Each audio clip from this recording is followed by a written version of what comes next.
Are we ready? Well, I know I am.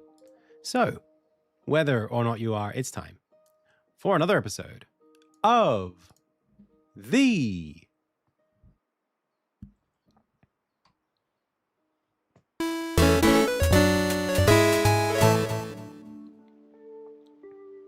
Indie Tales Game Dev live stream. Hey, my name is Adam. You are the Pixel Pals. I've already said the name of the show, so without further ado, it's time to go. Welcome everyone to the Tuesday edition of the stream. Today, we're going to be working on more Insignia dev, of course, as we do. And I am feeling I'm feeling good today. Feeling pretty good. I have been doing a little bit of business thinking, running up some emails, doing some stuff I have to do, thinking about scene graph a little bit as well. And happy to spend, most of today just getting our show on the road, doing some more grey boxing stuff. You know how it is. You know how it is on the Indie Tales game dev live stream. So let me welcome everybody who's here in chat right now. We've got Sham Guz, SJ Pixels, Program Lover, Nabpai. Welcome. And a big thank you to everybody who's checking us out on YouTube. Hi, YouTube. Say hi. Also, I want to say a big thank you to Imaginary Dolphin for the most recent follow and Chartle for the most recent subscription. Appreciate ya. Okay. So, actually, there were a couple of things we could do today. We might be able to do something that's not Insignia. So this is kind of urgent. I don't know. Very difficult to pick what I want to do with my time. But let's have a quick. Maybe I'll give it to you. Shall I throw it to you? Do you want to work on Insignia grey boxing, scene graph, or Arrowbound sequel / update? I'm not really sure what I want to work on. I'm kind of open. Para what? Did I say para what? Oh, Arrowbound. You want to see Insignia today? Okay. Basically, my mobile game on Android got taken down because it needs to get refreshed. It's like using an old API that's not currently supported, or like a version of Unity that's not supported. So I need to do like an update to it, and I have like a new feature that I want to put out. Maybe even some like a paid feature, like a pay to unlock infinite mode kind of thing. It's a game that I spent some time working on in 2020 and maybe a little bit more, I think, in 2022. But I do want to work on that at some point this week. So I think for now, it's probably fine to not... We're going to leave that for later. Okay. What color is it in the Leonardo color grading task sheet? That's a good question. You mean Figma, though? Is it a paid app? It's free to play, but I'm thinking of adding like a paid thing. So, I mean, look, it doesn't have a color. It's kind of just off. Well, it should have a color. Let's think about what color it needs to be. I like the idea of this game being on YouTube. I think like it's important that we have like more than one game released. You know what I mean? And I don't really want it to be sunsetted. And it's not that hard to update it. So just updating it would be pretty easy. But I'd also just like to maybe like, I don't know, like I just want to rekindle it or something. There's kind of like a new game mode that I had a thought of updating it with. I just don't want it to be dead, just want to keep chipping away at it. Anyway, I also I'm sort of like semi-interested in re-implementing the ad system in it. I think like the ads are just not very good right now. I took them out recently. Well, I took them out in the last update. And I think like there might be a world where we can do ads, and maybe it would be worthwhile for me to be up to date with the APIs on like how they do ad mediation and that kind of thing. I don't know what the systems are like now, but they're probably better than they were in 2020. So I can convert it to a paid app, but yeah, maybe that's the way to do it. I do hate the ads. It would be simpler. Yeah, it would be simpler. Okay. Also, like, maybe even like a Steam release? I don't know. Anyway. Let's skip that for now. We'll do Insignia today.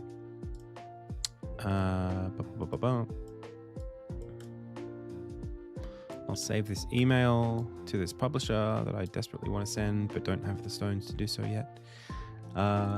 We have been working on our feature yesterday on gameplay validation. Is he doing an accent? No? Not yet. Do I sound like I'm doing an accent?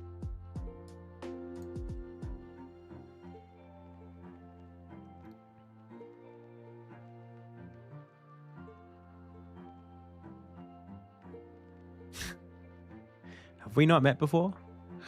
Okay. So, yeah, I sound like me. I think I sound like me too. How's it going, Tech? All good. I mean, I could switch into, like an American accent for you if that's, more natural for you to listen to. We could just talk like this for the rest of the stream. Maybe that's what you're kind of like, expecting from me. Like, sure.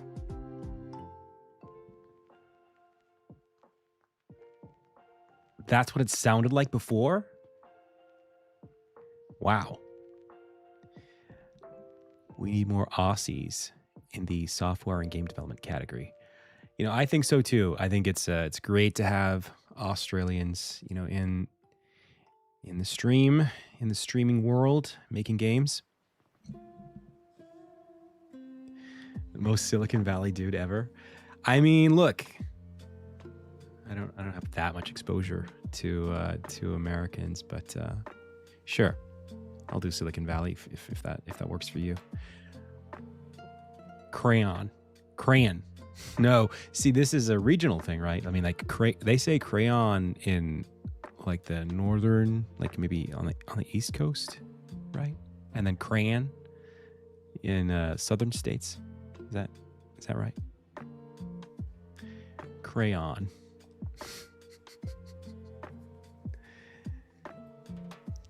NPR. I don't actually know. What is the NPR? Is it like I don't know what that sounds like. But I mean, we can go more southern if you're looking for that too. Like, that's not too difficult to do. I'll give you like, an Alabama or Texas or something like that, and we can have a grand old time. Keeping it real. So let's do that for a bit, for a spell. I'll tell you what, y'all are great here on the stream, keeping me company like this. I'm super grateful for you.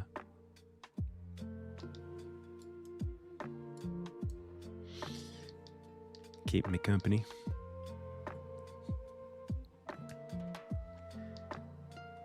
All right, so let's figure out what it is we want to do today. Your scenario of nature scene at darkness. I wonder why you like the most. I don't know what that means. All right, so we were working on this checklist feature, and it's really cool because it actually changes color based on what's actually available in the game. So these green flags mean that a quest flag is set. Yellow means it's checked but not set. And blue means it's checked and set. And something has to be checked and set in order to be valid in the game or useful, right? If it's checked but not set, it means you're never gonna be able to do the thing that lives behind it. If it's set but not checked, it means it's useless. It's not relevant. So we've already done that. That's finished. And now I kind of just want to use it. So, for example, this wake up is not necessary. This is, I guess, like set when you do the like opening title screen, but nothing needs to check to see if you've done that. So I could technically just remove this. I'll keep it in there for now. Then there's this one here. For example, Armin and Maggie house flag. This happens in this scene. And in this scene, like, there's a cutscene that plays, and like, I guess, does the sequence player, let's have a quick look. Does the sequence player check end set iFlag handler?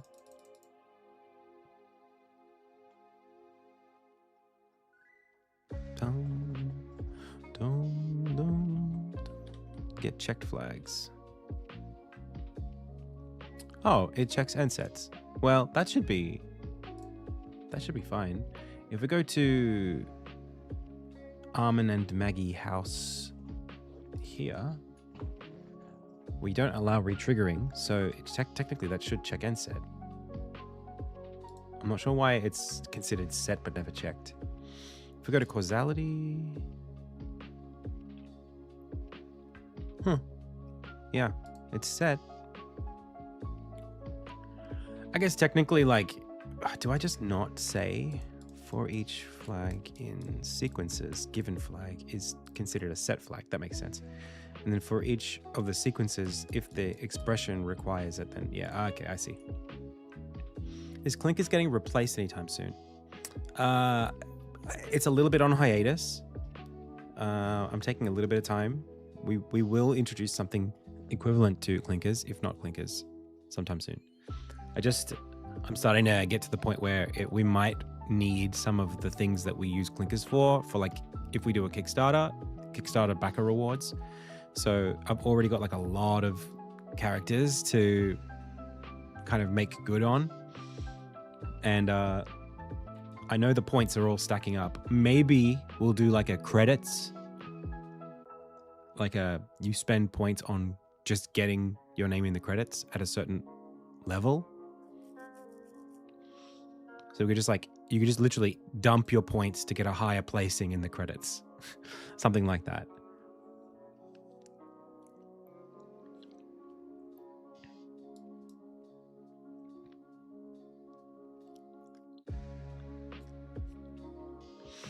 All right. So yeah, I guess this is fine. This basically just means like this cutscene plays and it's the only thing that needs to check to see if it's being played. And that's fine. Same thing with that one. Yeah, that's fine.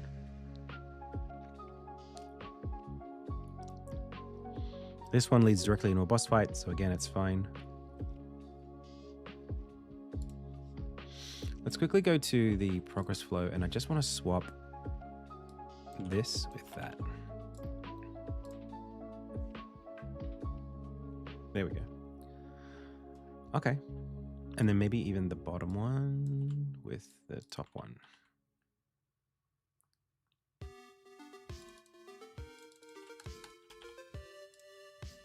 There we go. Cool. What about YouTube chatters? I don't know. I mean, YouTube doesn't collect points, so I don't know how we're gonna do it. But I'm not against doing something with YouTube. I just don't know how to do it. You are not my, you're not second-class citizens, YouTube. I just don't know how to support you. Maybe we could do some sort of like super chat donation tally or something like that. It's just harder to track them, that's all. So, chapter, what are we looking for? Chapter 2? Shepard checklist. Yeah. Exactly. Chapter 3.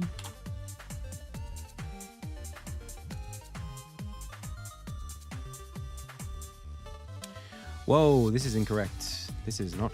This is chapter 1 Orenstead.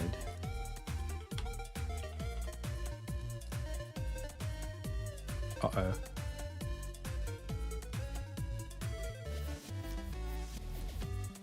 Uh-oh.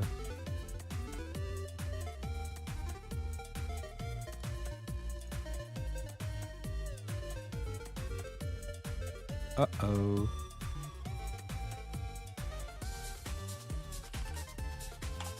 Good thing I use Git.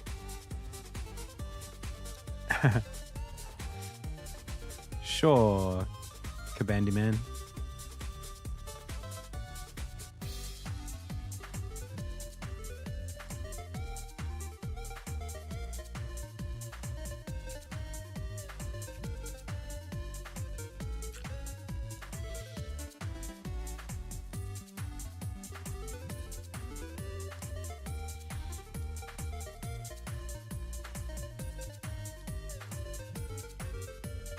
So I want this to save that version as this.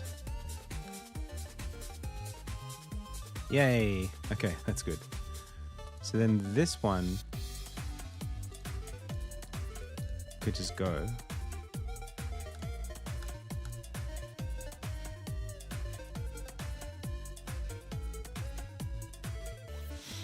Come on. And then this is chapter 1. Orange instead. And then this is chapter 3, Nazo checklist. Okay. So, chapter 1, great. Chapter 2, great. Chapter 3, great. Chapter 4, very early. Isn't that cool? You can actually see the progress.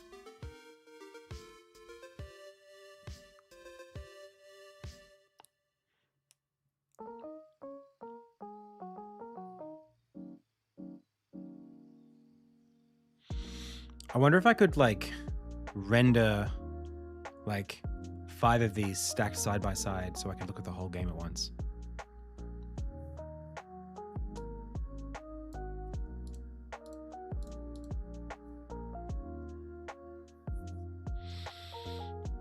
If we look at chapter 1 versus chapter like 3 and stuff, this one has how many flags? It should say us. It should say how many.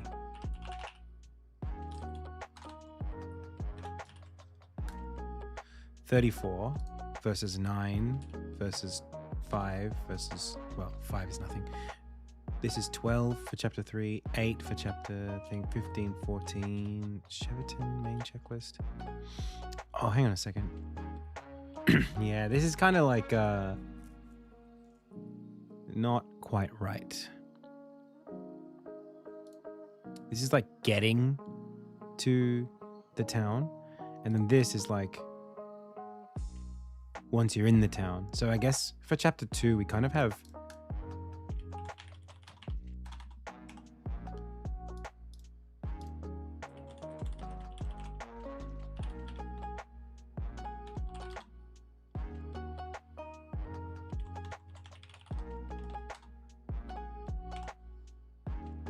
Are these similar? They are very similar. Does this game have an overworld?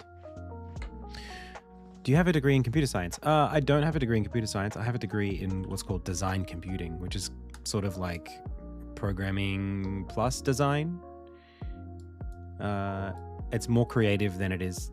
Well, it's technical and creative, but it's not like an engineering degree. It's like a let's make things with code. Fun things. Visual things. Yo, Srey, thanks for the sub. So, does it have an overworld? The game is set up in chapters, and each chapter has a town, right? And then explorable zone, and then sort of like dungeon, and then sort of like goes to the next. So like there is like you could consider like this the overworld of chapter 2, and like this the overworld of chapter 1. There's no like hub overworld. It's not like Hyrule Field. And it's not all a dungeon either. I mean, like technically, because it's not like a classic Metroidvania, the concept of overworld is not actually that useful. Like this, there's like a bunch of scenes back to back that are just, it's daytime, you're running around in the daytime, enjoy, you know. Outside of a town, And the dungeons, I mean, the dungeons are underworlds, I guess. But why is that looking like that? But the dungeons also are... The only difference between like the dungeons and the overworld is that once you're in a dungeon, you can't get out until you finish the chapter. So like, yeah. Not in a traditional sense, I guess is what I would say. Most Metroidvanias are pretty awful. I don't know about that. So like, this is like a work in progress level that's like at the start of chapter 2. And it, like I said, like it's, you know, it's part of the world. You can kind of travel wherever you like. But most of the game kind of has like a general direction. So like there is a forward. Most of the levels have a forward. And the ones that don't are sort of more in the middle of every chapter. So like this scene, for example, is very like, you know, cutscene here. Let's skip that. Right, so like we're in like the world. And then like, you know, we could go left here, we could go right. And then like in this level, you're mostly going right, but you could go up. Getting destroyed here by enemies. So here there's like a bunch of different ways you can go. You go like up this way, right, left. There is a slide, but it's bound to an ability that you get later.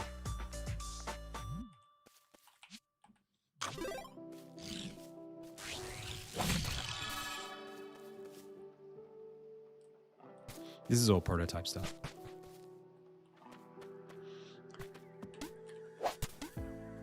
It's a continuous slide as long as you're descending down a slope. It runs out if you go flat.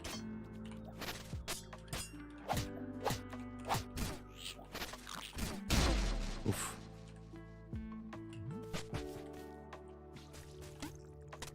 Oh, that's not where I was expecting to go. Whoops. Anyway.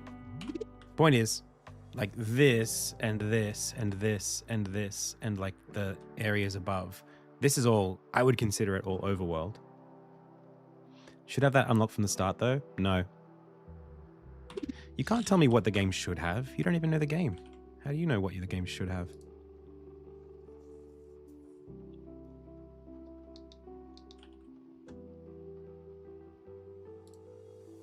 That's not how game design works.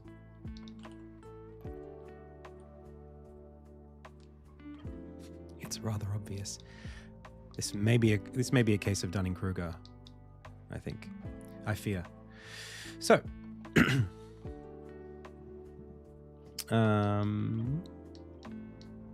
let's think about what we want to do next. I want to get chapter 4 a little more baked in.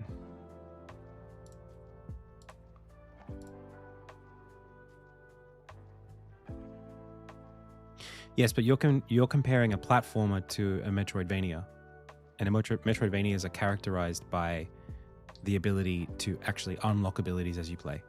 Imagine if Zelda started with, every Zelda game started and you had every tool that you could possibly need.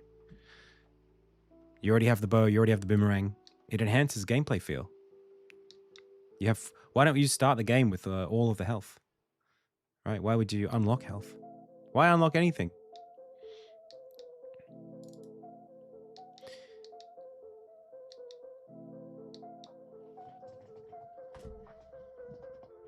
It's rather obvious, right? Just make the game as convenient as possible to players.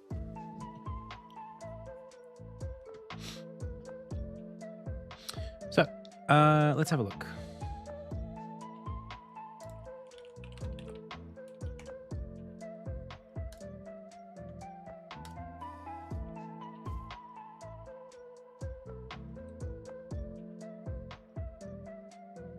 You said basic movement options. What is basic? It's a game. It's designed by the designer. The experience that you should have at the start, what is considered basic, is totally dependent on the game. There's no like baseline of what is basic.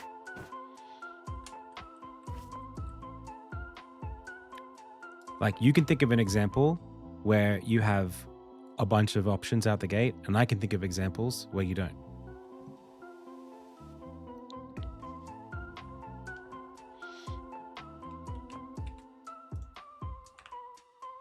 So let's have a look. So we've got meet Goro. Oh, I don't even have Goro here. So I guess it's just time to start putting it in.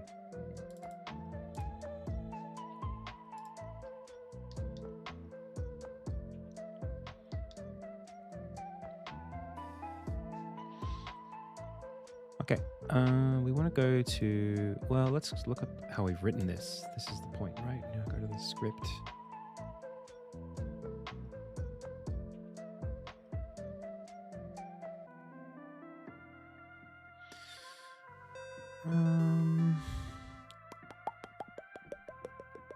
Map.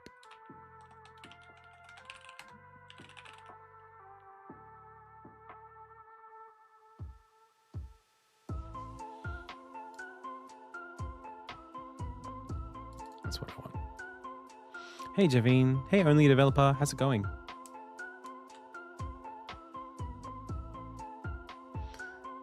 When's the next music review? We don't have a contract for the rest of the game for music.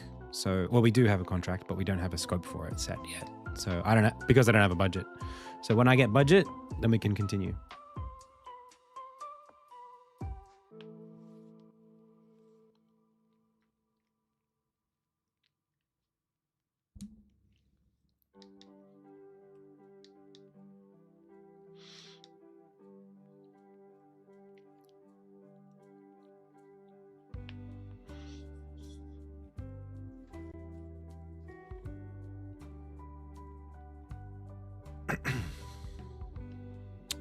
All right, so let's go chapter. I'm actually going to go into focus mode. Thanks, chat.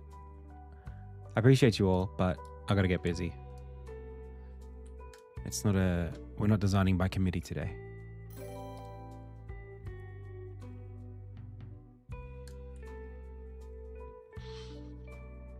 Hey, Mage, thank you so much for the follow. So, okay.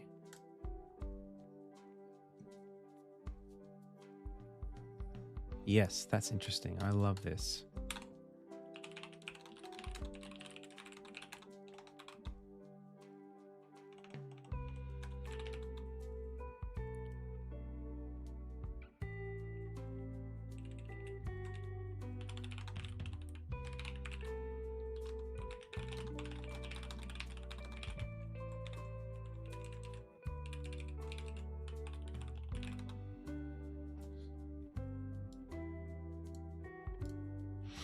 Okay.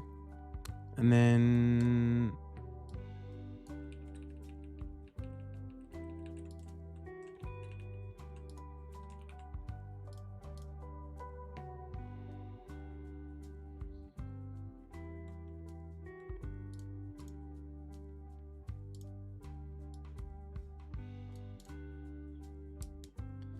so where do we meet Goro? I think he's in the pub. So there's the pub.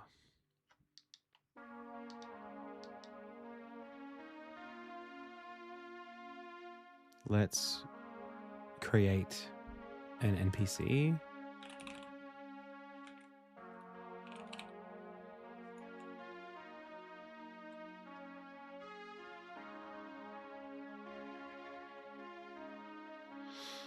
I think I'm going to commit to this part of the story. So I'm happy to just do a...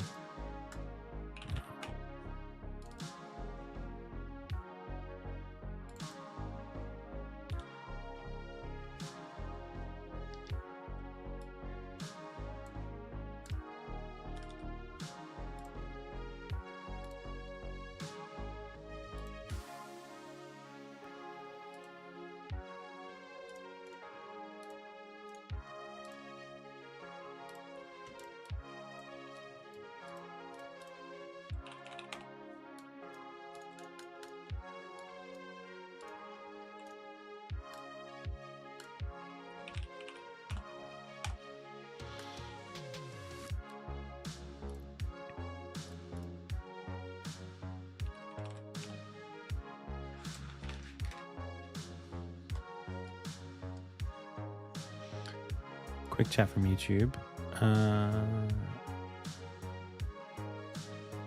Okay. Don't need to answer that.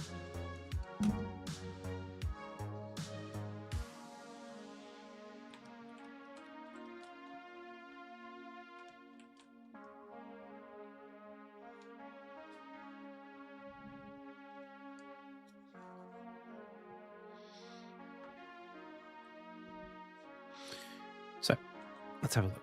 What are we doing here? We're doing a character who... I mean, I guess we don't really need to do much here. We just need to... It's not even a design decision. It's just like... This is Armin. I think Goro should be a little taller.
Assets, sprites. What is happening today? Sprites, character. Things are...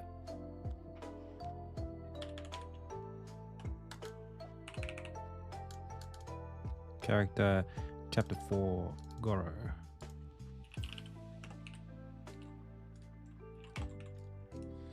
Cool.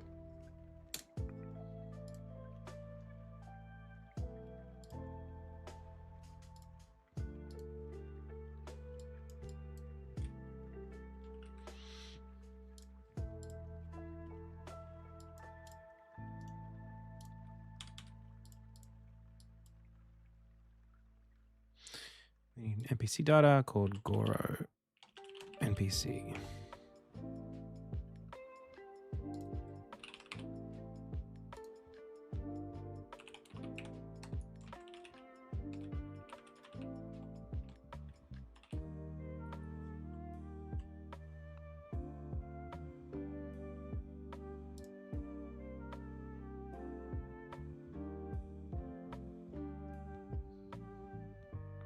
That's fine for now.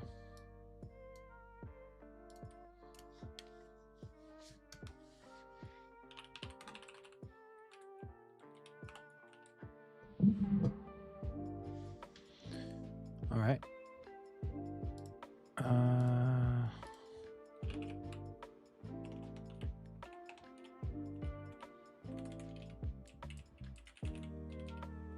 What the hell is going on, dude?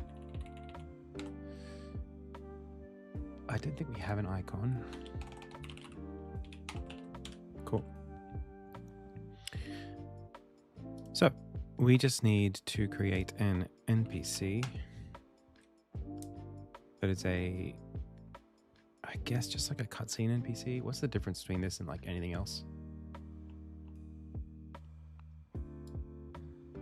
I don't know. And then we go NPC character data is Goro. And then I wonder if there's a way to set up NPC data. Hey, there we go. There he is. That's the guy. Okay, sweet. So, we have our Meet Goro flag that needs to happen, which we...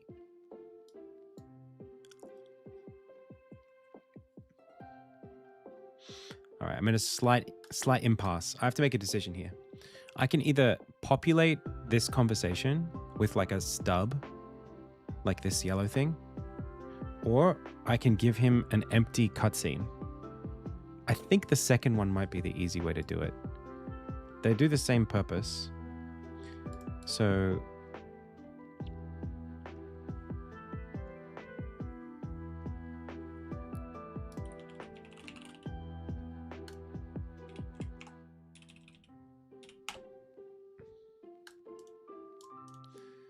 we need an event sequence where we meet Goro. And then I can drag this into that, save it, and then say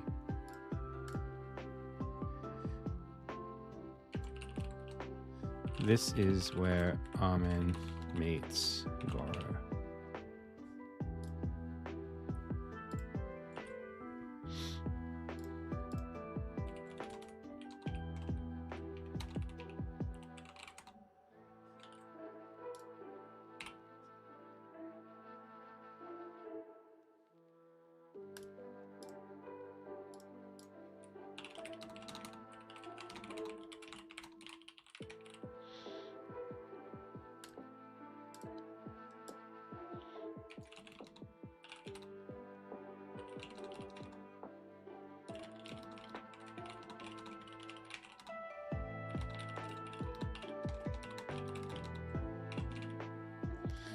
Okay. So, hopefully, if I save that correctly, that's just fine.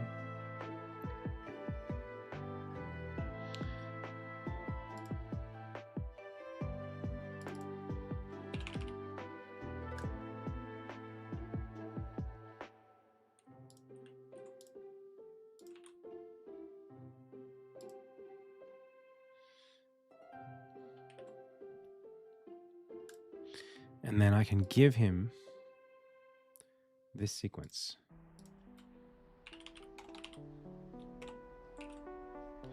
Then, if I go to my inspector, meet Goro, this should now start lighting up.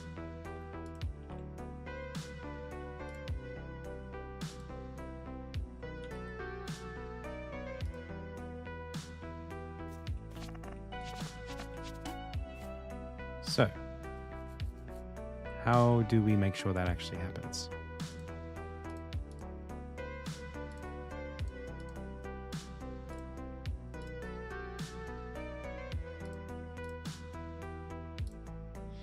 Have we got a scene meta file here saved?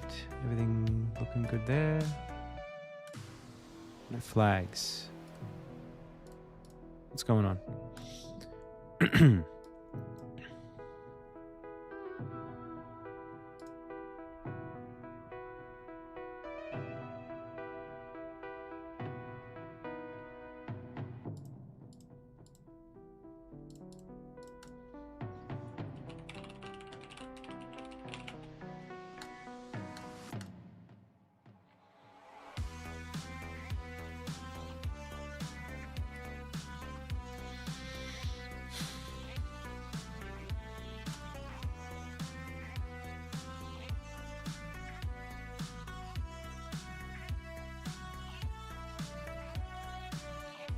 Okay.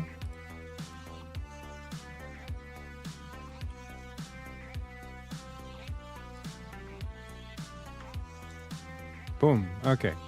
Yay. Now we have it set. So I can go over here. I can say we've done this, and then we have the flag, and now that's true. Oh, this is already checking for that.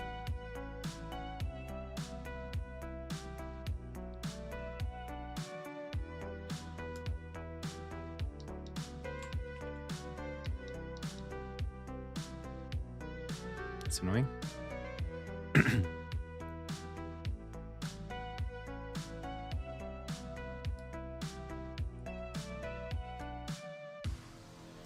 I guess what I could do is take away the flag toggle.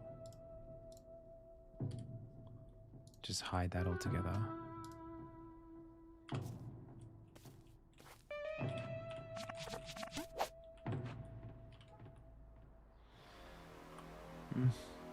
Okay. So then what needs to check this? In our story, what happens?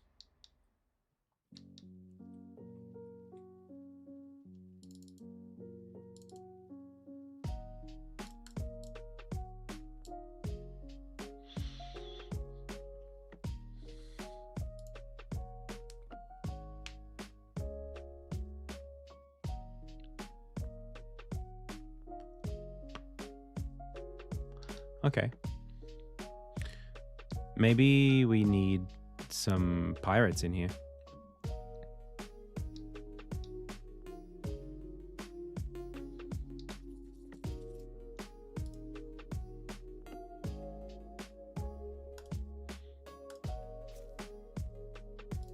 I think for now, actually, we can do like... We can start bringing some stuff in.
I don't know if I have any. Oh yeah, we could get this guy in here.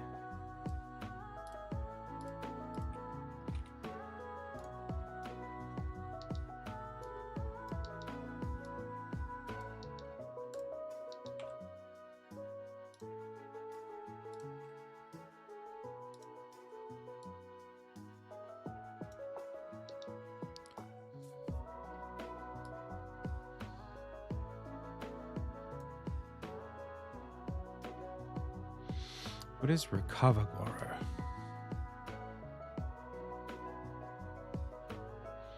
Oh, I see. So there's like flags here that I don't have. Such as I need one that's called like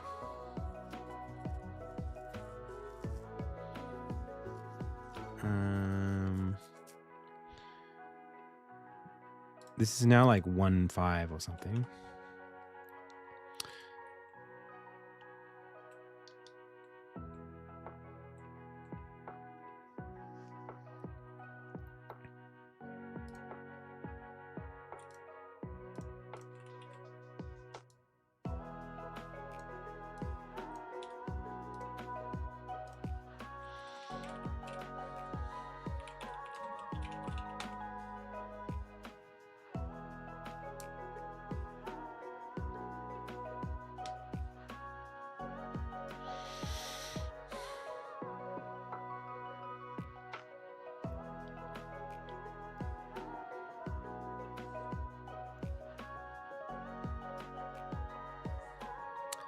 feels like it's not worth splitting it into two different things. So like,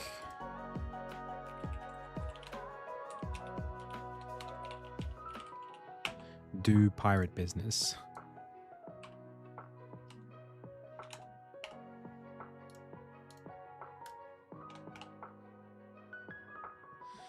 And then we could just push this all the way to the top.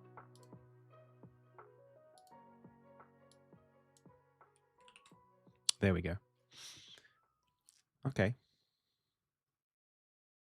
And then technically,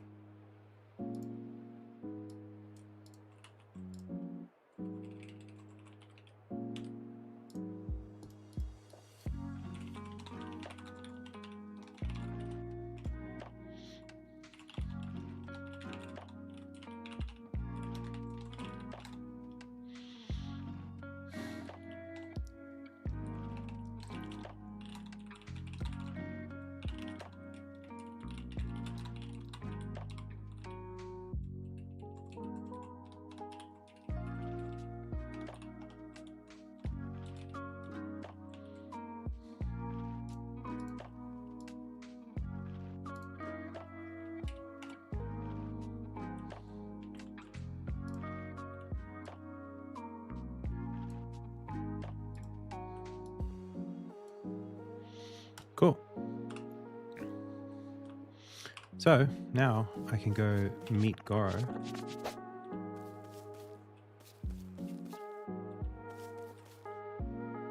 And then I can go meet the pirates and do their bidding. And then I can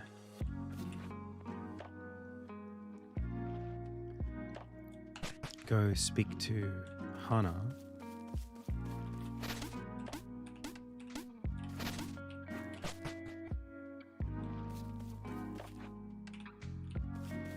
And then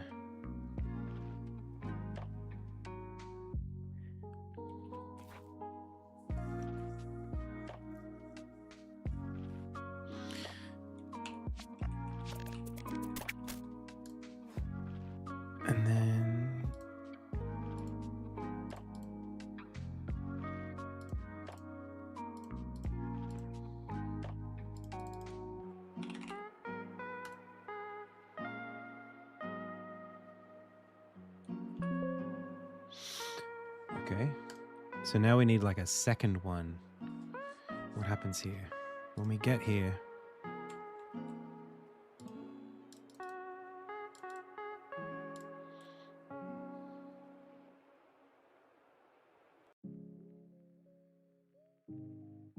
interesting. Okay.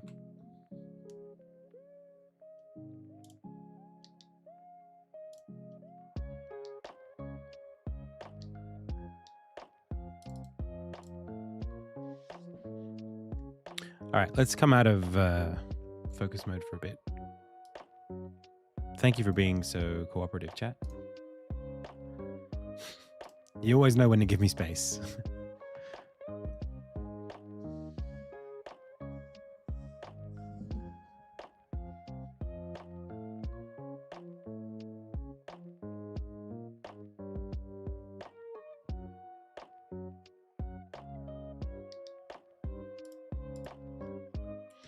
Cool.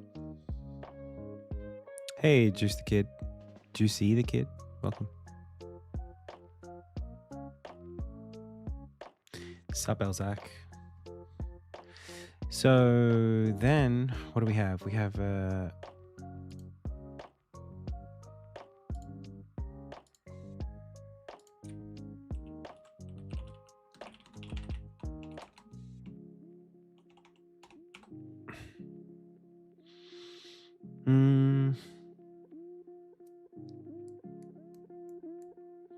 it's hard to validate this stuff so quickly, so easily, because there's a lot of setup to do, but I think I just have to do it. I don't really know what else I can do. So after we've done the pirate business, then Armin learns about Magnus boarding the ship.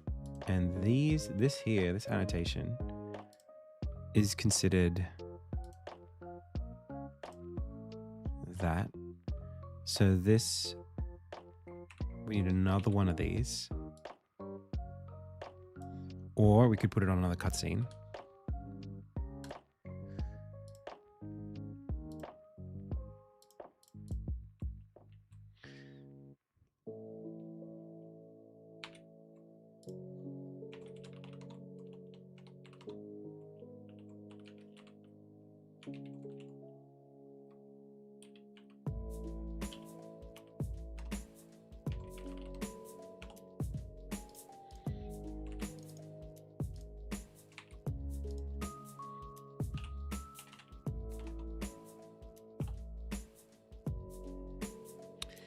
Sure. I'm trying to set up my game so that you can play through it in the most lightweight version possible.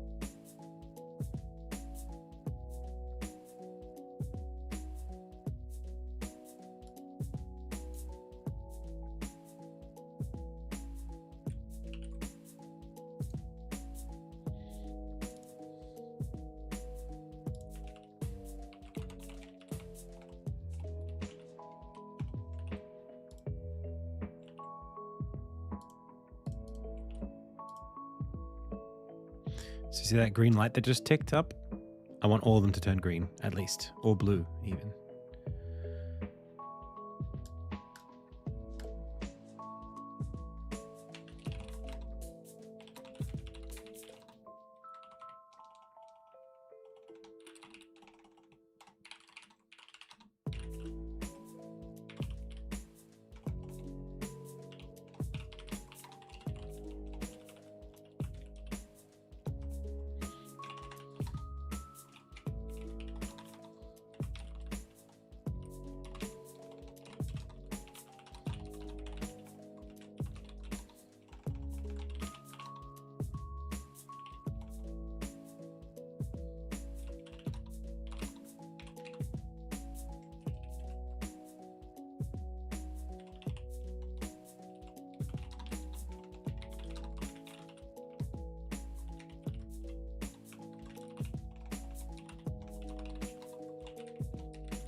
No, it's not like optimization.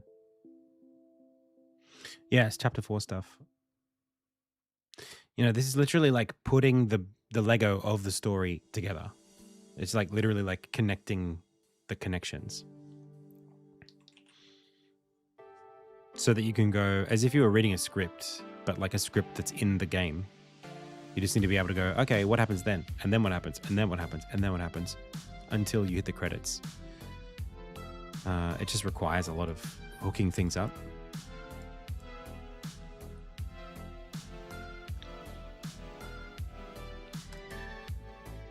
So this cutscene requires for us to have recovered Goro is true. So the first time we do this,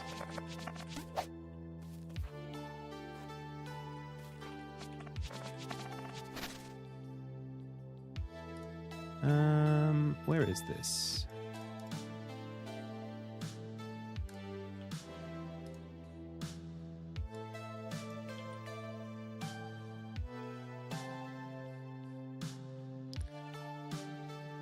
Why is he all the way down there in development? He shouldn't be. He should be at least be in sequence. That's strange.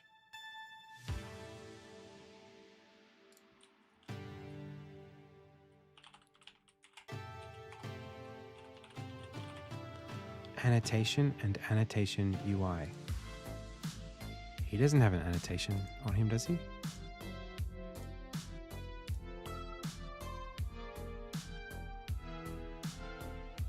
I see one.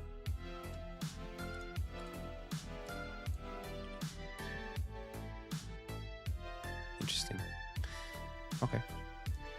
What about sequence? Whoa, sequence doesn't have sequence player? What? That can't be right.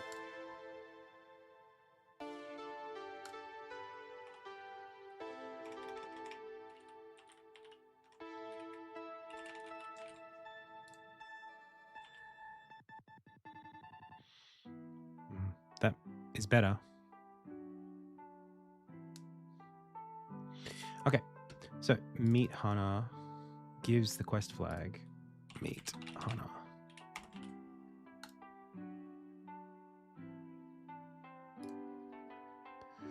Okay.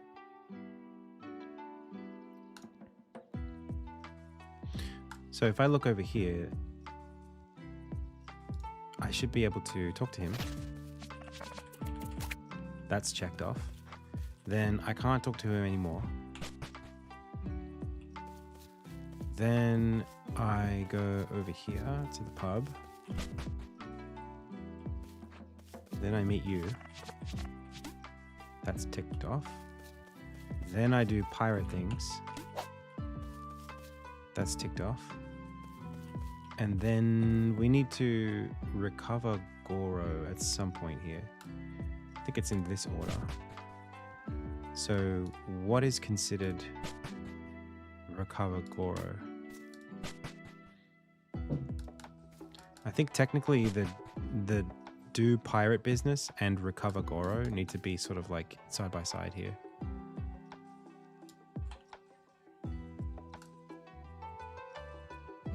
This is where it gets a little bit awkward because it's like I'm adding a lot of scaffolding. It's not expensive. It's cheap stuff. But it's kind of like, well, what is this what does this stand in for? Anyway.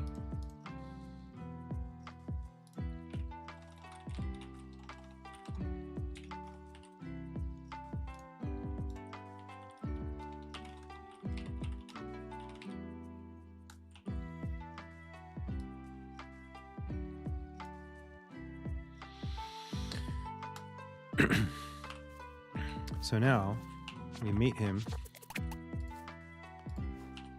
do that, go over here, meet you, can't talk to him yet. We then go recover his son. Then we can come over here. Then we can talk to him more. Then we're done. Cool. So this is my way of just being able to like rationalize. Hey, Wiseham. Yes, it's a Metroidvania. Sort of. Closer to like action adventure. But yeah, this means like I just was able to witness like how much backtracking I had to do then. Which was not, it won't be that bad in the real game because there's gameplay between some of these. But yeah, worth considering.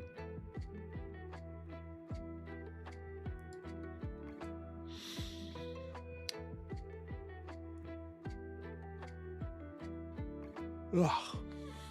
So then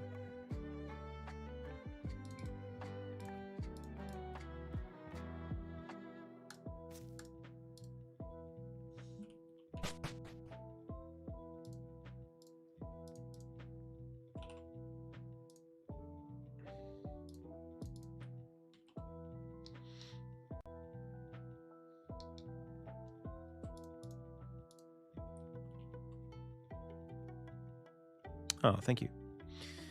So then it's a question of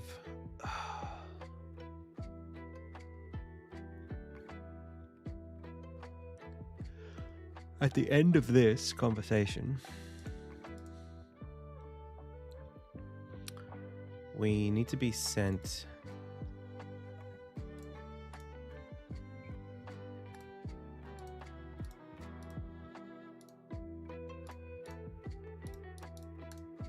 obliges if Goro accompanies him to the grotto.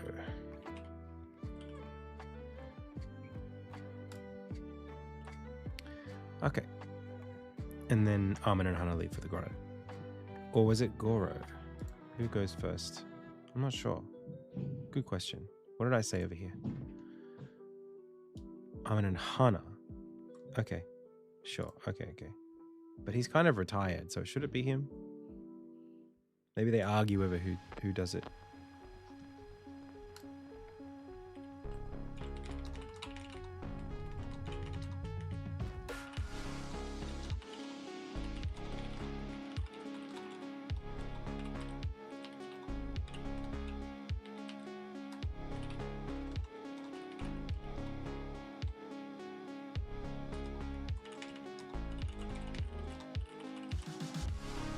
Cool.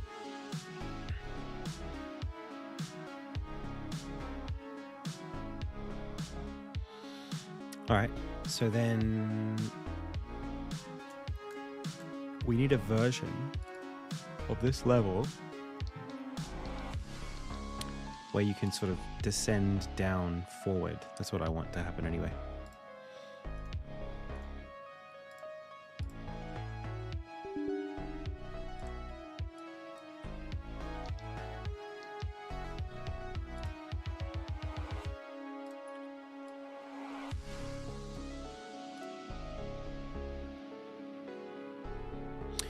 We could do it. We could do it in one big scene, or we could make it that you have to go through his house to get to the back side of it. There's like a second door here.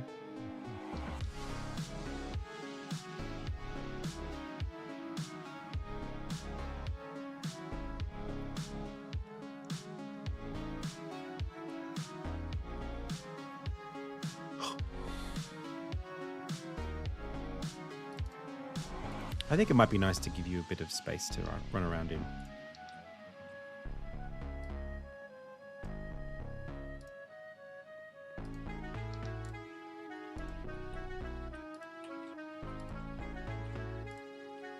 For now, I'll do it this way.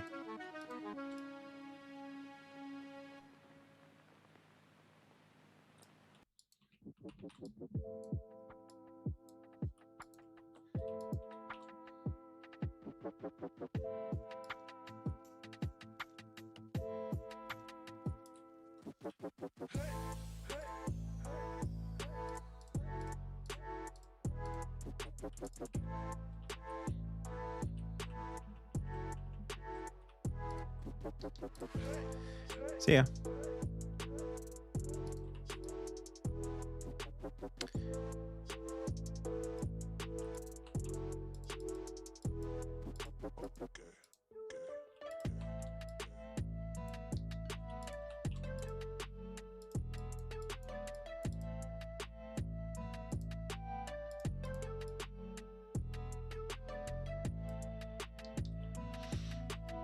Hey, Travi.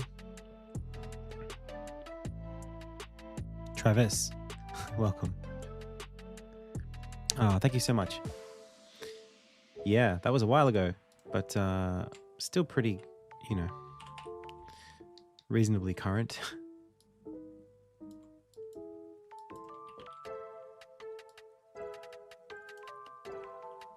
Let's just do this for now though. So blah, blah, blah. And then we get down here, and then I think I just want it to be like a second floor. I guess we could make it like an elevator, actually. But I do want it to be a staircase. I don't know how I'm going to implement it, but...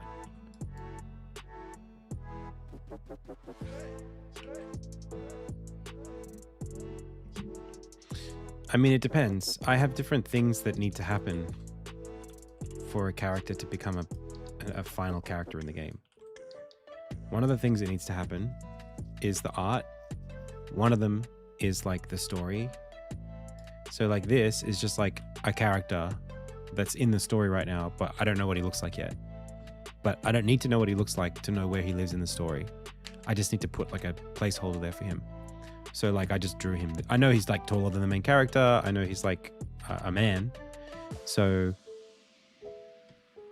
you know, that's about all I got for now.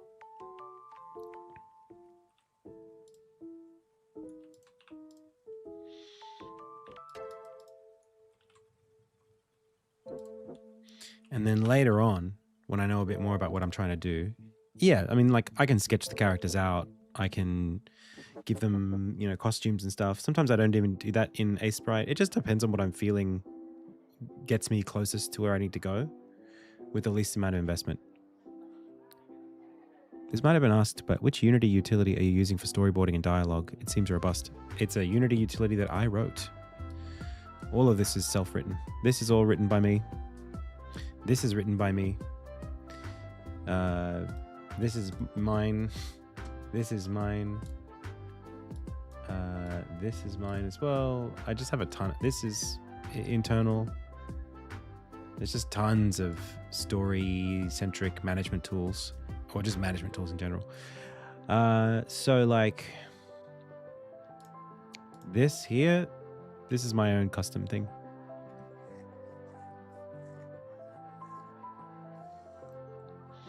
And it uses like these scriptable objects that have the character faces in them.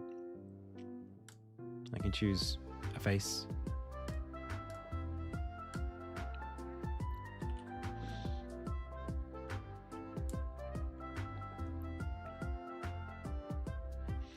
It's custom editor scripting is what it's called.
Thinking of having a few different layers of interaction here. And this is the first time that I'll need to do this, which is like define some sort of like interactive staircase where you can walk up, no problem. But once you're at the top, you can't drop through. I sort of know what I'm doing. It's not a big deal. It's just, I don't have a lot of parts of the game that require this. It's kind of, I'm trying to do, is this the grotto? No, this is like this is the wharf for the grotto. This is the wharf that leads to the beach, or like to the cove. And then around the cove is the grotto. So like, this is the town. This is kind of what I wanted to do. Let me redo that. It's just that I can't, this is the thing, like I'm trying to do it so that you can walk down the stairs and then walk past the stairs. So I know how to do that in my game. It's just not easy to prototype. So there'll be like buildings and stuff sort of inset and in front of where you come down. So this is where you're walking. You go down these stairs, walk past some shops, go down these stairs, and then maybe even like a little elevator or something, or down another set of stairs. And then there's this kind of like, you know, wharf here. And then you and the blacksmith get in it and start going. And then you sort of go down this way, and then like this. And then there's this, which you go through, and that is this. So the town is that way. But now they've come from, yeah.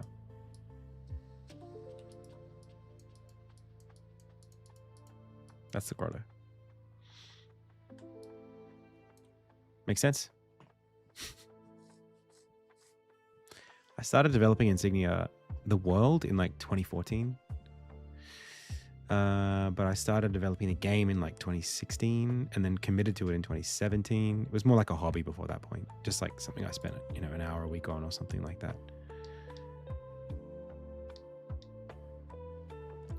So, I mean, maybe it's time. Well, we don't have a tile set yet. This is the thing. I don't want to put work into it until I know what I'm doing. So let's just say it's like this, and then we could put another NPC.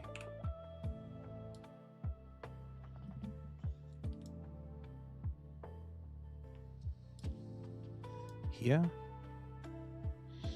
And this is Hana.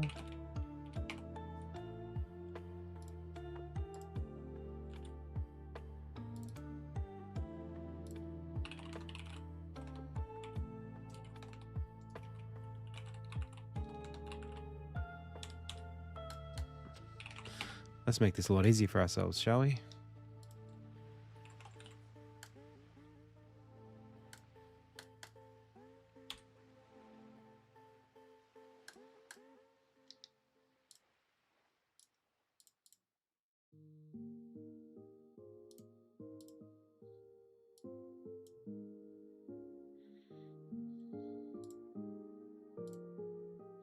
Whoa, what is that? 93, 96?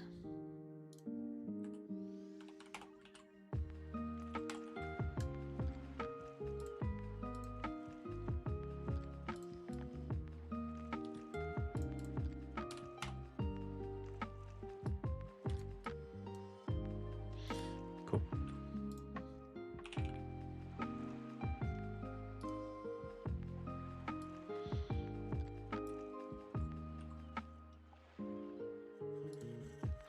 So, there he is. I have been a solo developer for most of it, but I'm working with the team when I have the funding these days.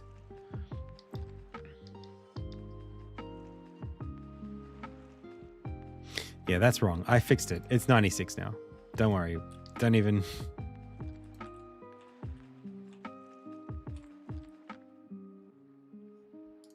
Don't you worry. Don't you worry, child. I'd never use 93 pixels. I'd never use an odd number. Okay. So then he only appears here. We need a condition toggle.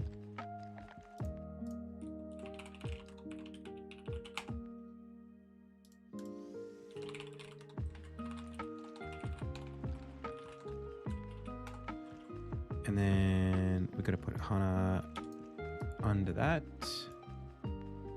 And then a condition behavior. And then this is chapter 4.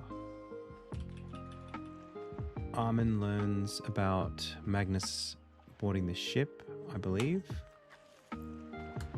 Only if that's true do we see Hana here.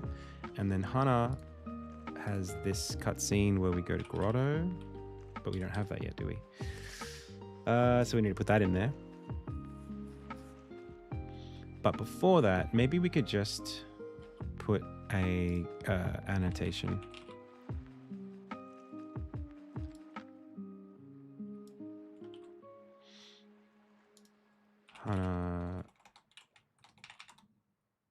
and Armin leave for grotto.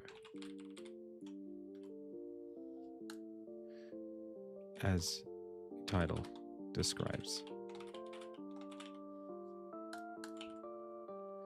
Cool. And then here we could say, boom, save that, and it lights up green. That part of the game is now possible to trigger. Okay, acquire sapphire. So from here, I guess what we would need to do is actually teleport. I could put a door in here just for now.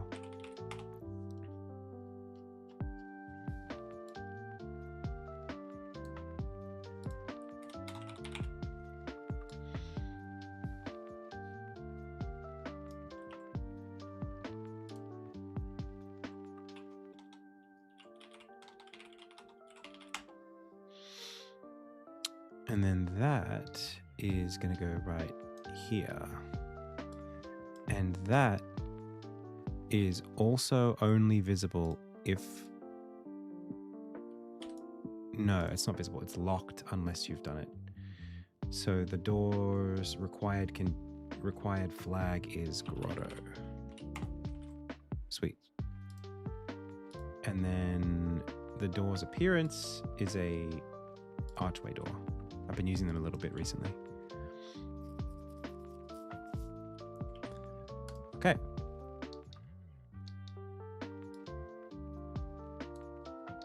I guess these now need to be above. Too hard to show them below. Cool. So now this goes to there. Hooray! So we can kind of start chapter 4 from here, and we can sort of just walk through it if we want. There's going to be an NPC there. That's not really important. Come down these stairs.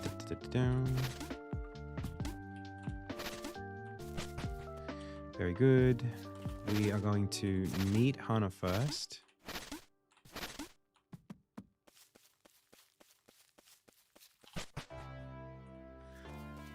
Oh. Fix that. Hello. All done. And then that shows up here green. Then we can say, okay. Let's go through here. We meet Goro. That's now done. I need that to be, I think I want it to be like a sideways dash rather than just green and empty. Maybe I'll do that.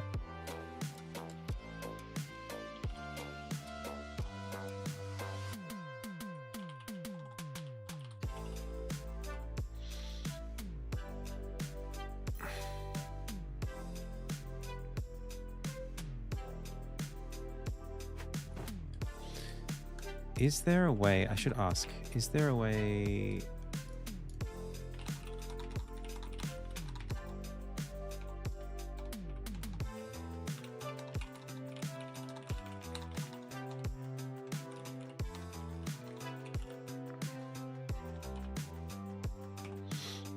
And while we're doing that, we meet you, we recognize, we meet the pirates, we do some pirate stuff, we recover Goro.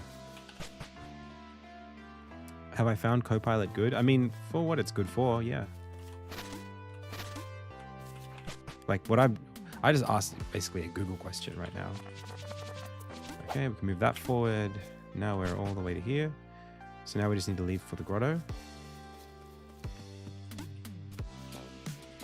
Drop down here. Hello, hello. Now he's here. We can't talk to him, but we can. Ah, okay. We need to move that from. We didn't quite finish placing it.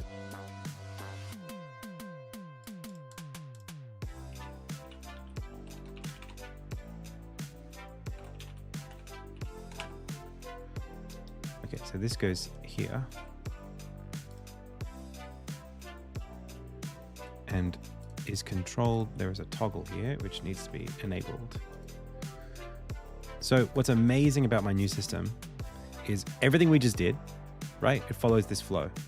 I can look at this flow and go, hey, we're going to make this in test progress. We're going to go all the way to where we just want it to be up to. Tick, assign. Push the game. Oh, we don't have one of the flags. But you can see that actually worked now. So now we should be able to walk through there and hey, we're good. So I just got to go to the library and update that.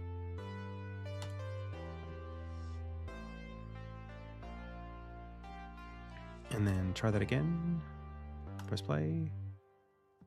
Yeah. So I'm basically just forcing the game to do everything in chapter 3, everything up to chapter 3, which is chapter 1 plus chapter 2 plus chapter 3. And then on top of that, these 5 flags that are part of the main story. And now I'm up to this point here. So this, when I do this, tick, becomes green.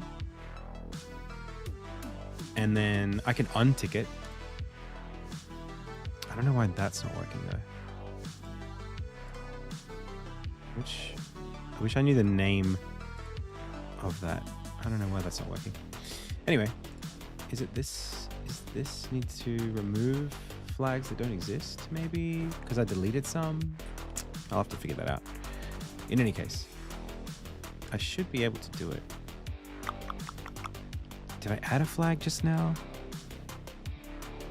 Seems like it's working just fine. What's happening here? Draw sync button, push progress. Quest flag at F. So like if F is the name of the... F is a string. And it's a GUID. So like debug.log that, clear that, push progress. Okay, but can I do like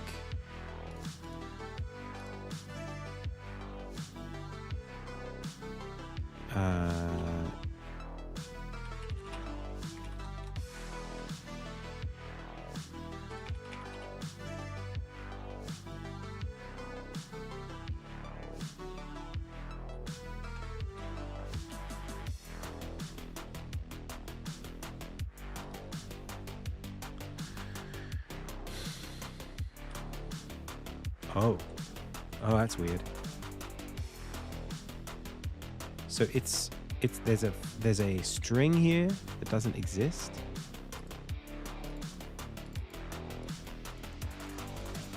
I'm not sure why that's the case.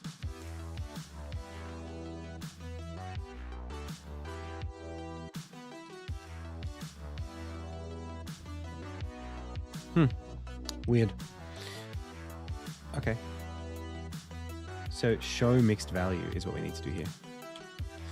So this I can't solve right now, but this toggle, we could say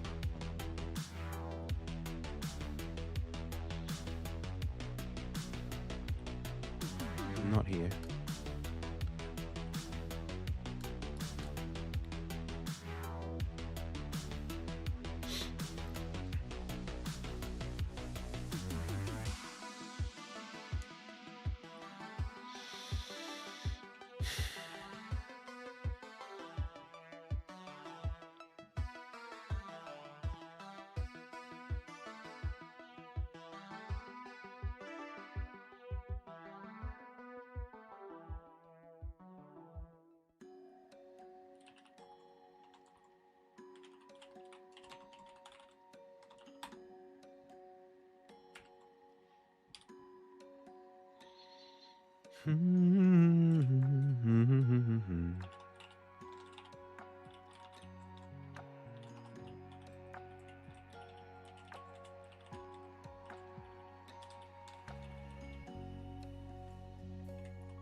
Cool.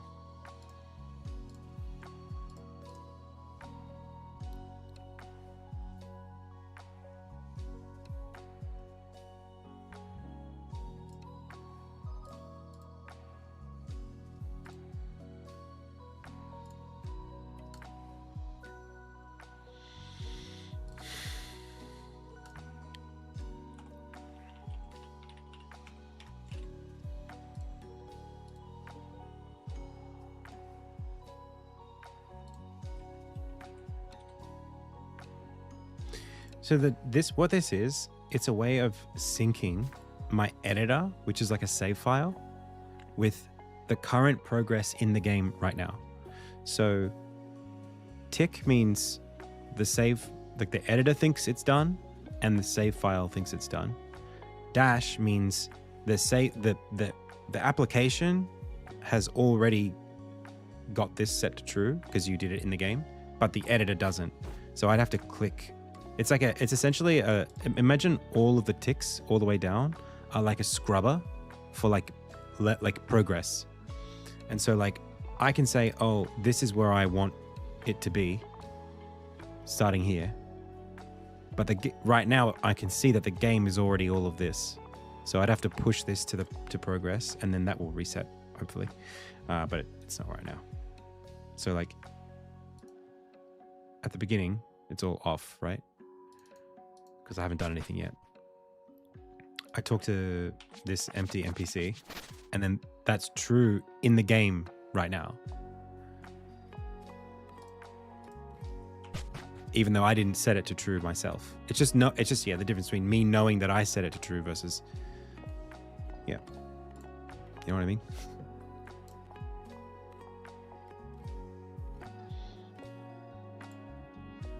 Maybe it was better without the dash. I can't really tell.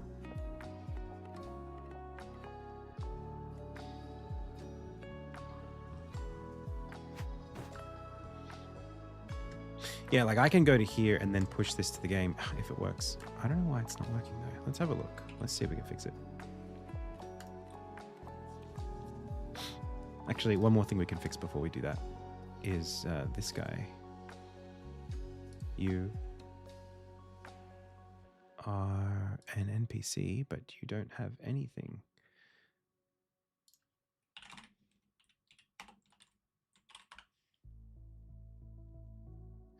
Yeah. It's just that before it was like a green. It's just like the UI color was green, but it was empty.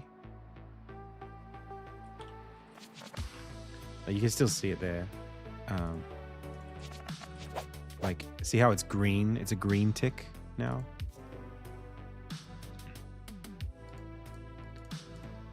So I'm actually double handling the UX. I'm like using color and I'm using shape or whatever. So these red ticks are like, I've set it in the editor, but I haven't got it running in the game like that.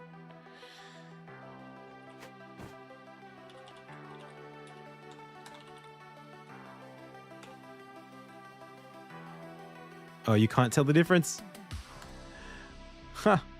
Colorblind. Sorry.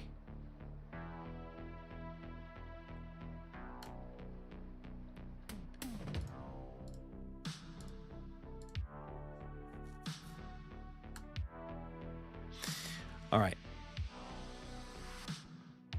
So let's have a look.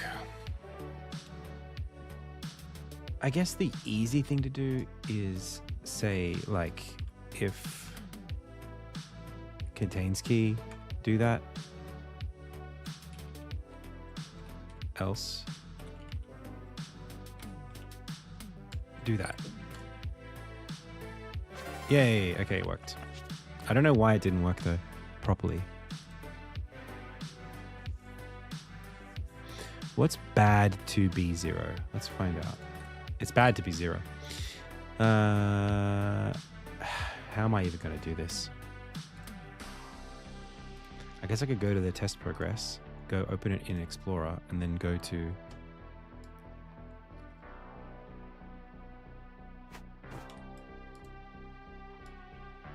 here, and then search bad to be 0.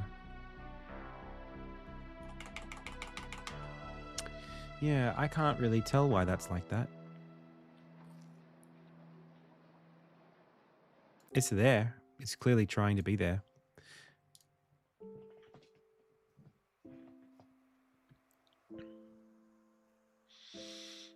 But I don't know why it is there. It could be just like a lack of cleanup.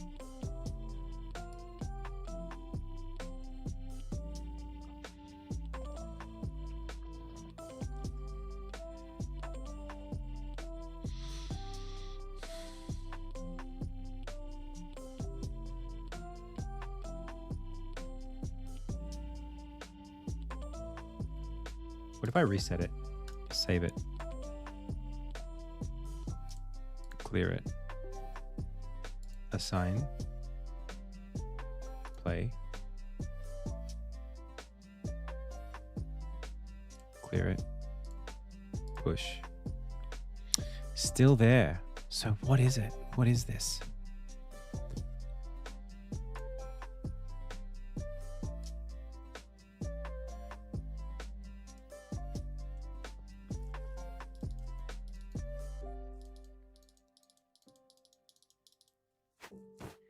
Is it to do with chapter 3 complete? Does this have something that shouldn't be there?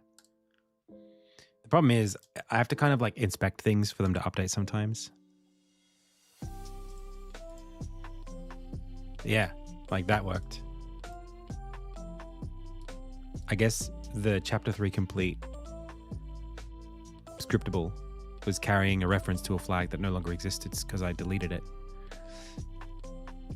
And it was trying to assign it in a way that doesn't work. So you can see here, right? I can tick or untick.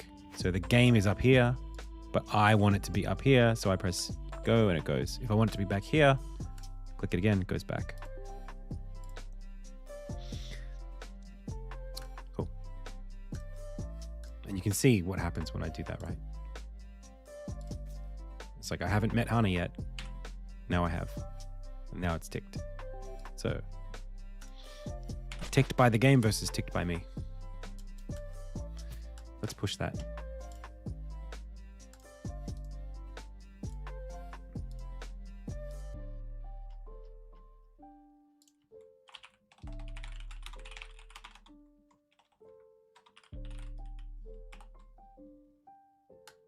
I'm gonna get a drink. Be right back. See you in a sec.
We're back, chat. I'm just saying, my game has so much content in it. There's so much story. Why did I do this to myself? And there's so many enemies, and there's so many boss fights. It's such a stupidly big game. Why did I do this?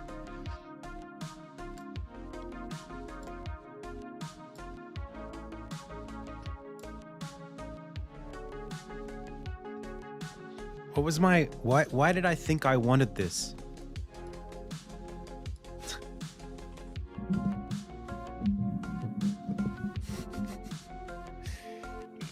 All right. Sorry, I'm just a bit tired. I didn't get enough sleep last night or the night before. I thought I was okay, but not quite right.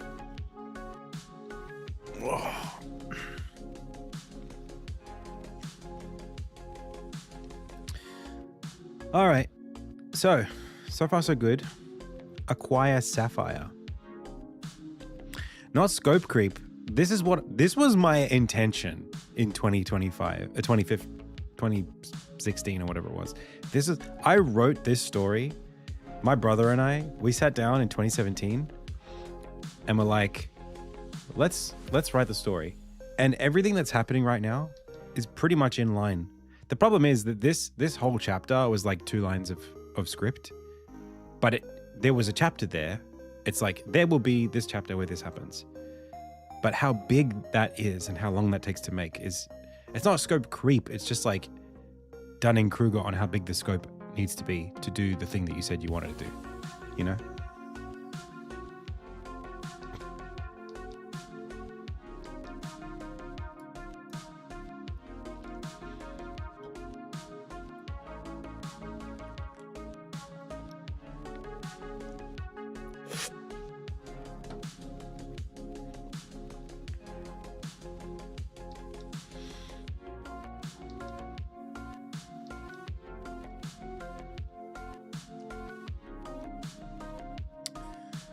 So,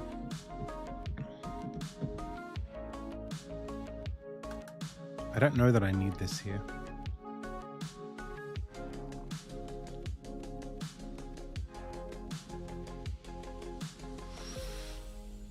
No, not really. I mean, I thought I was making a game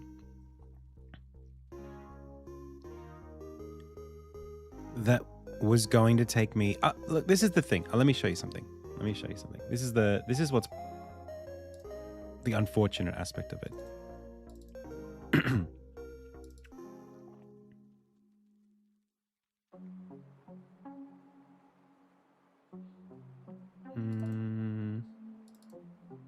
So way back at the beginning, this is what I thought like it needed to look like, right? It's very barren. It's very bare. There's not a lot going on. You know, I'm not sure what this was. I think I was just doing whatever. But like, there's not a lot of like stuff, you know? It's just like you walk into this scene, there's an enemy, fight enemy, move on to next scene. That's not what I'm making anymore. And it's not been what I've been making since I basically started the game. Like it just isn't this anymore. And even when I was making it for the first time, it also wasn't. Like, this was like a mock-up that when I came to make the game, there was no way I was just going to stick to this silly mock-up. So even at the beginning, the scope was bigger than I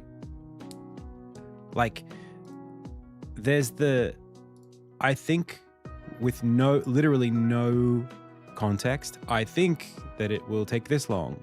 And then there is you start making it and you realize what it takes to make it. That's literally what this is. And there are like, you know, parts of the game that have grown in fidelity, but not that. The thing is, it's not really like bigger. It's just like more complete. Like this scene here, right? Some of these levels, I guess you could look at the difference between like how many assets need to be on the ground for this to work. Like, yeah, it's a straight line right now. This grass looks terrible to me. I mean, it looks fine, but like it's not good. It doesn't like tell a story. It's just like, this is a flat plain and here are some trees. If I had been able to stick to a really minimal art style, I think that maybe that would have been fine. But that's just not where we are today. You know, we just have a much more lush, more full way of expressing the game to the player. But this stuff that I'm doing right now, this is the awkward thing. All of this story stuff, it's kind of like if your story is not just scene, like Undertale, if there's any backtracking, now you have to manage the game state. And it's the game state that's super complex. And it's not even complex, it's just like knitting a sweater. One knit per like, these are the stitches. And there's like 1,000 stitches and it takes like 10 minutes to do one, you know?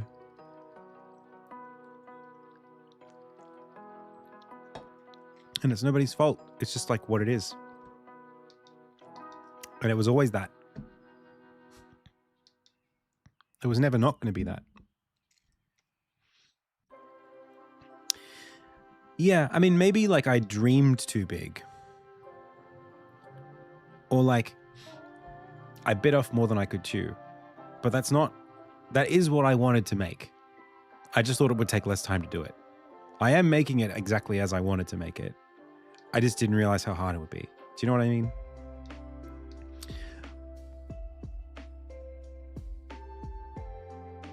Like, because to me, scope creep would have been something like me saying, like, oh, I think it needs another chapter. I think I should add a second playable character. I think we need 16 more special abilities. That's scope creep, right? That's me going, well, wouldn't it be cool if we added this? I don't really do that. I haven't really been doing that.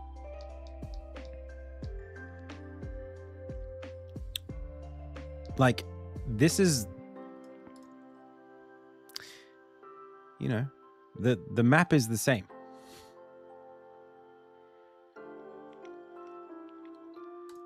If we look at like,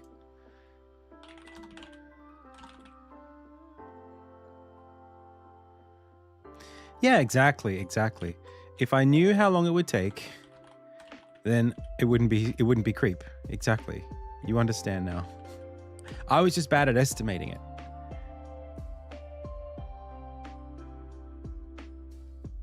But then there's also like the trying to understand what the game needs to have. This is the other thing that I didn't understand, right? Making a game is not just making the game.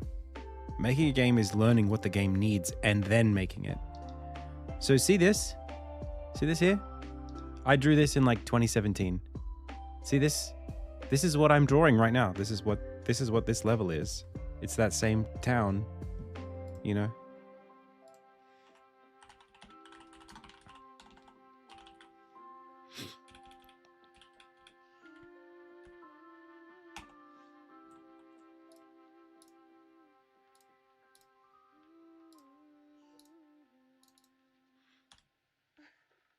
You know, this was like a version of the town that I sketched in like 2018. It's like these buildings and these buildings are not that different. All right.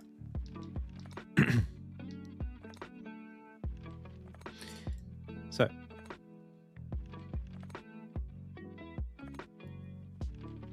even like, yeah, like this is what it was in 2017. It's still that.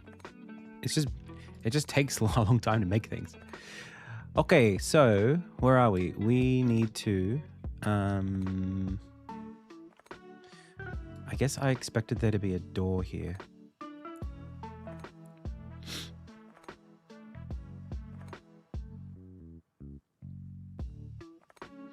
Yeah, I think so. I think it's going to be sick. I just don't know if I need this to be like this or if it's like usually it's like a physical place. So actually the anvil might not be the right way to do this. I think we just put the emerald here. I mean the sapphire here. The same way that I did the emerald.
Would you say you're closer to the finish line than the beginning?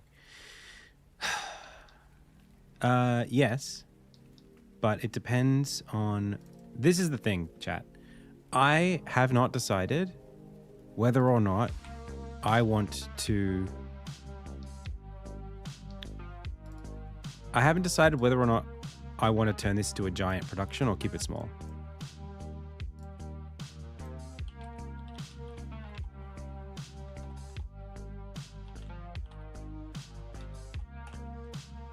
And because I haven't decided, it's just really, really hard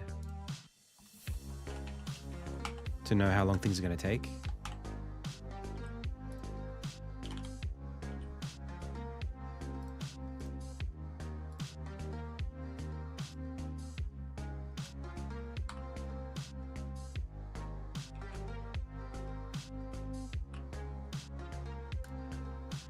When I say keep it small, I mean the team. Like who's on the team.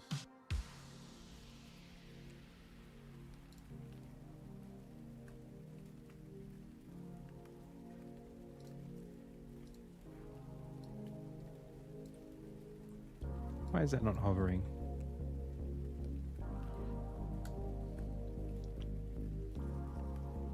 A lot of it depends on me being able to delegate. And by being able to delegate, what I really mean is, oh, there it is.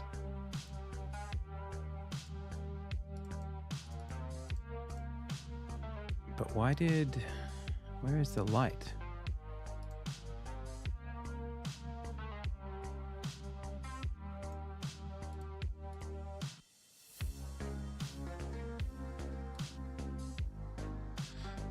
Bro.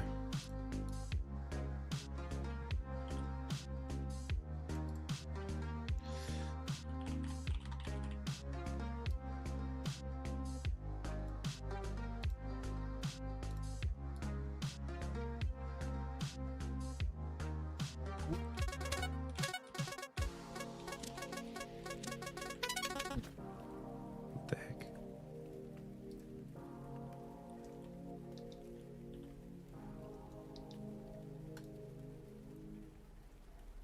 Why can I see you there, but I can't see you anywhere else?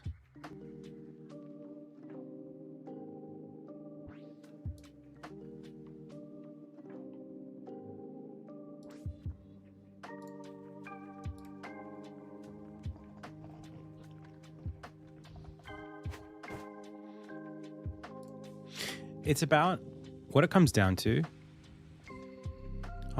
Hey, Goshin Game Dev. I hope you're okay.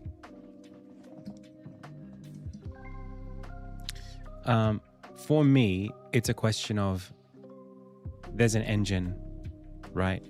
and the engine has like pistons, and the pistons need to be timed correctly for the engine to move quickly. Okay, it's like a V8, and the V8, if it's not firing on all cylinders in the right order, everything slows down and gets expensive and gets slow. So the question is, for me, what is the largest amount of, say, animators that I can delegate to? Because, well, first of all, it's what is the speed of the fastest thing? And the fastest thing is sound effects and music, and they both work at about a very similar pace. Sound effects and music work at about 1 chapter every 4 months they can do. So if I wanted to finish the game, the rest of the content at that pace, 1 chapter every 4 months, I then ask myself, going down the line, okay, can I do that with the animators? No, I would need like double the animators to do that. Can I do that with the programming? No, I'd need like another programmer alongside me to do that. Okay, so now I've got sound effect, music, a programmer, 4 animators, probably need a producer at that point, and then writing and level editing, which is the biggest slow thing in the game right now. That either requires me to do this until I'm finished, and then it's all validated and it's fine, or I need like assistants helping me with writing to help validate the animations and the rest of it, the environment design, that kind of stuff. So at that point, you end up with like 12 people, and it's not about me. It's not about like me being able to like really relinquish control. It's more about like maintaining quality control across all of that. And the biggest threat I see to quality control is rushing so that there's no idling to catch up to other people. That's the biggest thing I'm scared of. So it's like if the animators are idling because they're finished and I don't have a good thing to delegate to them because the writing's not finished for a certain part of the game, but they need to move forward because I've got other stuff planned. Me going, oh, just give this character an idle animation where they're just standing normally. Just do whatever you think. That's the thing that I would be concerned about, is we don't have enough time to validate this because we're short-staffed on this part of the production, so you have to guess what you need to do. Whatever size of team I pick, that thing has to be minimized. That sense of we're not organized enough as a team to know for everyone to be doing valuable work today.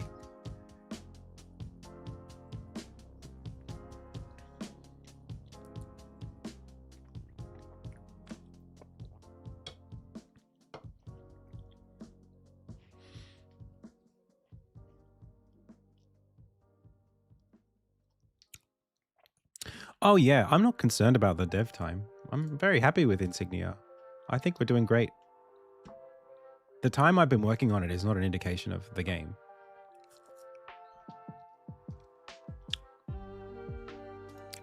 It's just an indication of me trying to make a game that like probably needed 15 people from the beginning, and I started it solo.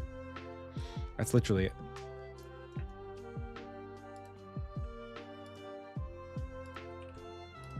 I'm not like looking at the timeline and going, oh no, does this mean it's going to be bad because it's taken a long time? I don't feel that way at all.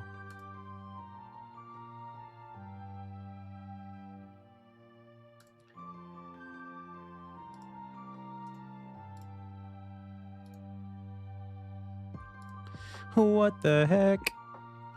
Why does adding a parallax to this? What the heck? If I turn that off, does that still work? What? Is this about the Z scale?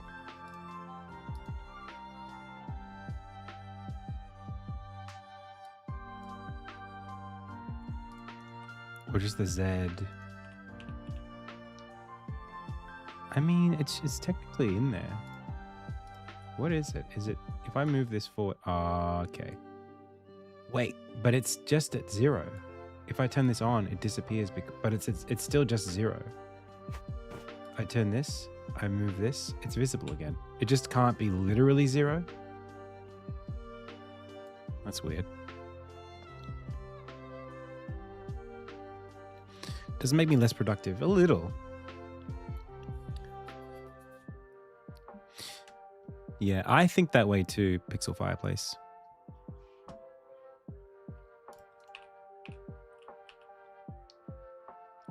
Why does this being placed at a position of 0 not make it visible?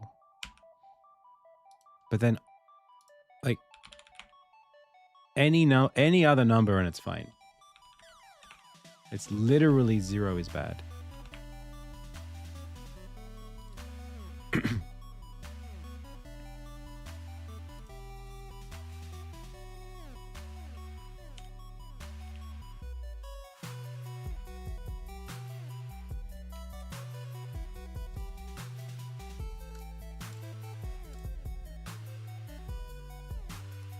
What is that?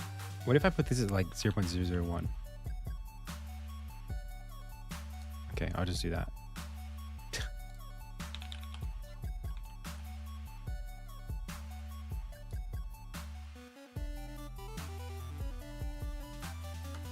And then let's slow you down.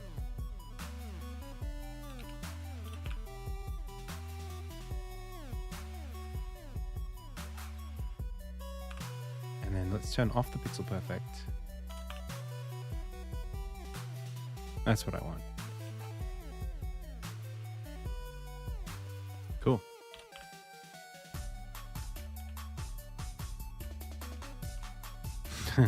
It probably will be a bug in 5 months, but it's a bug that will take me the same time then as it would save me now. And this is just a mock-up. So it's not really that important that I solve it because it's not for anything. I'll do something later that involves solving all of the things where this happens. I'll make a prefab out of them, but I don't need it to do that right now. I just need to know that we get this far. All right. So now we need annotation in game where Armin acquires sapphire, like as above.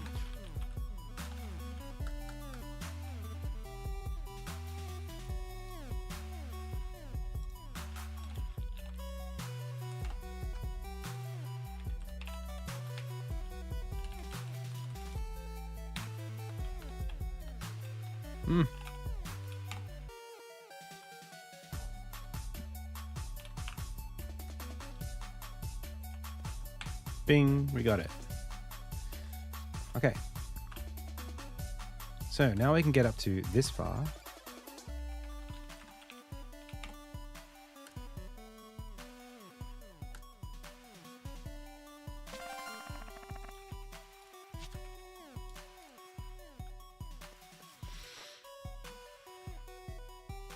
And then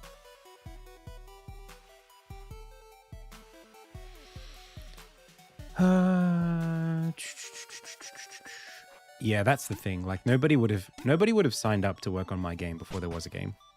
I kind of had to do it all myself to even get started.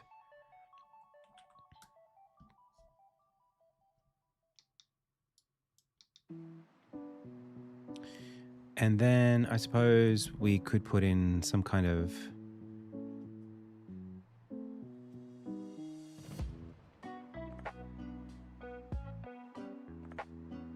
I don't know. I guess I could check what we want to do here. What's good about this process is it forces me to ask the detailed questions of like, what actually do I do next? What actually happens after you get the sapphire? So, sapphire is in grotto. Yes. I just skipped all this stuff. Head back to shore. So I guess the next thing that would happen is you get teleported all the way back to here. And I don't really have like an easy way to do that in the game. I kind of have one. I think I have one in a cutscene system. So maybe we'll just put that cutscene in here really quickly. And I'll call it like...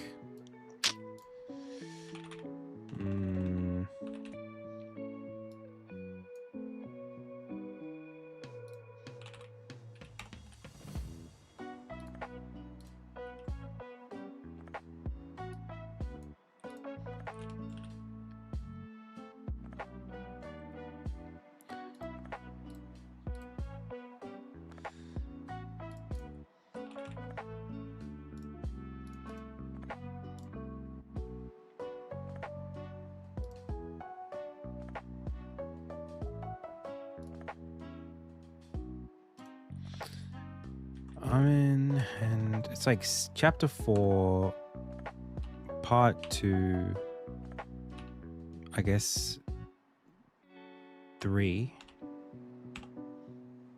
And then this is called like Armin and Hana leave with the sapphire. And then at the end of this sequence, so this acquire sapphire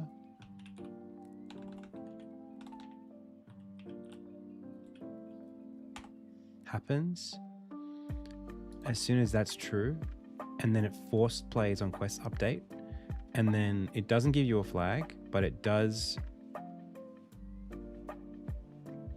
load you on to Ustawick, and I need to copy the door data, which I can do that by saving this, going to here. I think there's a way to do this. And it's the link data on the door.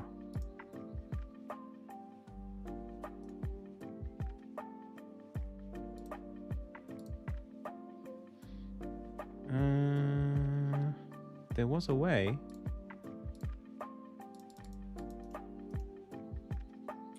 How did we do this? Copy link data. So then here, it's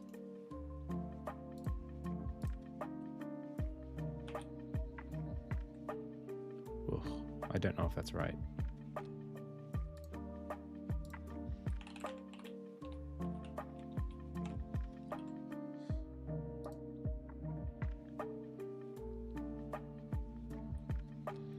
Okay, well, we're going to find out.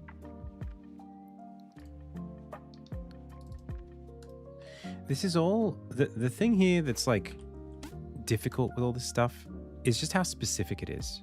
That's all it really is. It's just like there's a lot of very specific stuff that needs to get referenced and set up. It's just a lot of like scaffolding.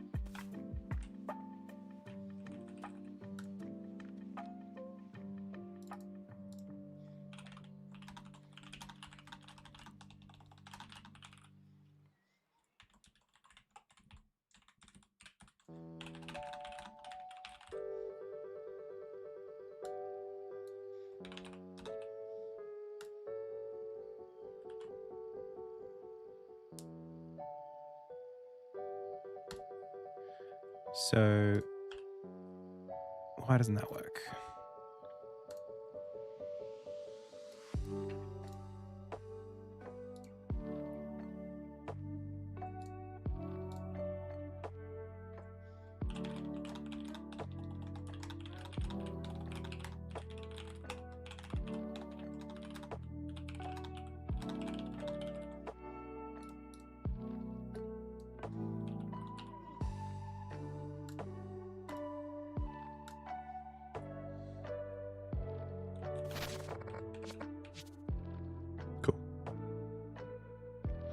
Now that's what I don't want to happen.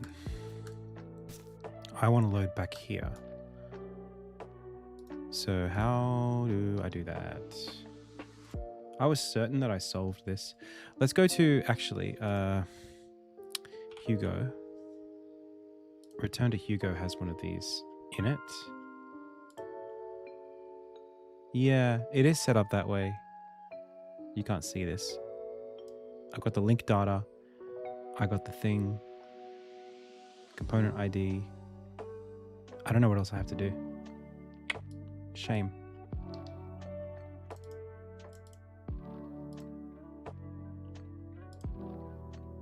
That's the door.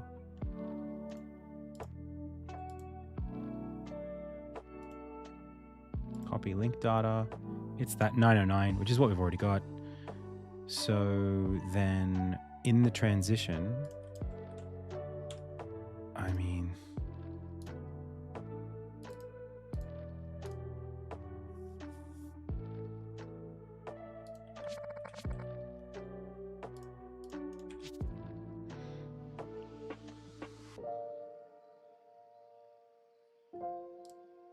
oh.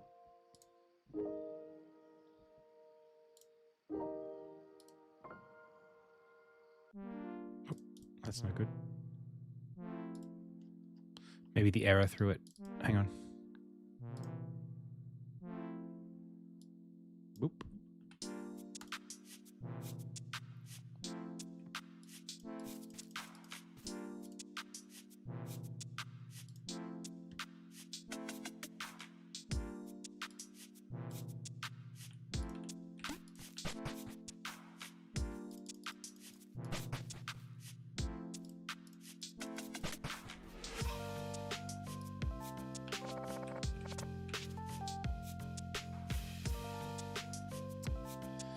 Still no good.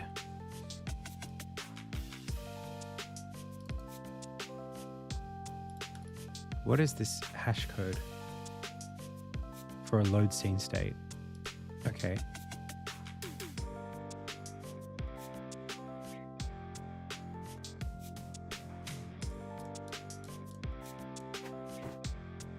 So hang on engine, we link data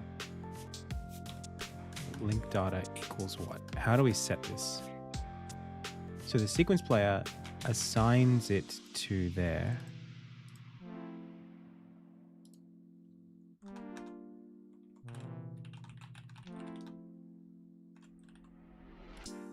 So we are Charlie.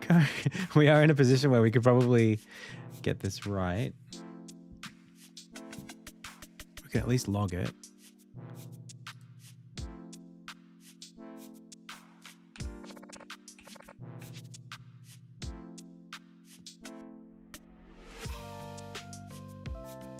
Okay, yeah. It's got the link data right.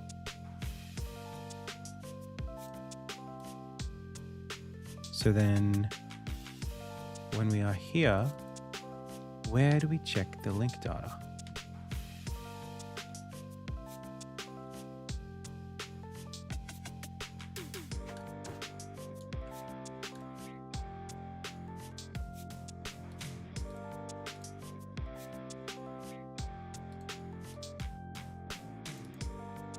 Hey, Disarm.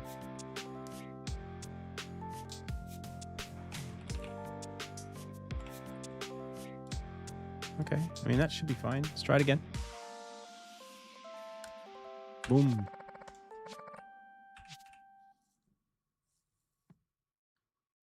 Yeah, man, it's right there. It's right there. 909, the same.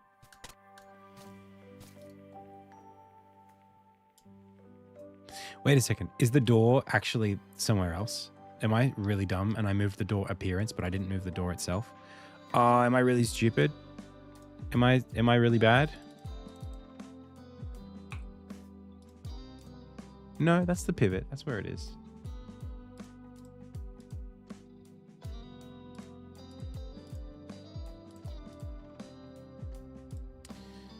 I mean, technically we are like physically where it is, but hang on, maybe that's not right because Armin's like, you know, got to load up. That would be the default position.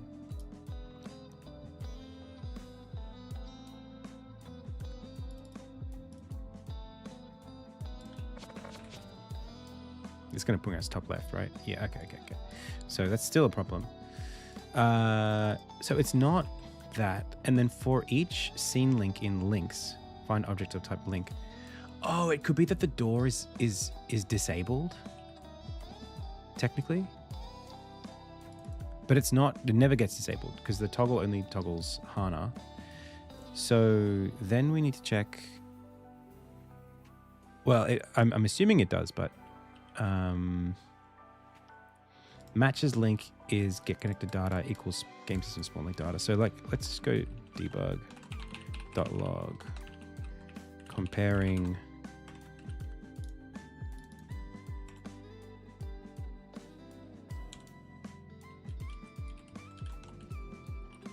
blah to blah. It's weird because it does work in another place in the game, but we're going to figure it out.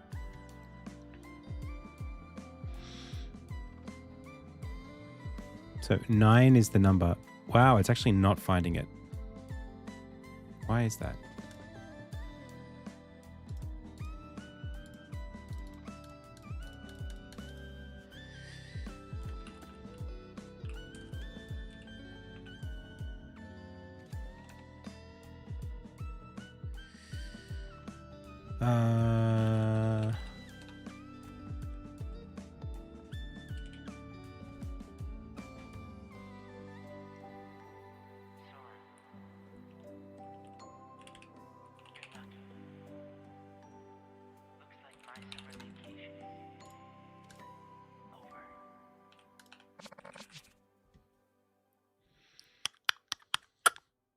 Grotto door. Wait, that is grotto door. Wait, that's got 281. What the heck? Now I'm really confused. Are there 2 link datas on this one door?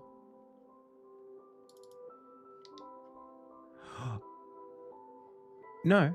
What? How?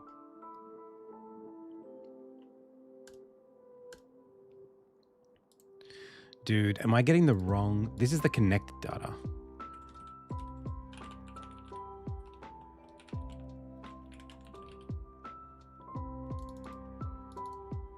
Oh, is it where I've come from versus where I'm going?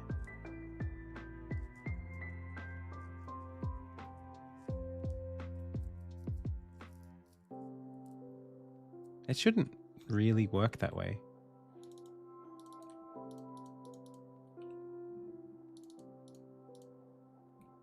Why would it be connected data? Why would I want to do that? That doesn't make sense. I want to go to the door. So this should be link.data.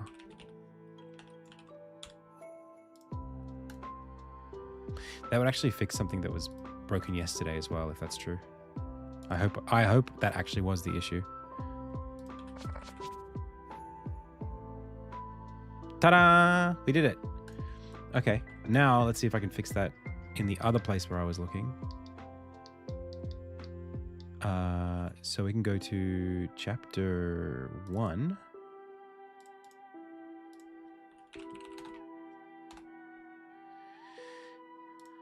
Watch this. We can go all the way to this. And we can go... let's go over to right before we meet the old man.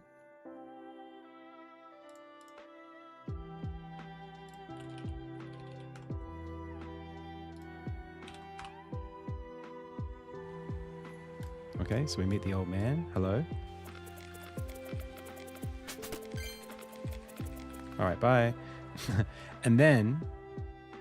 no good.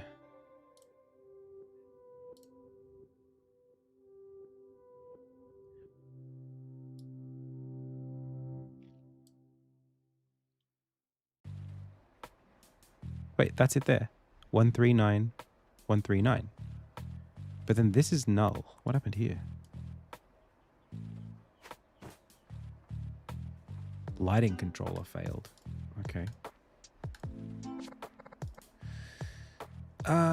So if I... Well, it actually did work, but there was something about something here, the lighting controller.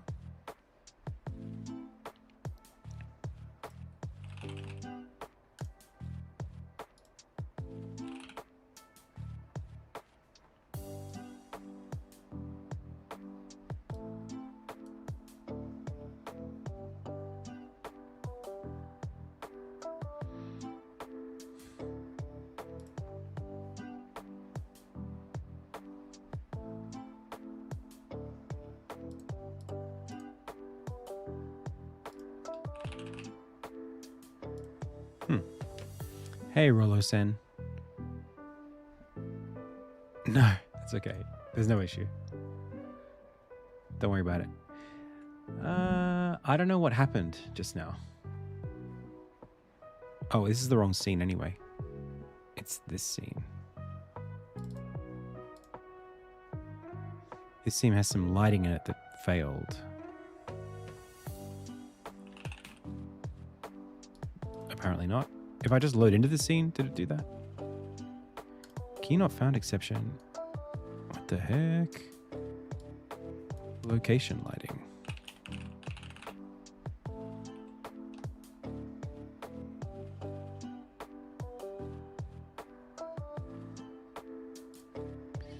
What am I looking at, man? What lighting condition are we even trying to resolve right now?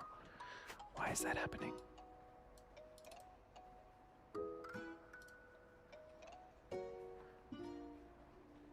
What the heck?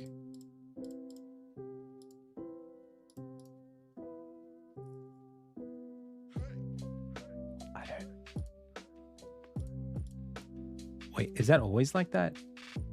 Or instead lighting by location.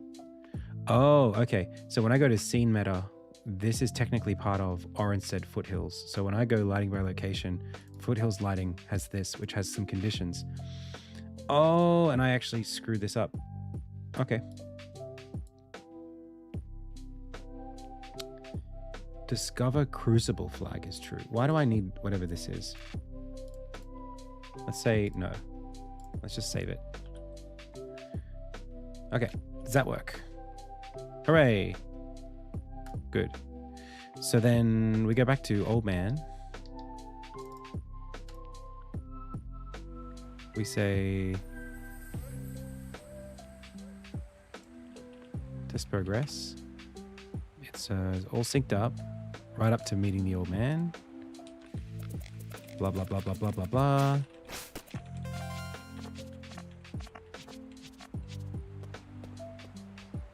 Fine. But then this happens. We're comparing 139 to 139. Wait, but 13977,320, and then this has like a different back end to it. So we only need to do this data when we this link data has a component ID. It's the component ID that we care about, I think. Not the rest of it. Hey, Elzak, do you know what these two... Is this a GUID? And this is just like a component ID? Like, how do we cache those? Because if there's something that changes, then maybe the data gets stale. Maybe that's why it's breaking.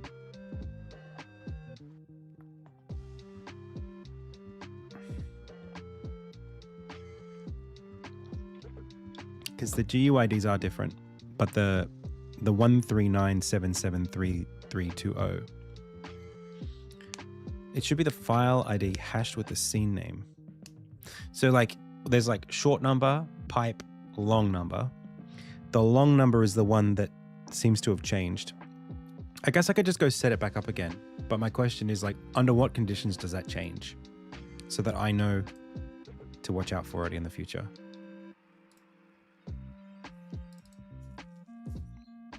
The long number.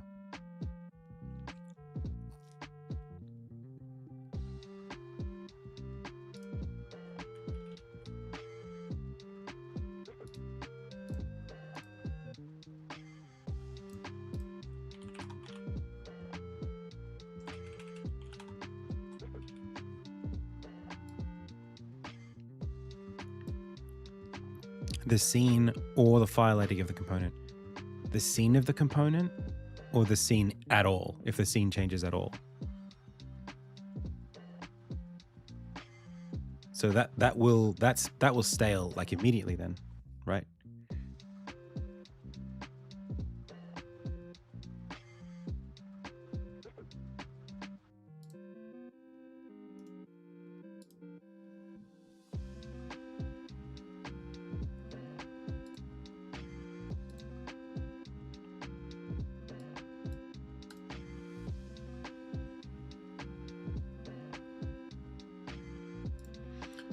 Right.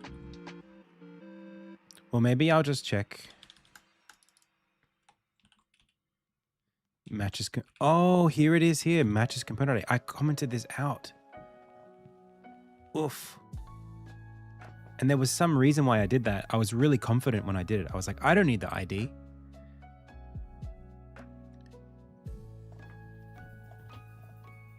Oh no. What do I do? The component ID feels like it's the most stable one. Which is more stable?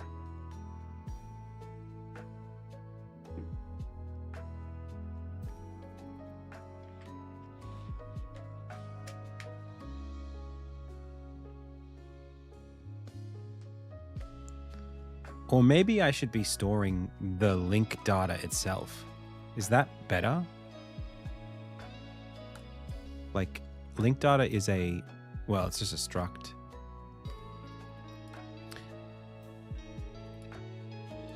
I guess the real question is, what is the best by reference way to talk about this port, or at least the thing that belongs to the port, the link.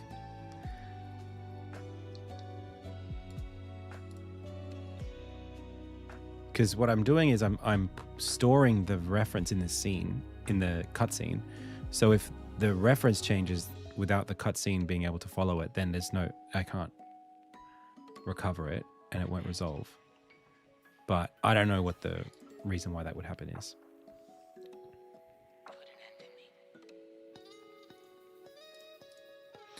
In the meantime, can we do... No.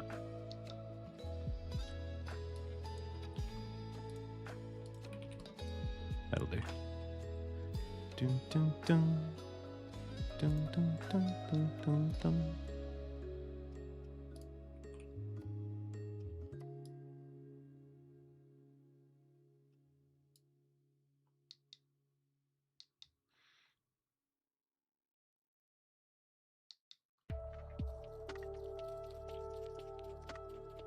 That's all right. Oh, that might be why I didn't do it. Same ID in different scenes. I think I took it away for that exact reason. Oh boy. Yeah. I don't know. I don't know what the answer is then. What's the best way to store a reference like that?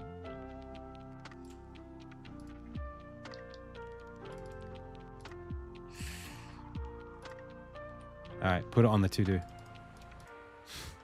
We got to solve that. That can't stay like that.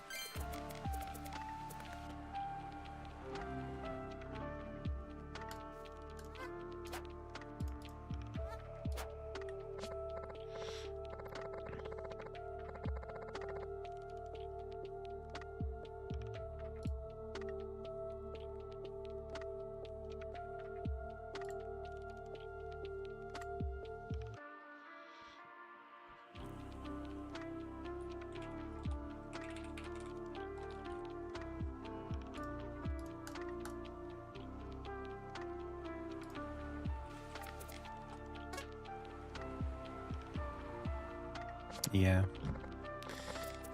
Yeah, the ID is more stable, but I think it's possible to double handle the ID. Like two things could have the same ID. I was getting this problem, I think it was when I was running around Cheverton. A lot of the doors had very similar, maybe I was copying and pasting them or something. So the component ID was the same or something like that. That might not be true. I don't know why it would be a problem, but...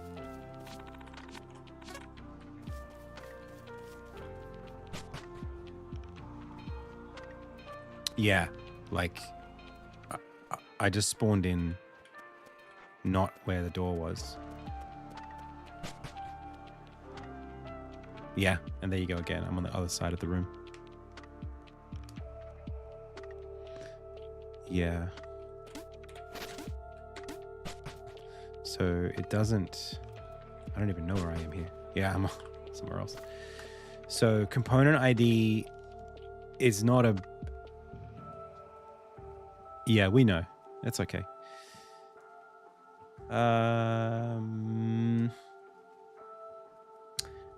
There's no other way then. There is no, because the link data is these two, right? It's the component ID and the data ID. That's all it is.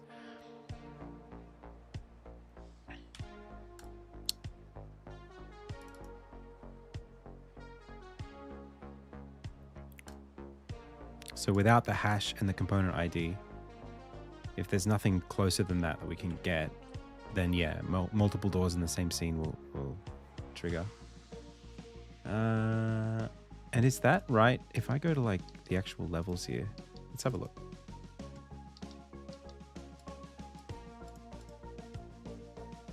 Let's look at the doors.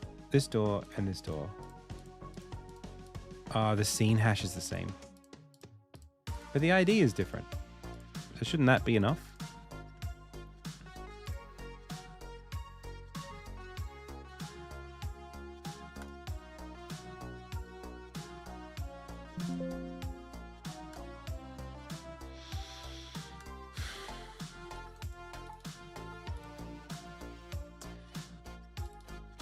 Matches link.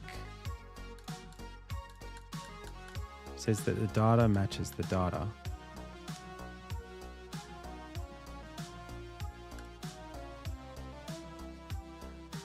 Oh, there's a problem here. I think it's me. It's me. It's me. No, it's me. There's two separate use. It's not you. It's me. This, when I went back, okay, it is connected data.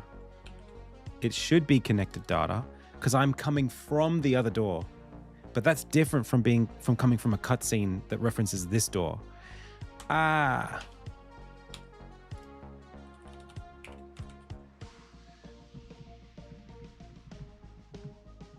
They're totally separate use cases. Jesus.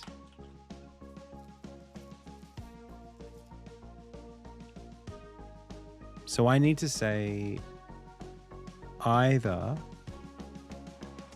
we match the link, check all of that, and then at the end, we could probably even do it like twice. Like, or match the ID.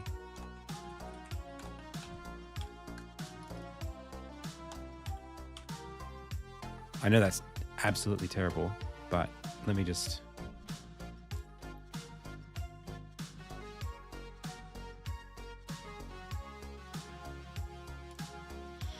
Or I could do a Boolean here that says like coming from cutscene or something. Yeah, I did formal training before taking on this project.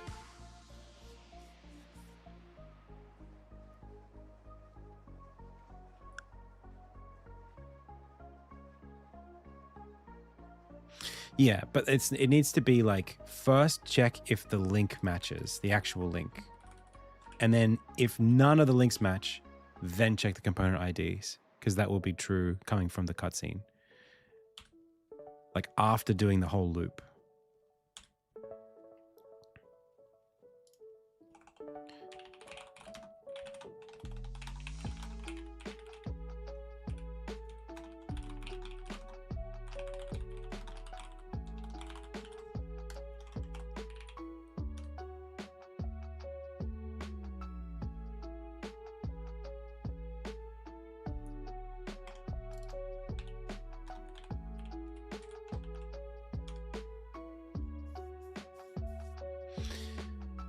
So, I mean, I really want to shrink this down.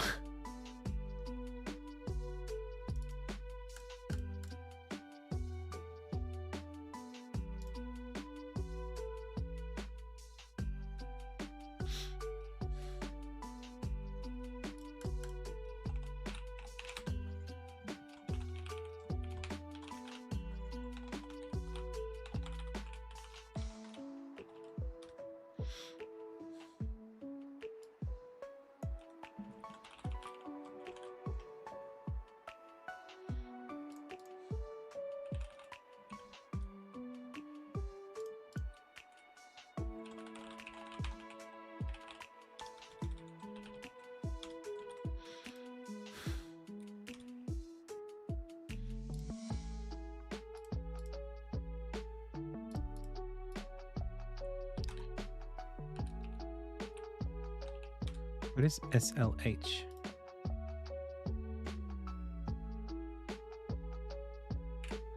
Sure. Then why not just SLH?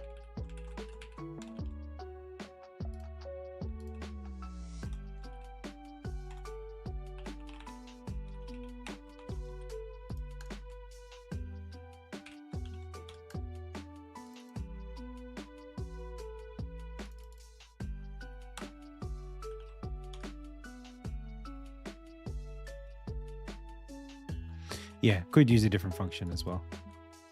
But I would need to flag on the transition that we were coming from a cutscene. And I think, like, if you switch the game off, for example, and switch it back in, like, I need to serialize it down with the save file. It's a bit messy or something. I don't know. It just feels like if I can resolve it without storing some value somewhere, I would like to.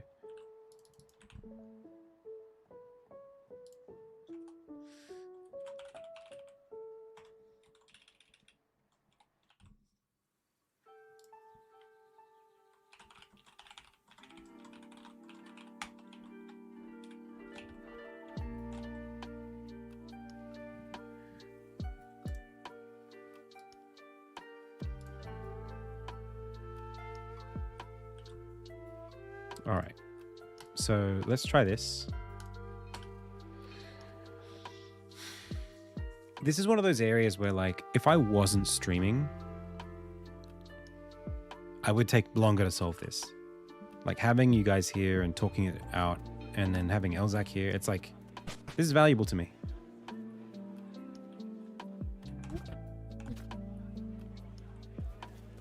Okay, so we go there. Good. No, no good. Damn.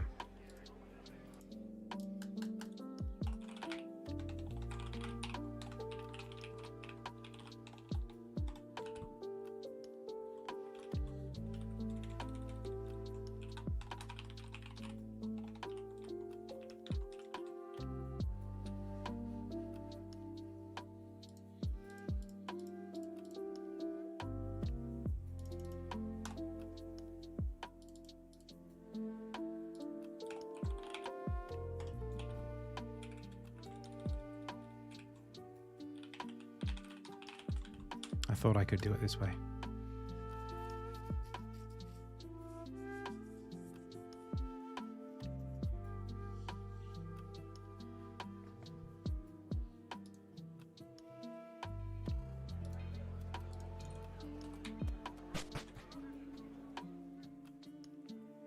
Whoa. No, no, no, no, no, no, no. Literally.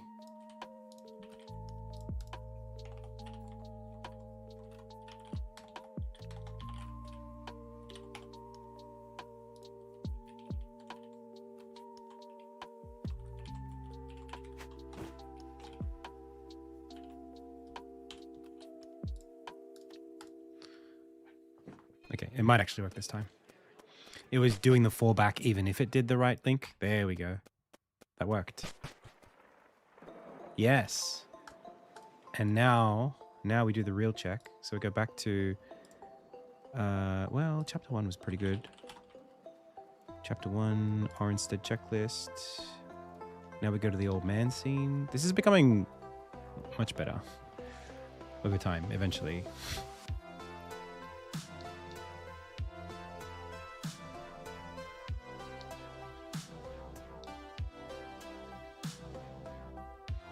Well, I don't know. I had it commented out for a reason. It's possible you could be loading in from nowhere. Like, what if you start, like, on the first time you start the game, maybe? Or if you're loading in from a save file.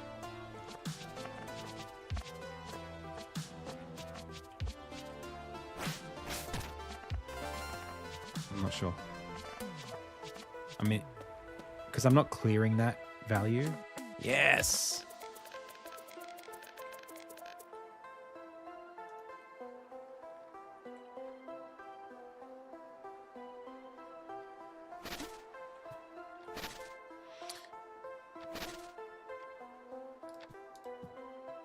Oh, this is the wrong time of day.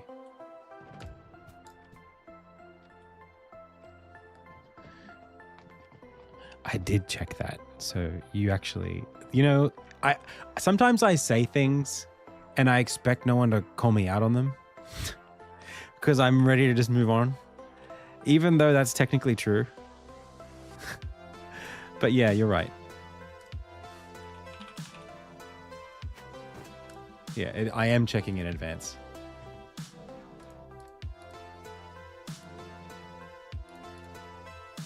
What the hell is happening? Oh.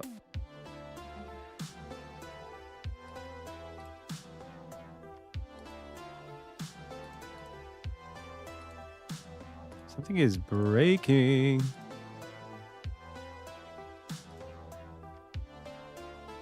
Oh, this didn't save.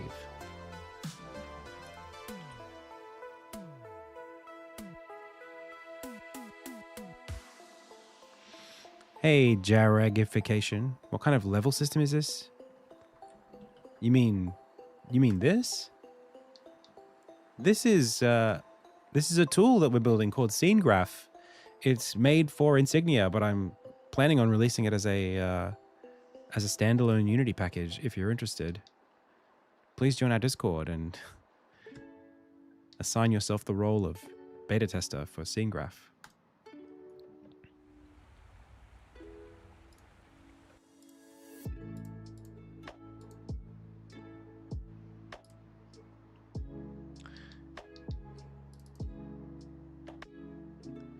No, it's not one big level. That would be ridiculous.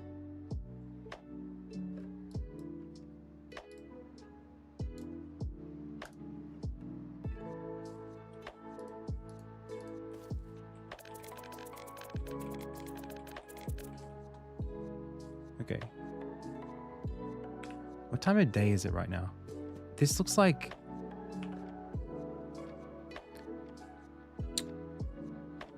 Oh, I see. I see, they're both true. So it can't be this. So which lighting condition did we get? I'm actually not sure which one we picked.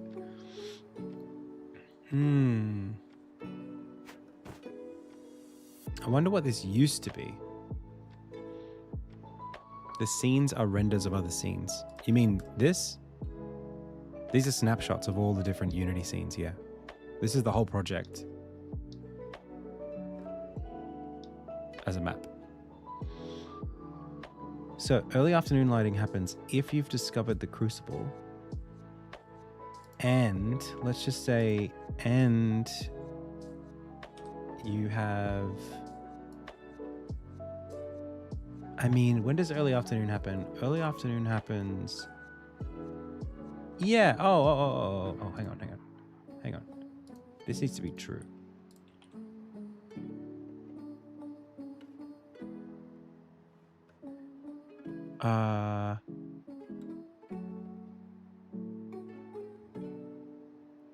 No.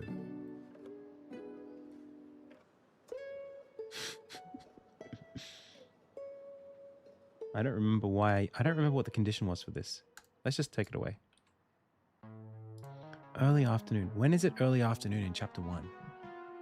Oh, I guess after you've met Wilhelm? Oh, that's right. It's after you've met Wilhelm and before you've discovered the crucible.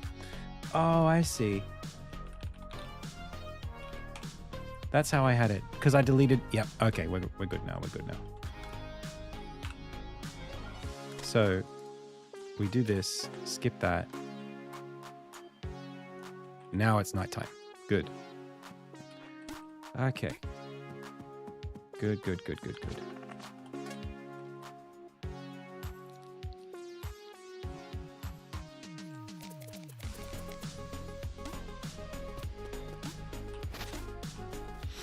Cool.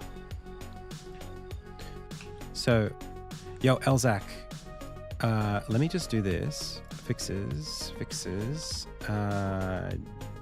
Scene link system on load. Spawning to better handle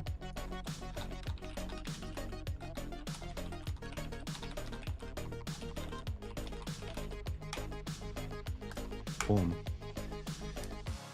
Should we do like a little catch up right now on scene graph? Do you want me to run some stuff by you? I've been working on it. It's only 4:42, so I wanted to, I mean, you saw my message. I want to put more time into it. So if you're interested, we could literally do it right now. Not on camp, you don't have to be on the call or anything. I just want to show you some stuff that I'm thinking about. It might just be easier to talk about it this way. So, throwing a flashbang. So I organized the document a little bit. The condition links feature, I think we just won't release with this. I think it's too hard for now. I've got ideas for how we would do it. I came up with like this thing where we have just like a side panel with the conditions, like the events. And then you drag a point from here to the thing so that when you hover over it, like this, you write a name of an event in your game, you get a little diamond, you drag the diamond to the thing, and then now when you hover over it, you see that diamond goes to that scene. So whenever on game over is called, we load this scene. That saves us from having to do all of this stuff with the lower list. Like the properties window. Yeah, like a blackboard system, or like it reminds me a lot of the animation graph. You know, the properties in the blend tree. They have that same left-hand panel. And these would be global. This is what I realized. I don't think we have a good reason. First of all, we don't know what the use case is of these.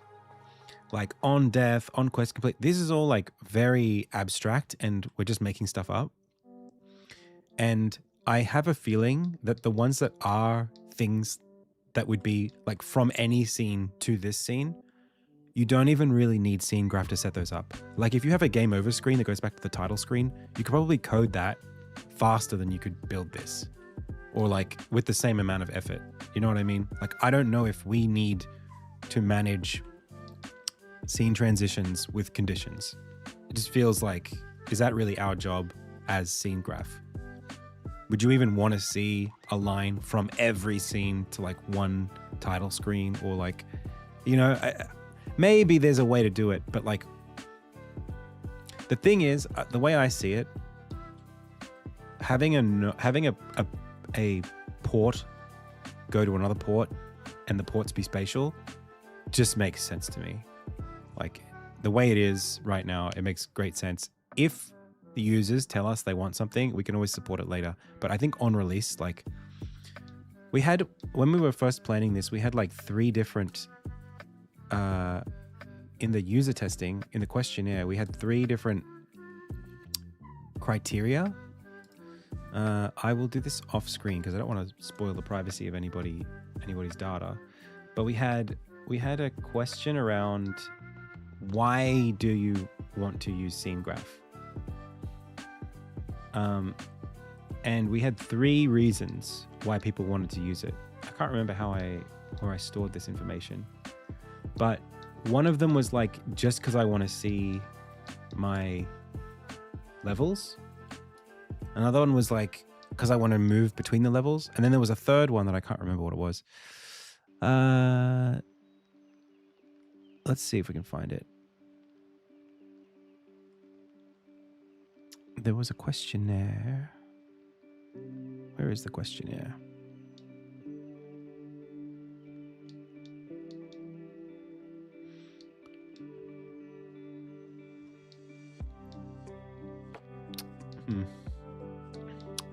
Anyway, there was a third reason.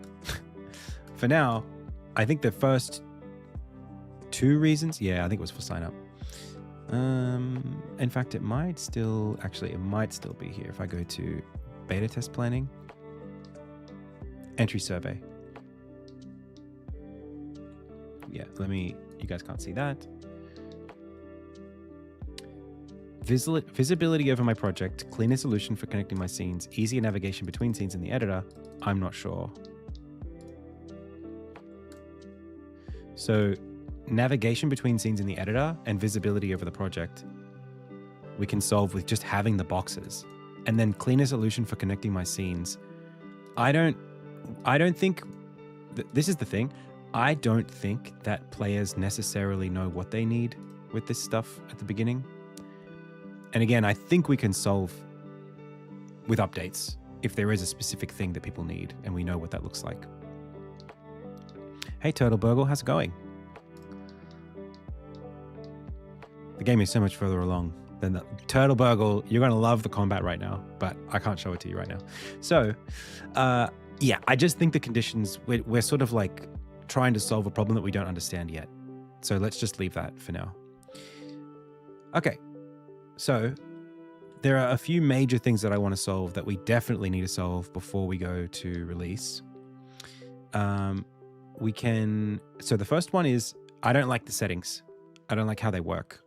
I feel like the settings need greater visibility and we need more feedback around if you've done something that, like, I want like an apply button and then have the graph respond to my change of settings. Like right now you can say like, oh, like do something, and then you press save and then nothing happens. But it's like, I changed aspects about like how the graph should be calculated or rendered or the size of it. So here's what I propose. At least for the snapshots, I think we need something that's kind of real time, where you click like set up snapshots or whatever, and you get like a floating window, and you can literally, with the currently open scene in the editor, you can be like, I want to change the resolution, the pixels per unit capture of the preview. That's the first thing. Like, what is the resolution of this per world unit? And then separately the node scale. So like, how big is that snapshot relative to one graph unit? Right? I want to be able to drag those and just see them. Maybe the dragging would be hard for the snapshot, but at least I think something. We could even fake it with like I don't know, we could do like a high res one and then downscale it or something.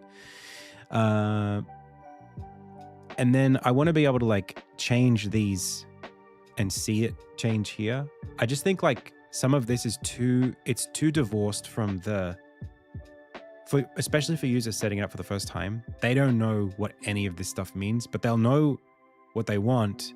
They just won't know how it relates to the settings, I think. So like letting them play and then having it update, I think is the best way to teach them about like, why do they need a background color? What does that even mean? You know, that kind of stuff. And then this button would be my apply changes on save, or maybe we'd have a separate apply button that when you click the button, it goes through every graph and goes boop, boop, boop, boop, boop, boop, boop, boop, and resizes them or whatever based on the changes that I made. Maybe we do some sort of, we warn them if it's a big operation, if it's going to affect, you know, whatever. Maybe there's like a on exit for this. We ask them, should you apply this to all of them? It might take this long. Or select the scenes you want to, you know, something where we just like, you know, they made a change that affects how the graph gets represented. So that change should take effect after they've made the decision.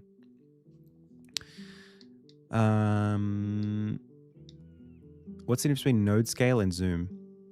So this is what the difference is.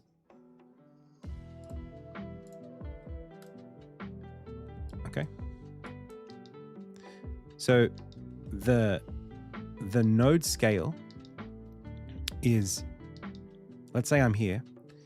It's how big is this screenshot relative to the chrome of the window. That's it.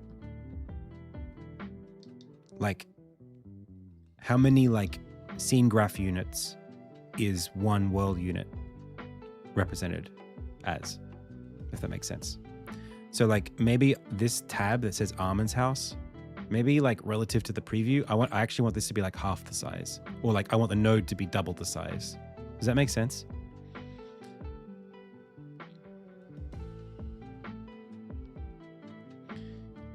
Because like right now, like, yeah, it's just like, because the Chrome, yeah, the Chrome scales with the zoom. But if I halved the size of, because this is what I was trying to do. I was trying to make them smaller. And when I made them smaller, the Chrome ended up being like the window ended up being like way bigger. So like there's actually a minimum reasonable size that I can make these previews. And actually where that started was the VRAM of the game right now. Some of the biggest culprit of the VRAM is showing these previews in the map. And it's because their resolution's too high. But I was thinking to myself, I actually want the resolution to be really low. I actually want to show this preview should be like 1 pixel per in-game tile. Like 1 pixel per 0.32 world units or 0.16 world units, and nearest neighbor filtered. But I can't do that without having the node be so chunky, because the preview is so small. You know what I mean? Like the scale of the preview versus the window is important. So that's all that is. It's two sides of the same thing. So that's what the scale would do. And then onboarding. I wanted to do a better job of it. So currently our onboarding is a separate window, and that window has like all the checklists. And I actually quite like this. I do like that it's visible and you can go tick, tick, tick, tick. But I think it needs to be,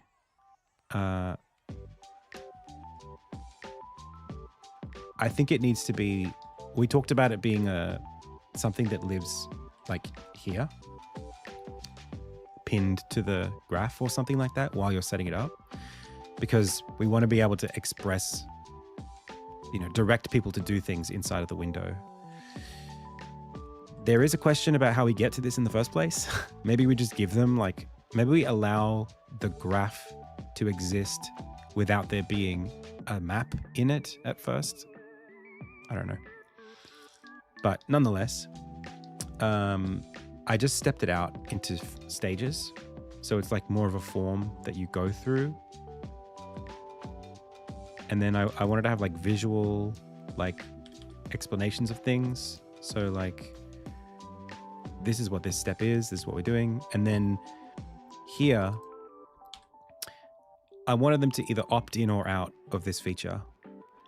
And so there's like the whole thing about like, do you have doors in your game? Do you have a prefab? Let's select your prefab and add a scene link to it. Or let's go, all of that. If you're not even doing that, if you just want this and you're happy, you can just press no, I don't need this. And then you basically get jumped at the end. And then you can then you get to customize the node previews or whatever. And maybe this customized node previews is, we take them to this or this, we let them do it. And then after the end of that, then they're done. But yeah, it's just stages of that. But yeah, certainly like these 1-2 steps of like, hey, get the scene links, put them in. There would be some amount of users that don't even need that. And currently we sort of we don't know whether you need it or not. We don't give you a choice to choose not to. So that's the other thing I was recommending.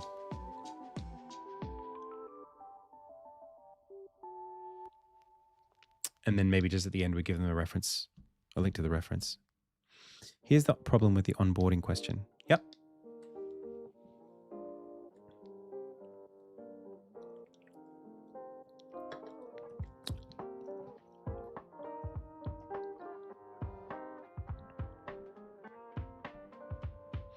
Real test scenario, we had someone who had no scenes, but they would still say, yes, it has doors because they eventually want them to have doors.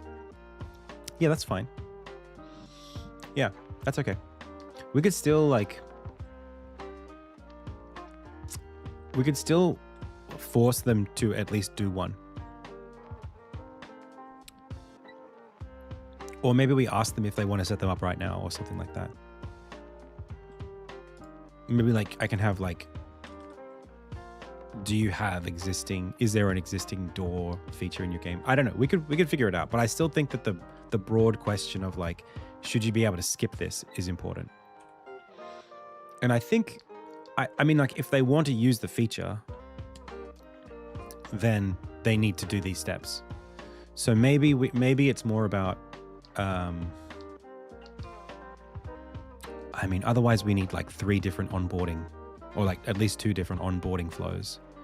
One per feature. There's the base onboarding flow, step 1, and then, if they're not ready, they can pick it up later and do a separate flow for connections.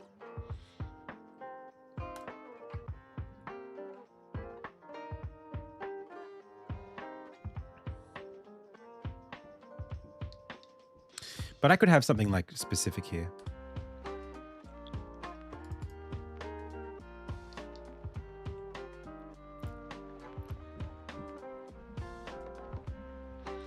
But yeah, I think empty project. Look, what some way or another. Yeah. Yeah, I'll show you something that I've been doing. I don't know if you noticed me do this. I started building a scene generator template.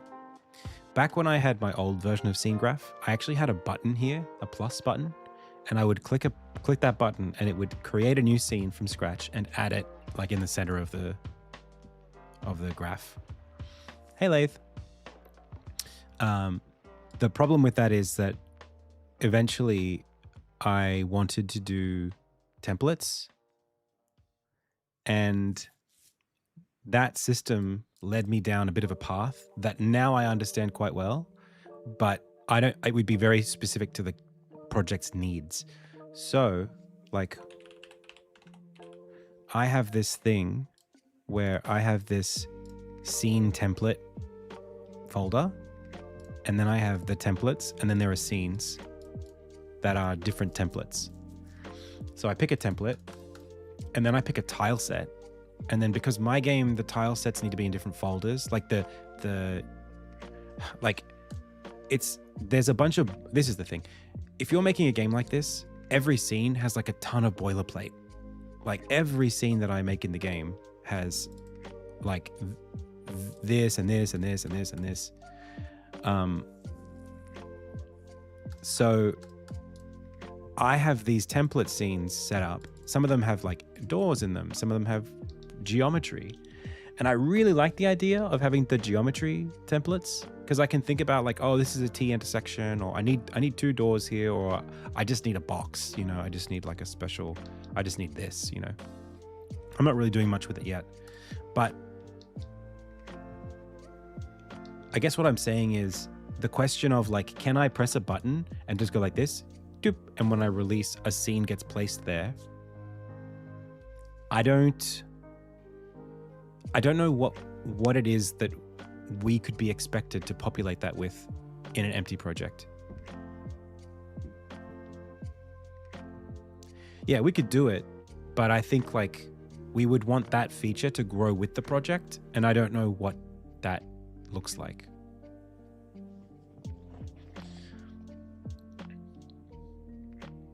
I mean, it could be cool.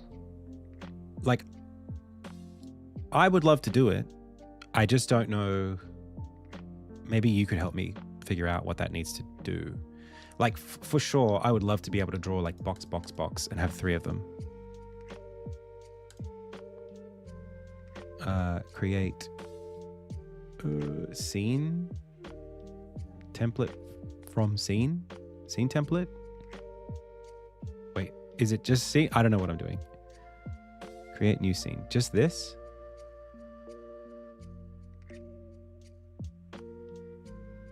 You tell me what to do.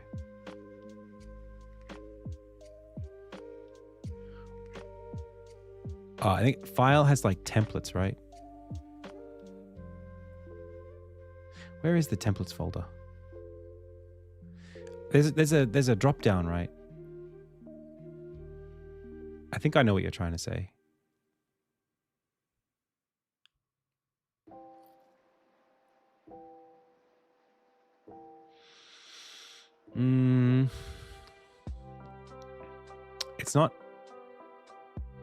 It's not this.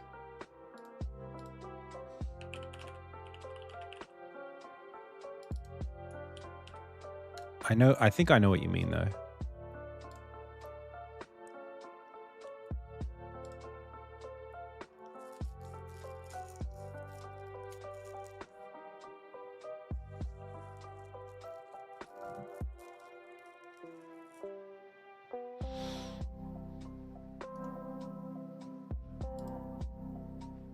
Whoa.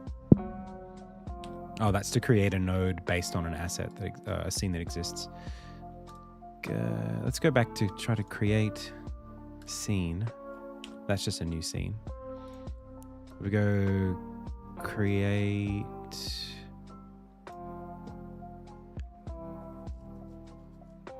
Scene template pipeline. Well, we're not trying to create a template right now. I don't even know what this is when we inspect it.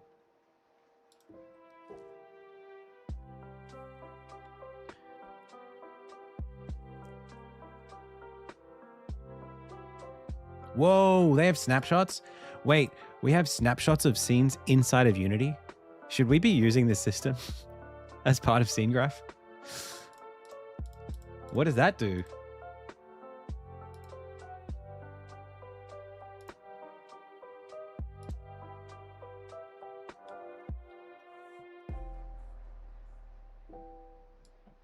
Yeah, I don't know much about this system. Should we expect the player to use this system?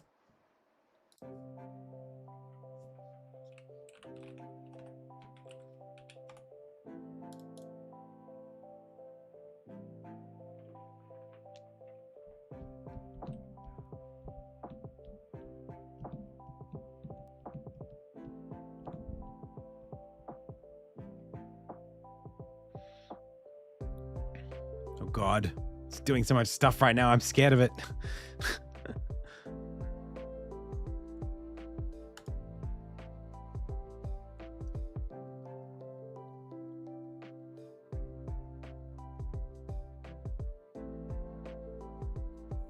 Wow. But see, yeah, this is just using a camera. We've got a much smarter system. Yeah, I'm not actually really impressed by this. Maybe we could support it, but I don't think I'm drawn to it.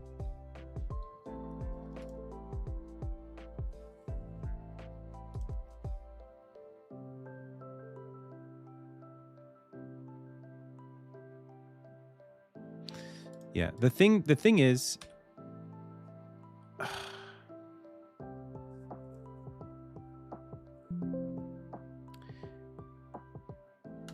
I'm just not sure. Gosh.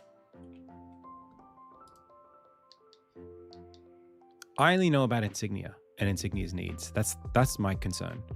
So for Insignia, I would be okay with just defining a level in my settings as the scene template. And then when I press plus, it makes that scene template. That's it. The thing is, for Insignia, the next like thing for me to even make a scene, it doesn't exist until I start putting geometry in it. Like if I was to just make a scene and it had all this stuff in it and it didn't have geometry, the very next thing I have to do is create a new tiled level, and then it's like the scene is not the only asset that gets created when I make a new scene, which is why I have this thing, I guess it's like, this is my scene pipeline, because the pipeline involves creating a bunch of other assets. In this case, the level geometry is the biggest one. So like this level template, this graph, not graph, this tile map, the tile map is an asset. I have to clone the asset. I can't just place the asset in the scene, because then it'll affect all the other scenes that have the same asset. So when I create this level template scene, it actually goes in, finds the asset, clones the asset, renames it to the name of the new scene, and then replaces it here in the same spot. So like it wouldn't be enough for me to just go, here's a scene template, create it, put it in there where I placed it. That wouldn't be enough for me.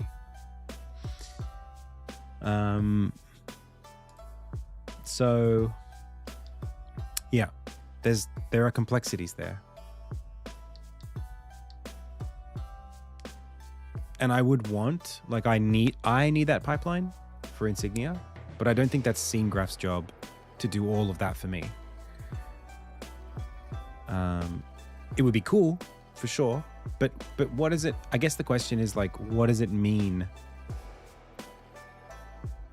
then? If we're trying to support this workflow of ding, ding, ding, here's 3 scenes, what does that do? What do we expect that to do? Is it just empty scenes? Is it the templates minus the geometry?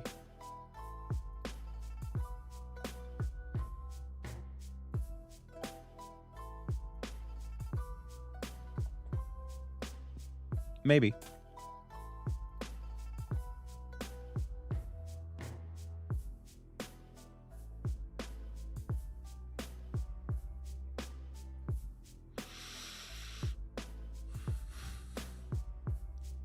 Yeah, maybe Pixel Fireplace.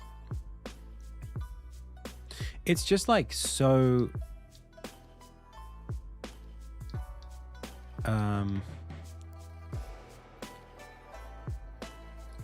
yeah, like a hook. A hook is probably fine.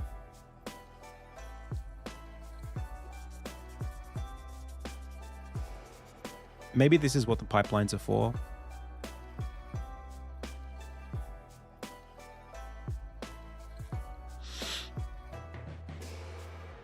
I think right now, Elzak, I think that the difference is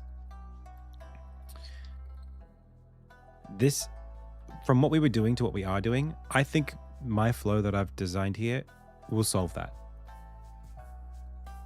I think if we're just very clear, even if we show them like a screenshot of like someone dragging a scene into the thing, just show them exactly what we want them to do, then they won't get it wrong. And it's not that the way we're doing it right now is bad. There's no like, there's nothing bad about going here, saying create scene and then dragging the scene in. It's not like, oh no, deal breaker. And I think odds are most people who use this will have, unless they're like making it for a game jam or something, I think most people will have scenes.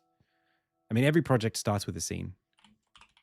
We could import, like on when we create the scene map file, we could have a button that just says import all project scenes.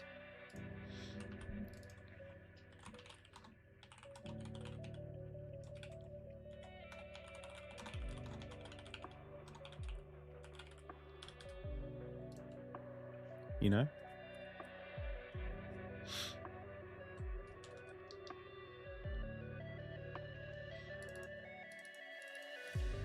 Put this here if we want.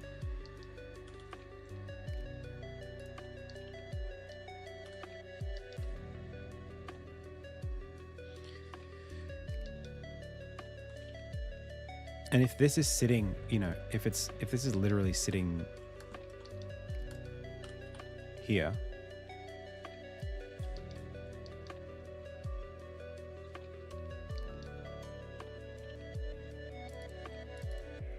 then we could just say like,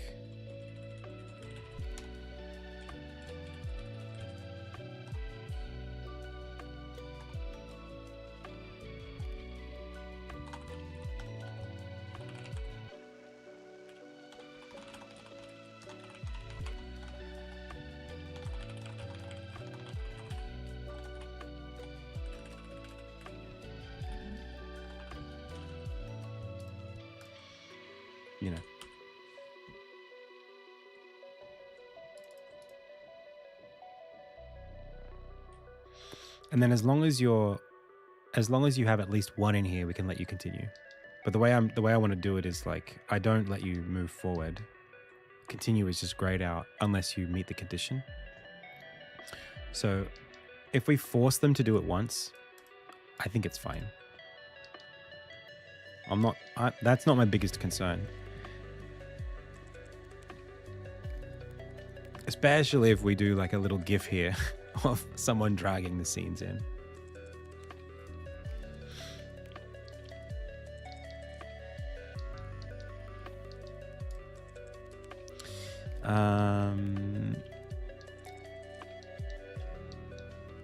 And then...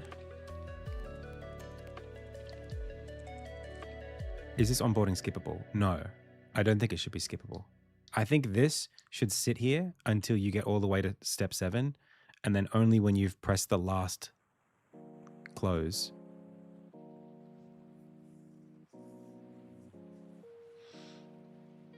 It just says drag scenes in here. Oh yeah, that's right. Yeah, I mean, these people are game developers. They probably should have some sort of like software degree, right? It shouldn't be that hard.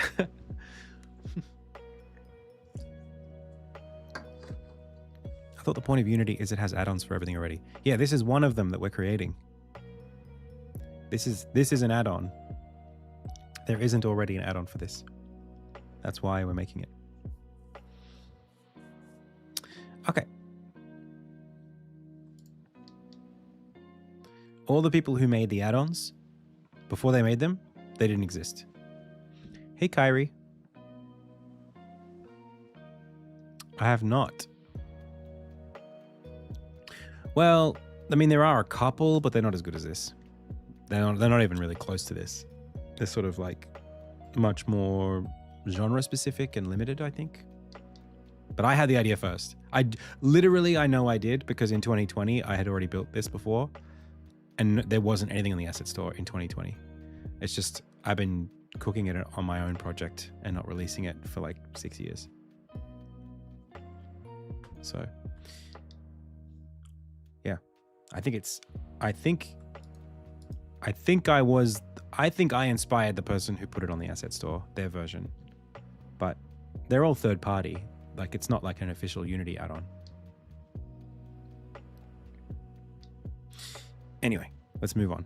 So the other thing, Elzac, that I wanted to cover was... Yeah, but it's not as good as ours. It's not as good, Elzac.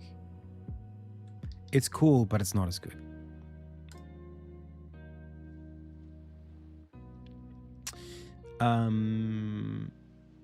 And I think ours will be louder. I'll promote it through the YouTube channel. I think we'll be able to. I don't think they'll be as competitive. The other thing that I wanted to do was there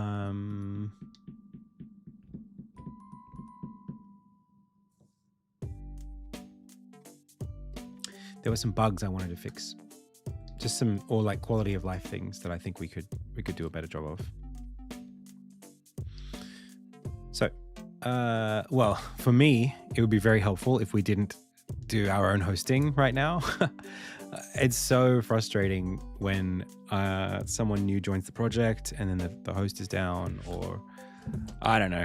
I just feel like for a while, we might need to keep it local to Insignia or something. I don't know. Like, keep the asset, the what do we call it? The package Git inside of the Insignia Git or something like that. I don't know. Do you think it's worth releasing this kind of tool? Well, it's got a lot of polish already. I don't know. What do you think? I think it's pretty good. You should see where it was 4 years ago. Okay. And then this I don't think we need to solve. This I really want to solve. When I have multiple graphs, it'd be really nice to cut and paste.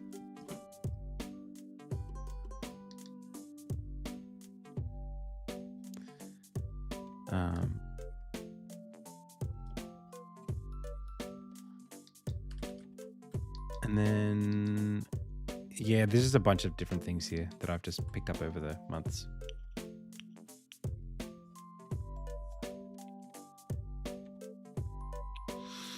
So updating ports in the scene doesn't immediately update them in the scene graph when saving the scene or the graph.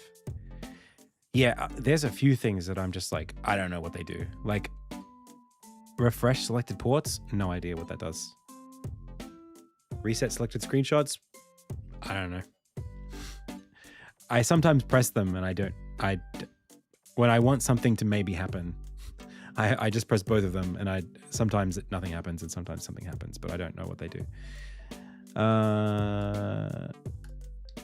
This is a big one.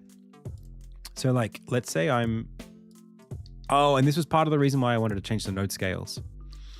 So like, how big should this diamond be on this preview or on most of my previews, right? And then what happens if, let's say I'm here and I want to drag this. Oh, where'd it go? Oh no.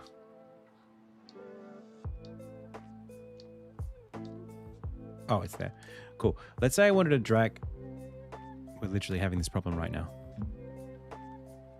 Let's say I wanted to drag this somewhere else. I can't move the view while I'm doing it. So we need to be able to like move this, and as we approach the edge, pan so that I can move it where it needs to go. Because right now, the only way for me to do that is to grab this, bring it really close, and then connect them, and then put it back. So being able to pan the view while dragging is a big one. Yeah, I don't know. Sometimes it just doesn't listen. And then sometimes connections are weirdly positioned. Yeah, this happens sometimes. So like, see here how it's just nowhere. If you move anything, it will snap and fix. But sometimes it's just wrong. Port on hover visual should change to be more evident. Yeah, like I don't know if I'm hovering this or not. That's a me problem. Maybe they should go white when you hover them. Clicking a node and dragging causes it to snap down plus right. Yeah, see that? So like it's here. The second I move my mouse a bit, it dragged. You see that? Like where it is and where I'm dragging are different. So if I just keep trying to click and drag, it'll go down diagonally forever. I'm not dragging my mouse, it's just snapping down.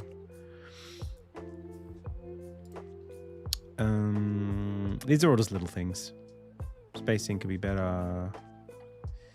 Should these options have an absolute screen size? Yeah, this one too. Like the menus, like this is that big. If I zoom out, I probably still want to, maybe they should be like, yeah, absolute. This is no good. I think we need to make, again, it's something we could just fix. And I'm not giving, these aren't tasks for you, Elzak. This is just like stuff I wanted to fix. This, like, yeah, we can, so like this, as I expand this, why are they good now? Oh, it's filter. Yeah, so like it's just permanently cut off. There's no way to see what that says.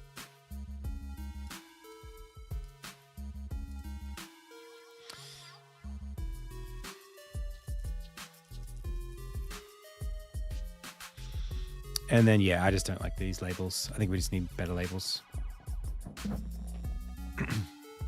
Other than that, I think like it's good. I think we're like getting the onboarding done right, getting the settings good. I think we have something. Can you put this on TBD feature list? What is reroute nodes? Or why would we want that? Can you guys explain it to me?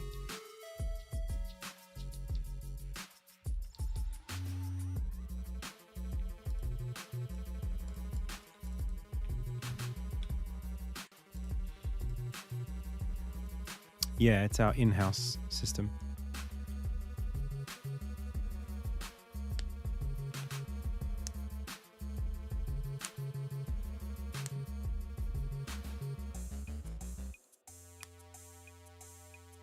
Oh, you want this thing. I'm not a big fan of that, personally, but I know what you're asking for. You want...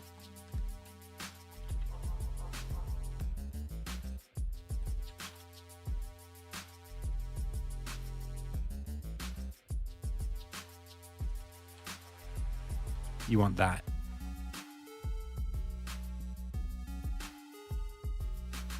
This thing?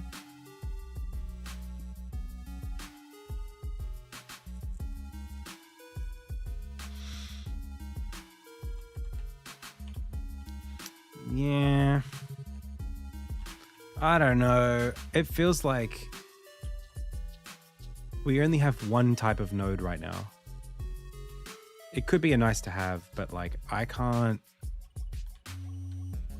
Like we also don't have like post-its. We have groups. Dude, groups are so broken right now. Holy crap, I need to write that down. Groups suck.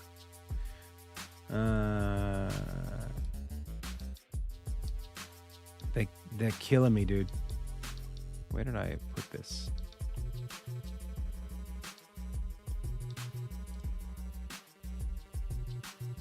Where does this live?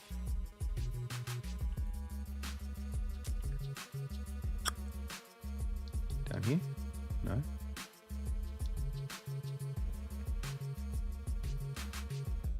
Oh, that's over here on my desktop. Dude, groups suck.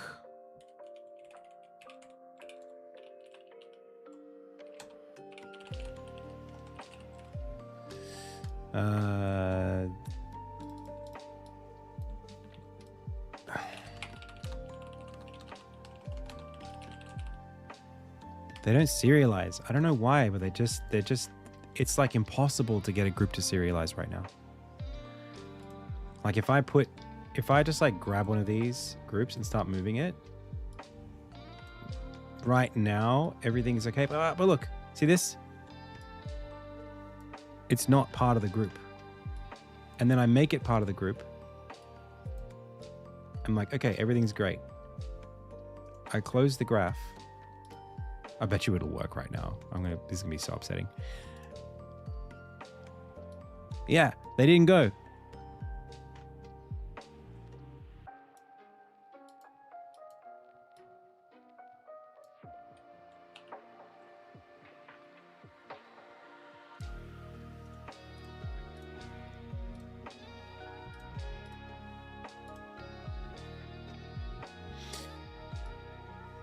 Yeah, it's not too hard.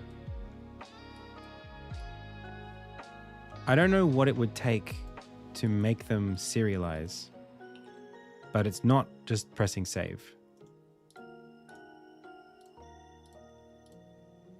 Yeah, they're always bad. See? And I'll do this like every day for like a month. I'll be like, I'll fix them and fix them and fix them and fix them. And then like eventually they'll work. Or if I like ungroup all of them and regroup them, it'll work, you know? Yeah.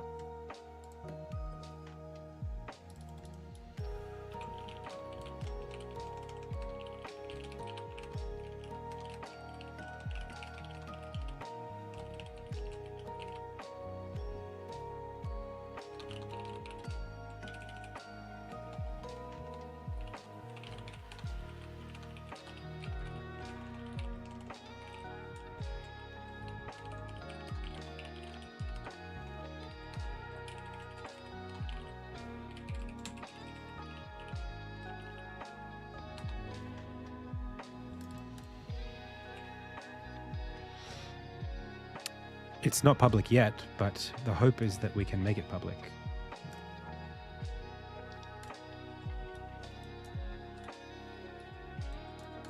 I would like to. Man Serpent, go do it then, bro. What is the function of saying that?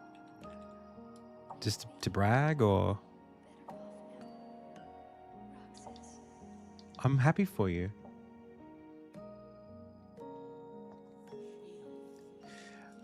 Okay. So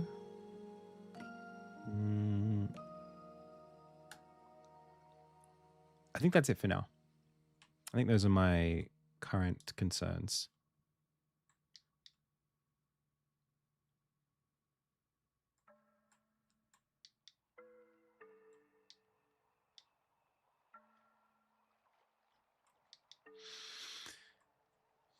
So to summarize, it's don't worry about additional condition flows.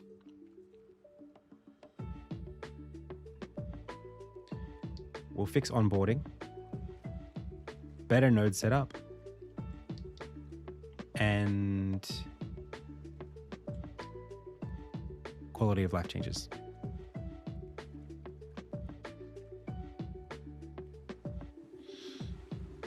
That's what I got.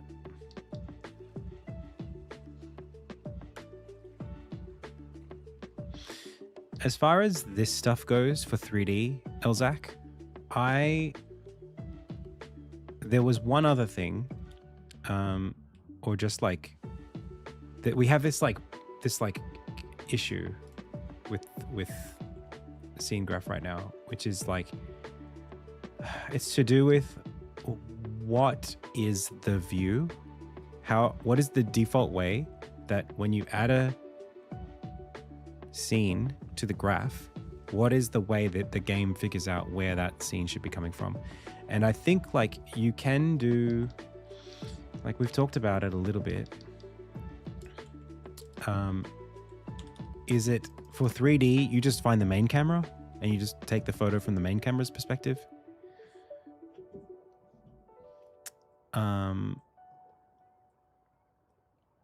And then for 2D, it's a little more complicated. And I think like maybe you could plug a script in or something. Maybe there's something you could do. But I've got, yeah. So like when you say angle, like I just don't think that's super intuitive for most people. Like the problem is I can't, where am I? Where are we?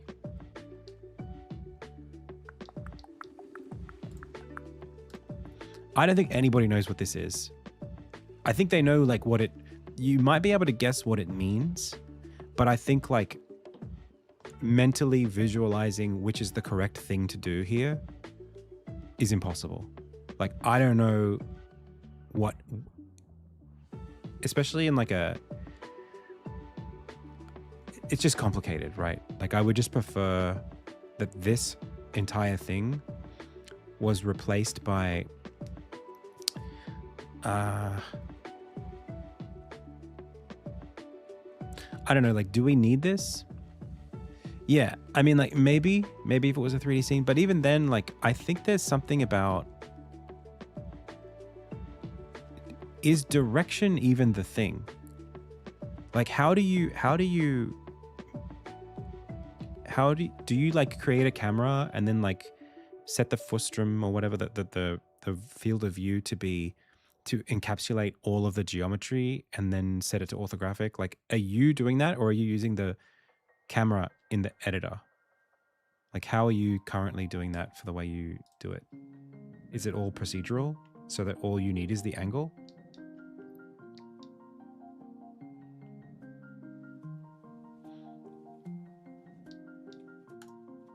Like, to get these, you're constructing it. My concern with this, and I feel like it could get really deep, is like, what happens if you have something where in this view there's like another port that's visibly like in the same XY position but deeper back in the scene? Like, there's just like, it feels a little bit like a can of worms that, at least for me, I don't have a clear answer for how to solve that. But I guess my point here is that, like, I would prefer to see this, yeah, and I would prefer to swivel it or whatever in the settings.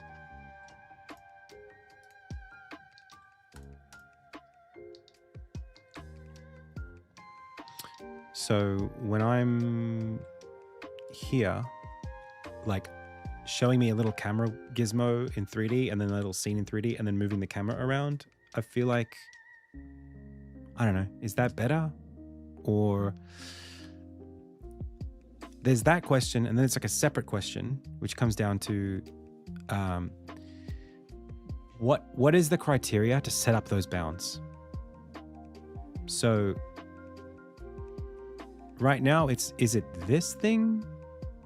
How do we even...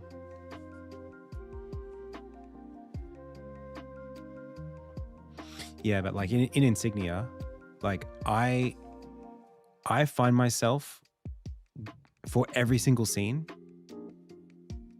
I find myself adjusting this every time. Like I have a custom thing that assigns it. And for me, it's like,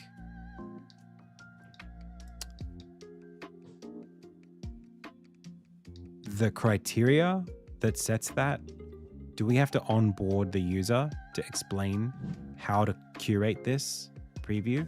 Because this preview is not just using the default. I guess my point is like, whatever defaults we come up with, I imagine that pretty quickly users are going to need to override them or do something with them. Or even if they're just using the defaults, I don't know if they're going to be able to intellectualize, like understand like the relationship between this and that. I almost feel like it would be better to guide them through setting it up themselves. Because I think like there were a couple of times where people would start and the first thing they dragged in looked completely wrong. And this was in the user tests that we did. And once it looked completely wrong, there was no way they could fix it just by looking at this. That's the issue that I have. Like, it's hard to... We arrived at these settings because you went from like I have a solution for this to get a close default. And these are the parameters that the player might need to change to get the default. These are the parameters that I have that the player could conceivably change. Whereas from the user testing side, it was like users did something, it was wrong. And now they're looking at all these settings and wondering, well, which one fixes my problem? So it's just coming from the problem at two angles. Like you've got a solution and you're exposing options to tailor the solution, but like they have a problem and they don't know which of the options solve them. So I almost feel like forcing them to go through this thing of like, hey, let's set up how your nodes appear. Let's set up how we figure them out or whatever, so that when they do play around with that little gizmo, they're getting like the 3D, like you set it up how you want it the first time, and that's the default. And we walk them through doing that in a way that feels interactive with an actual example of their actual game. I think for me, that's better. That's always going to be better than giving them something generic and then asking them to guess. Yeah, as part of onboarding. That's what I'm trying to say.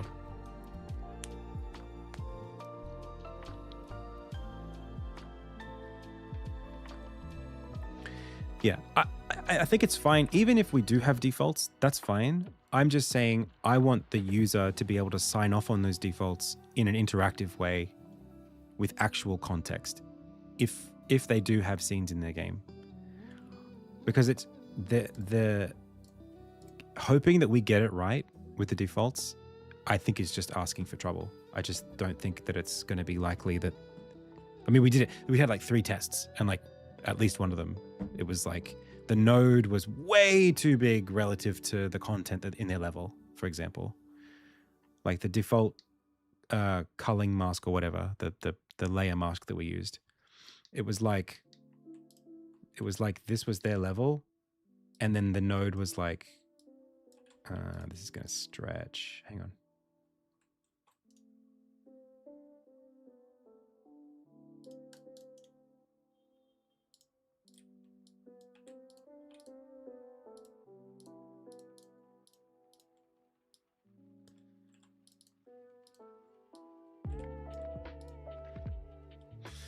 I'm not going to get this right. My example of stretching this and having this not work is not going to work for me. Hang on.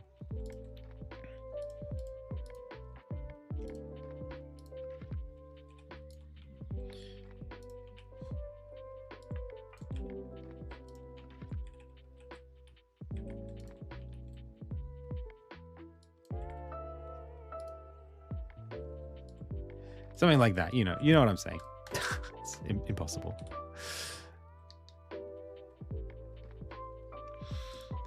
But there was another issue too. It was something like I don't think it was just that. I think it was also the scale. Like how big, maybe I'm wrong. We'd have to go review it. I'm not sure if I have the recordings. Where to give feedback on the playtest? So there are forms. There's a form at the end of if you go to the level select screen, the save select at the top of that, there's a Google form that you can click or like select, and that goes to a Google form, and you can fill that out, and there's feedback, like free feedback at the bottom. Otherwise, if you go to the Discord, we do have a forum for feedback, and you can give some feedback there if it's more generic feedback, like general feedback based on your experience.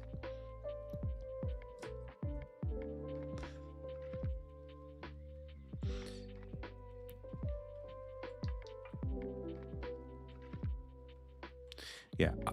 All I'm saying is the question of like, how big is your game, like pixels per unit wise?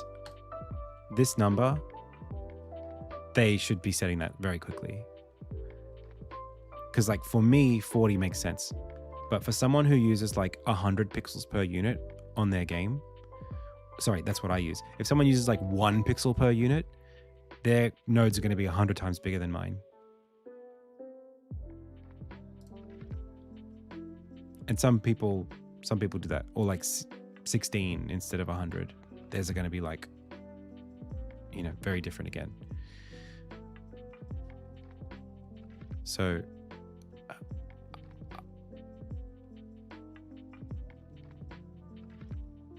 yeah, that's why I feel like we should be doing something that feels kind of interactive and lets them tune it immediately.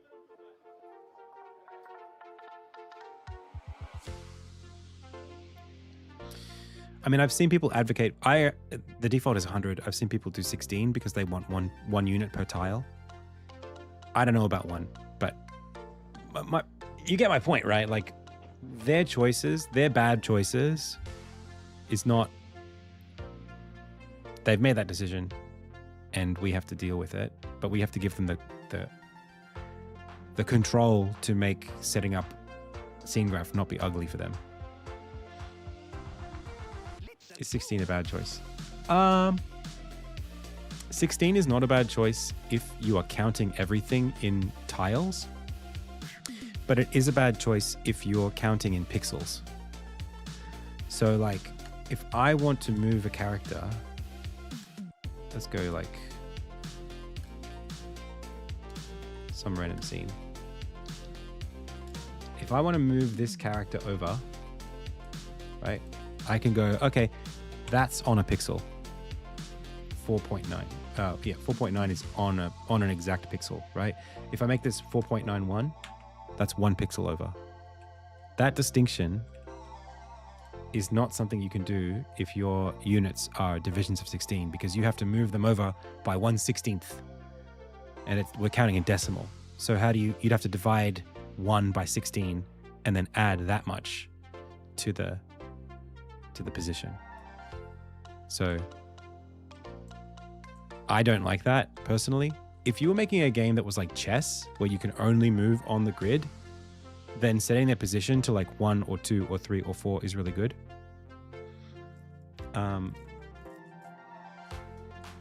That's fine, right? If it's like chess, where it's like your position is 1-1, then it's easy.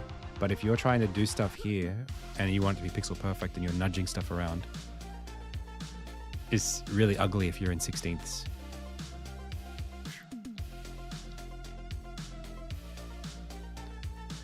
So, something to think about.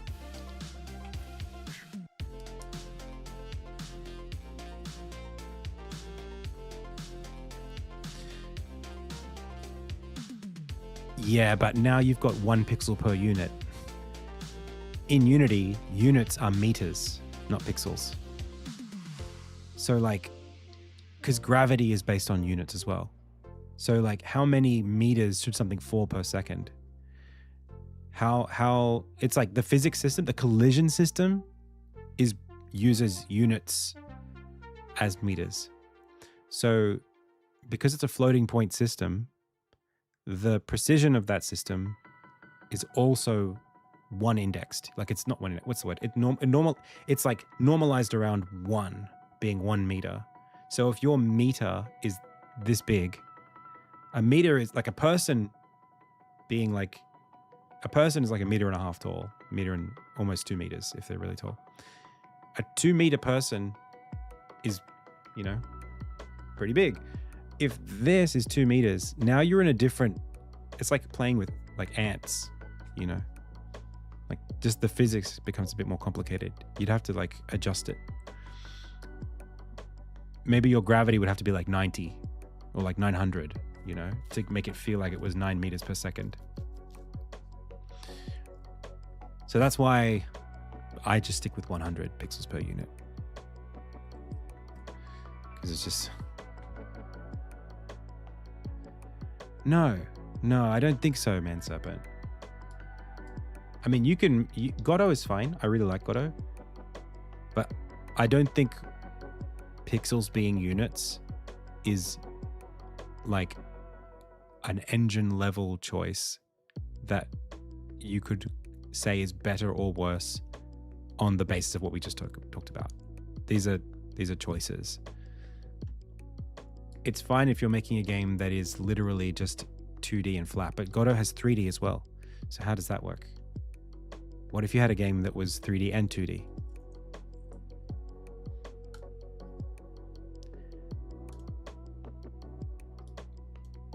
My advice, Man Serpent, you have to be a little bit more flexible with your thinking. Excuse me? 2D and 3D.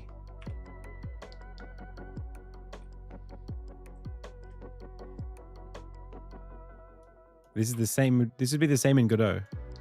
It's a 3D space, 3D coordinates. You can look at it as 2D or 3D. You have to listen. You can't just... Other people have other experiences. Game dev is not just a thing that you can solve, you know, at with like a one-size-fits-all set of heuristics. Godot doesn't work like that, but it does work like that. I mean, you can set up your project to be a 2D project or a 3D project, but if you want ever for your game to have a 3D camera, then your 2D project has to be a 3D project, at which point you would be using an orthographic camera in a 3D project, and your pixel units would need to be based on the 3D representation of those units. You wouldn't want to use individual, like, you know what I mean? You guys know what I mean. If you've done a project like 2.5D is a thing. If you want a game that does this, you need to be aware of what spaces you're working in. It's possible that you would want characters to be standing in like on-grid positions relative to each other. Or you might want the house to be matching on the grid of the floor that it's on. So it's 2D, it's 3D. Anything that does billboarding. Yeah. But at that point, meters as units becomes super reasonable. Let's move on. If you pixel index the coordinate space, what is pixels in a 3D engine? So now you have two completely separate ideas about what one space unit is on your coordinate space based on whether your game is a 2D game or a 3D game. You wouldn't choose an engine on that basis. Anyway, the point is, I'll only say this, Man Serpent. I don't think you have enough game development experience across different genres to have such confidence. I think the things that games might need is a lot broader than what your takes can support or have supported so far. You say a lot of really confident things, but like, it's kind of like, it comes across as a little bit ignorant of the exceptions to the things that you're talking about, which is super valid. There are totally valid reasons why you'd want to do A or B. And just saying, oh, it should be this way because I think so, it just makes you look a little uninformed, because there would be people who are making games that actually it needs to be this way. And that's a good thing.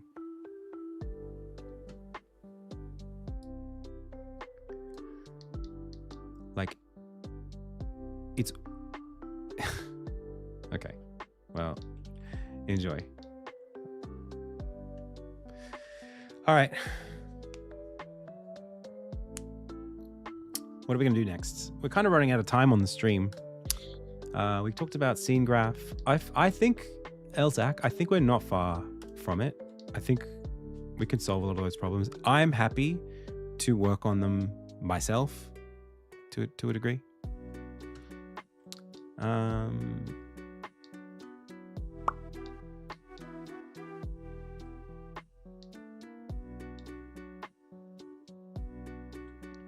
We could do a little bit more art at the moment. Maybe we think about this guy.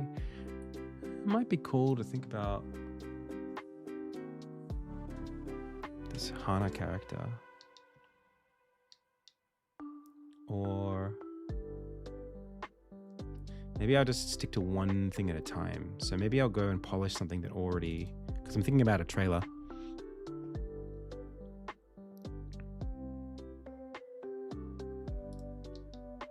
Okay, well, we're making a Unity game. So if you feel that way, you don't have to be here.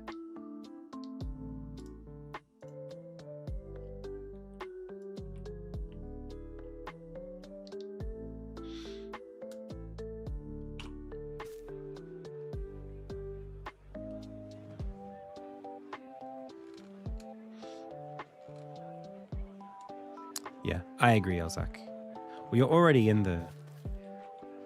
As long as we can both work on a repo, and that repo can get pulled into the Insignia project, I think that's fine. I'm happy for it to be on GitHub and just do it that way. Okay. So I think I'd like to take this screenshot.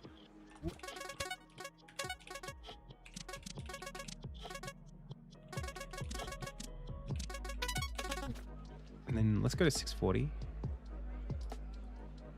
And then I just want to kind of paint on it.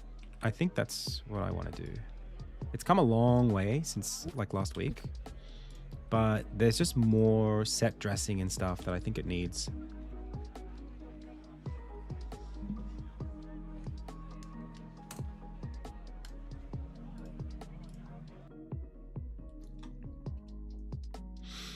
Let's go to focus mode. Thank you, chat.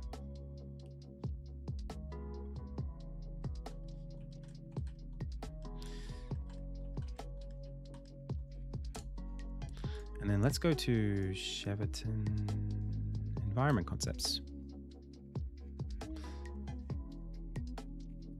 Right.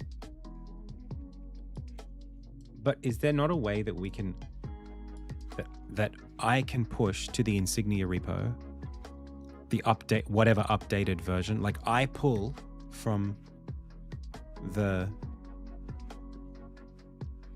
like it's local in the Insignia project.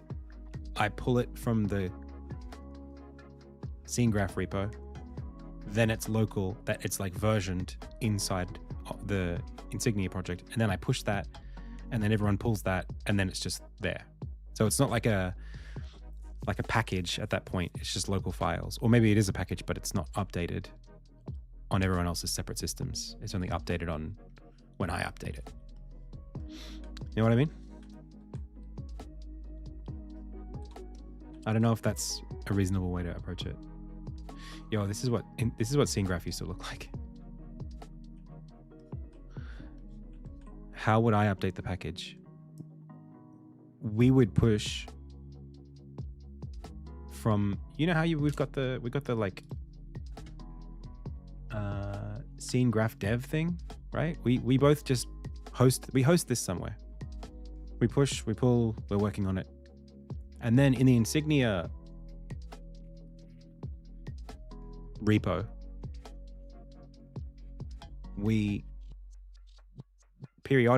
I periodically pull to it. And then that's just local. And then when I push, those local changes just go up, and then everyone pulls that. So nobody else is like touching the dev repo. They're just getting the files that I pushed when I pulled from the dev repo. Is that even possible? Am I overthinking that?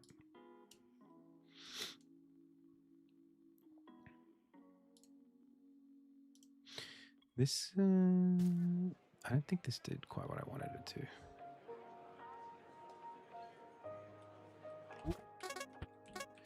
Then maybe it's just about dragging.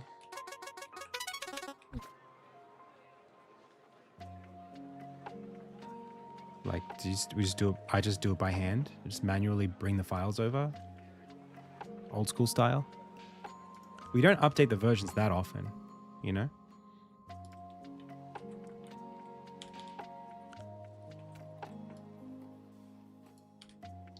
It's not like a package at that point. It's just like local files. Maybe that would be bad for the project.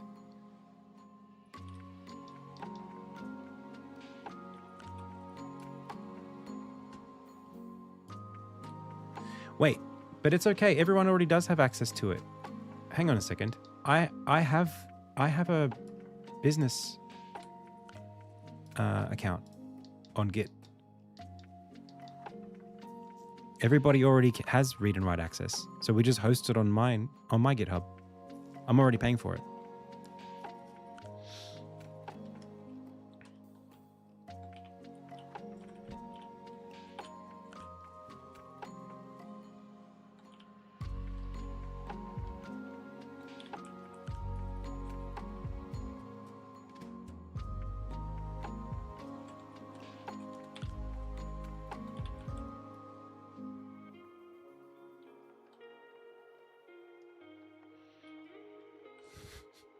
Yeah, if I'm hosting it, then that's it, right? I just invite you. You're already in my org. We're already doing it this way with the Insignia repo itself. You don't need to be paying. You don't need to be hosting it. If it costs you, that's that. Why did we even do it that way? Oh, because you were building it at first.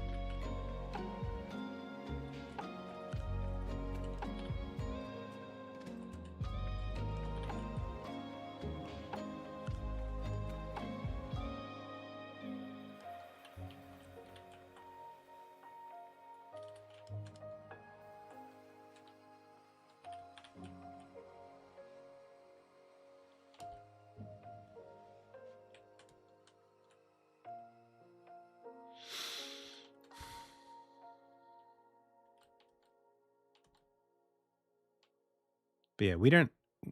What I'm trying to say is we don't have to do an expensive thing. You don't have to pay anything. I'll sort that out. And if we keep it in the Up on Hill organization, it will make it very easy for us to just, yeah, solve it. So what do I not like about this?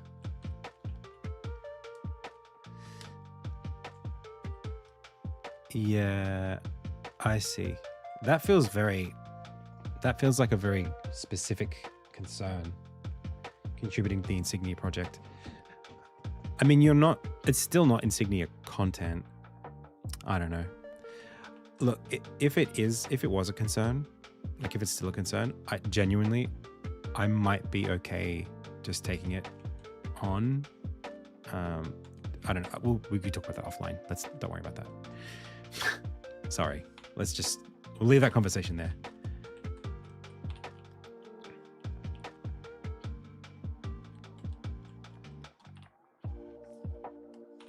Too many concerns there, getting all muddled up.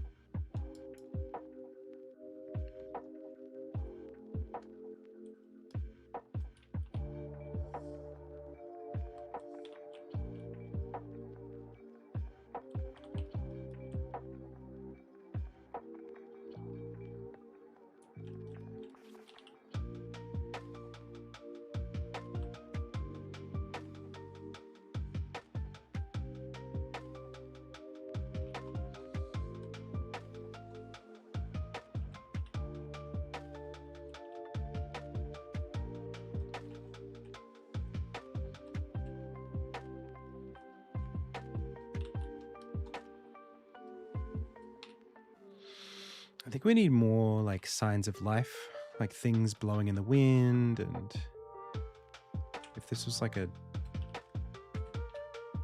window, you know, like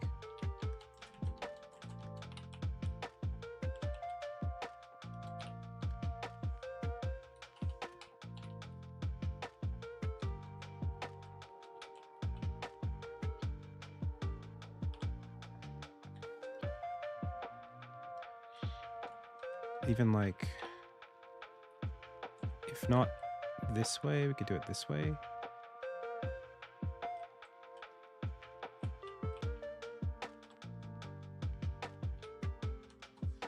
With like,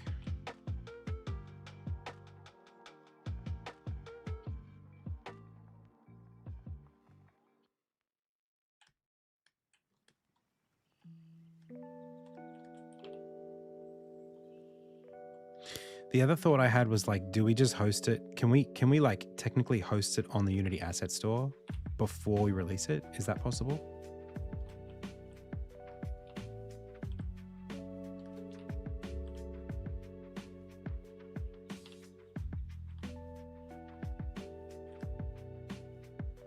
Hey, Chartle.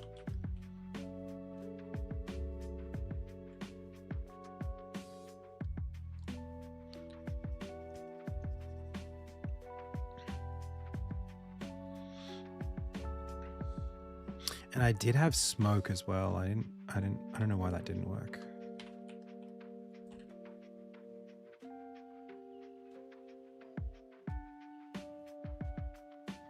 And I'm not sure if it should be a particle system or what.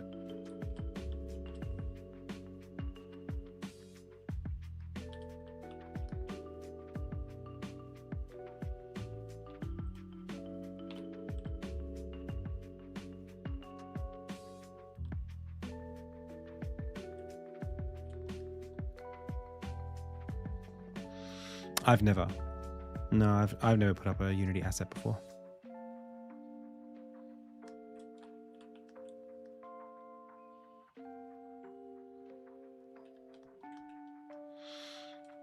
So I think it's also something like about the street too. Like, oh, carts. We need like, you know, not obstructions, but like stuff in the street that's like, you know, horses and carriages, and I think we're just not making use of the street right now.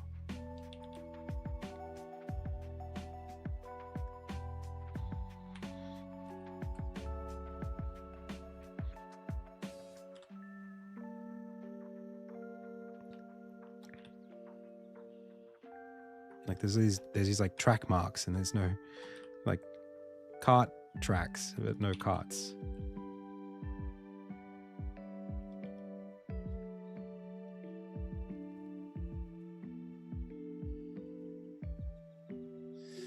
Probably should do like a little watch of like a Pirates of the Caribbean or something, and just see. See you, Elzak. Catch you Thursday.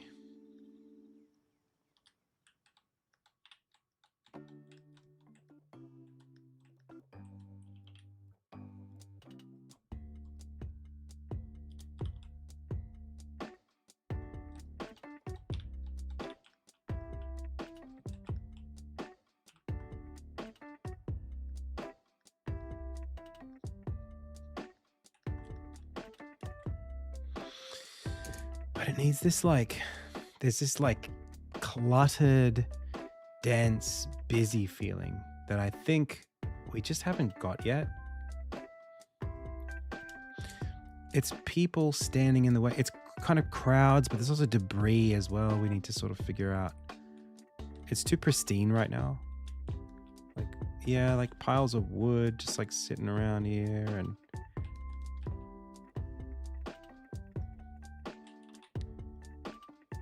just stuff like leaning in places. It's hard to sort of describe. You best start believing in ghost stories, Miss Turner. You're in one.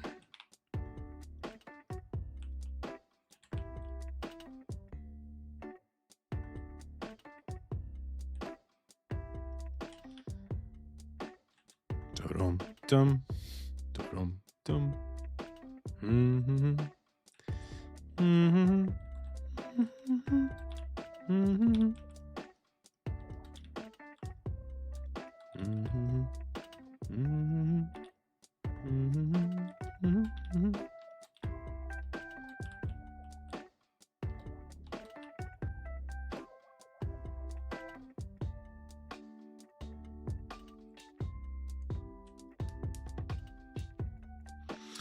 Yeah, but this is like specifically supposed to feel cluttered. Like it's my goal for this city to feel really lived in, and I want that for it. Like I know what you mean.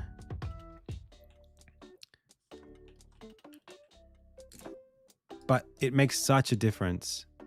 I can't explain. It's hard for me to explain why.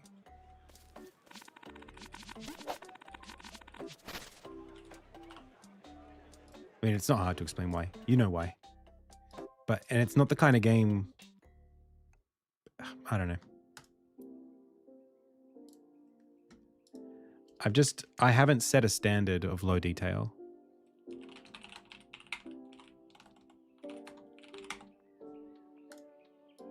Like in Mina, you know, you go to like the town and there's tons of stuff. It's just super cluttered.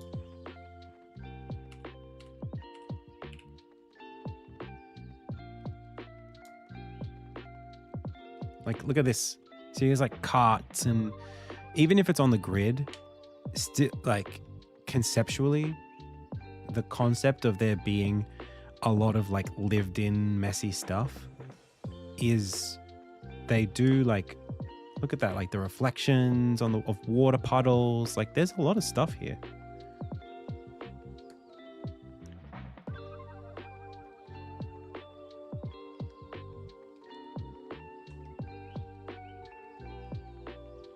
And I have barrels and that kind of thing, but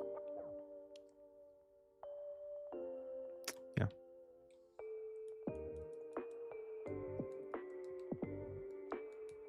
What's your opinion on AI new models being able to build full games from scratch and make their own game engines? For example, they made 3D rendering stuff for full voxel games. I don't know.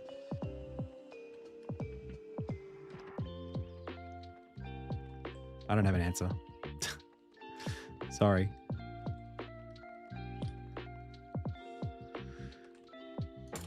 So like maybe it's just a question of adding like a lot more NPCs.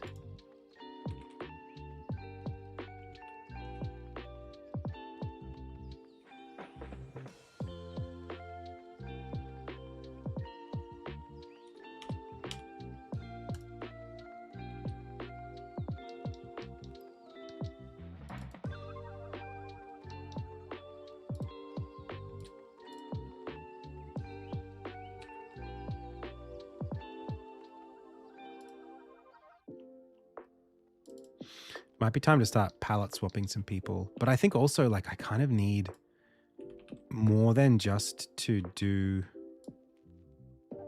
a bunch of palette swapped NPCs. I think I need like NPCs of all the different races walking around and like...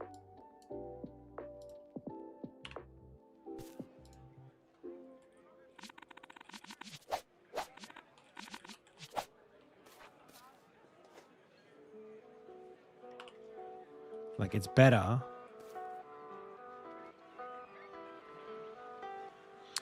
Yeah, we could probably do reflective puddles.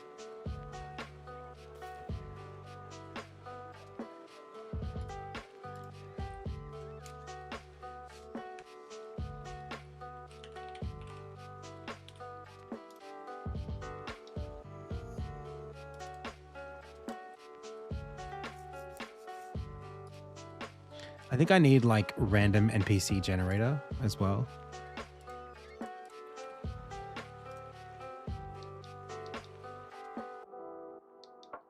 None of this is hard to do. I just haven't done it before.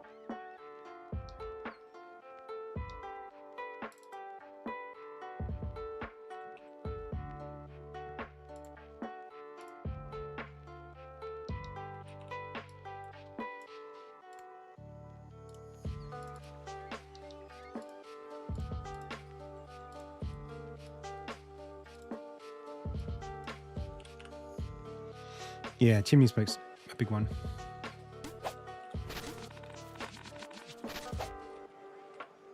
Is he coming?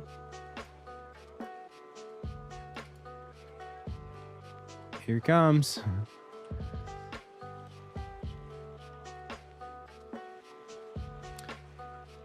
When I say that, I really just mean like take a bunch of NPC presets and then like pick one.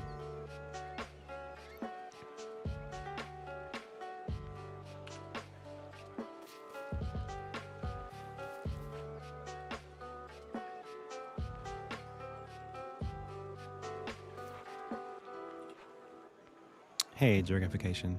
Thank you so much. Yeah, it's great to have you here. I could definitely palette swap the characters. And then, yeah, these silhouettes, I mean, we're not quite there yet. Yeah, pick a few presets, do a bit of a palette swap. Easy.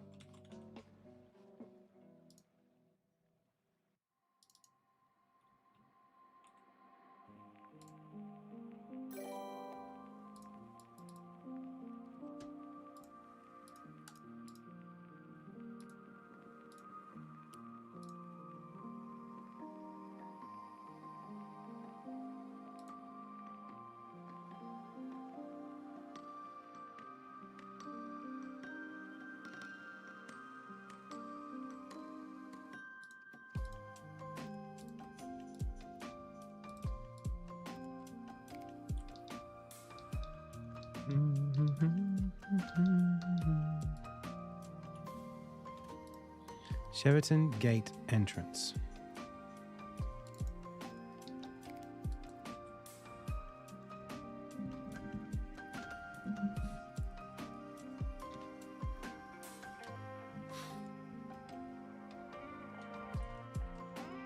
I actually do have a hole.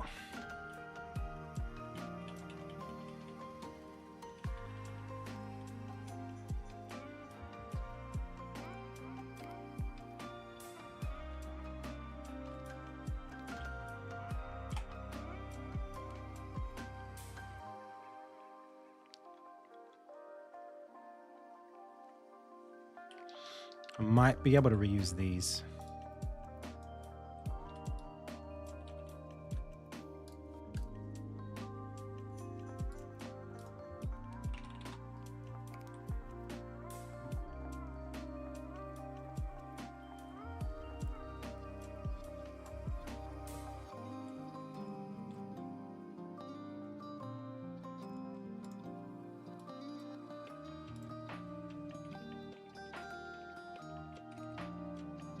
Let's see what happens.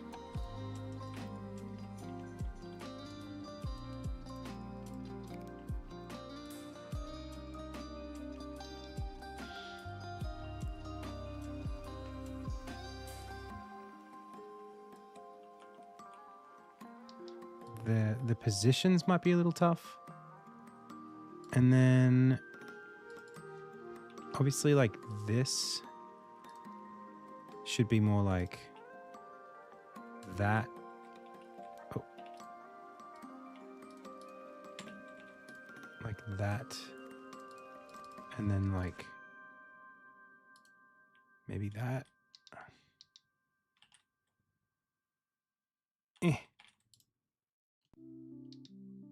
And then one more time. There we go.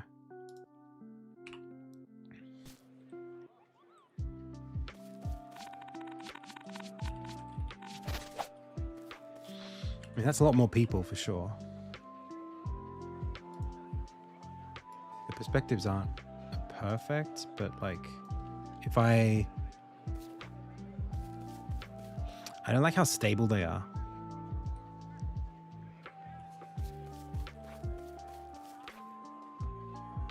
But maybe if they were like in poses where they were interacting with each other, maybe that would be a bit better. Right now they're all facing the same way.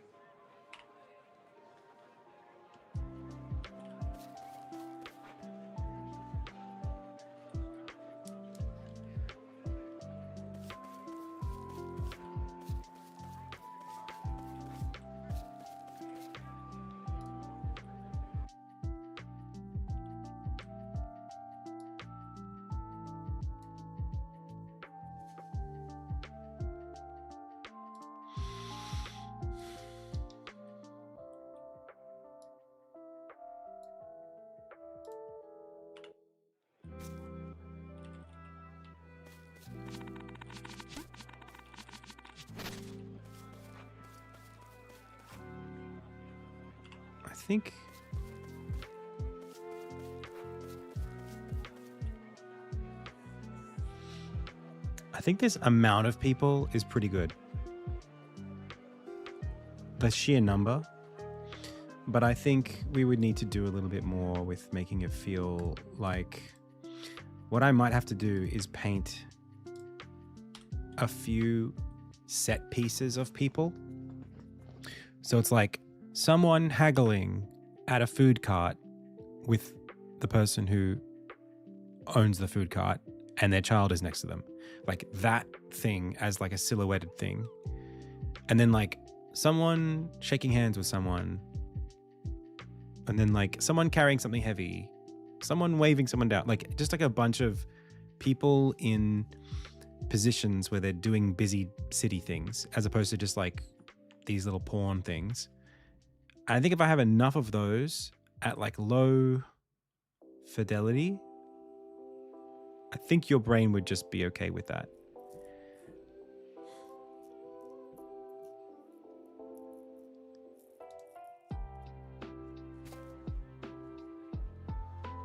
Why would I make them standing back to the camera?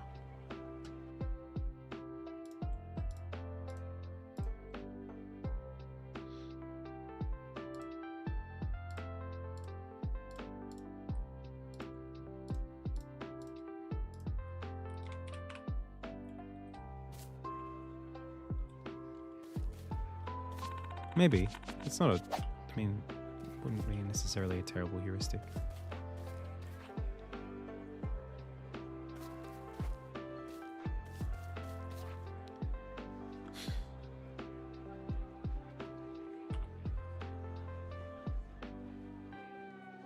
We could bring the camera down just a little bit too, I think.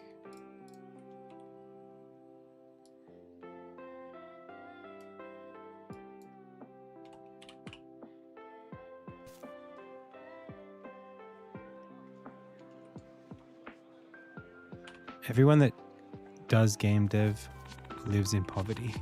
I don't know if that's true. I mean, it's really hard to be a game dev. That's true. And then why didn't I make my own engine? I didn't make my own engine because making an engine is extremely time consuming. And most of what goes into making an engine is solving solved problems. And I wanted to make a game, not a game engine.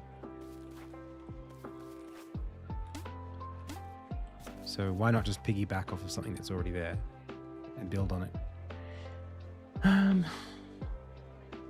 Okay.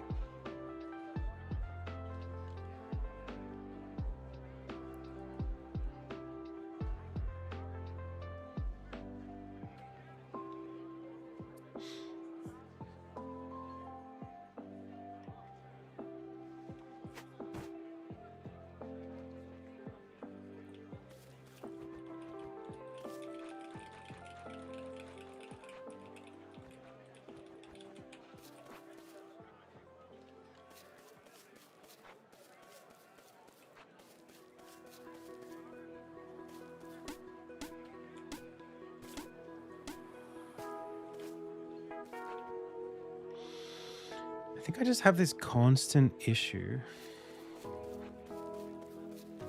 with making this scene feel a little more, I want it to feel a little more cramped than it is. And I think I just constantly struggle with that.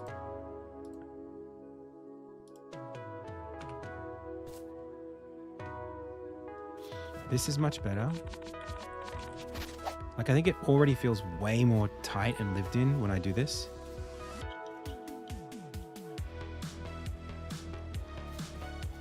You know, just bringing it, just getting in around the edges makes it feel really busy.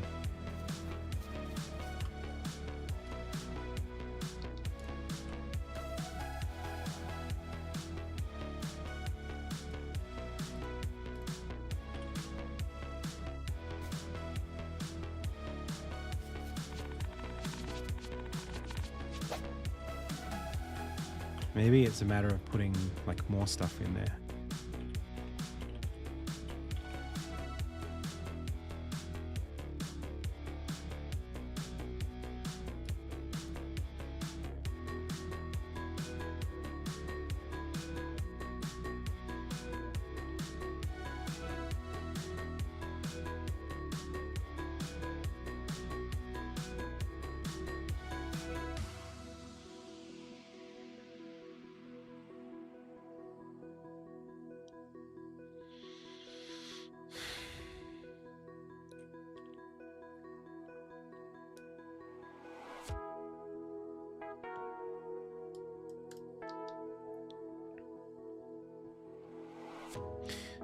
Okay, but you do need a graphics pipeline. You do need input management. You do need scene management if you're going to have scenes in your game. Some sort of level editor if you're going to do that.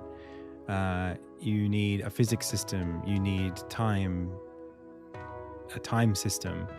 You need some way to author curves. You need some way to manage some sort of a matrix or a hierarchy of the scene.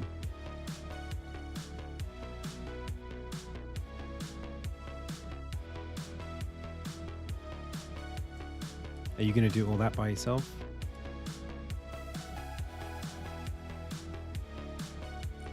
An engine is just all of those things.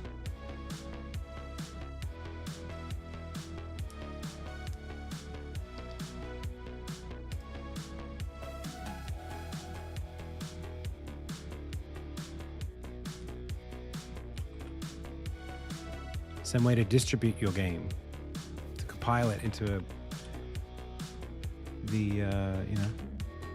in a way that is compatible with the places you want to distribute it on.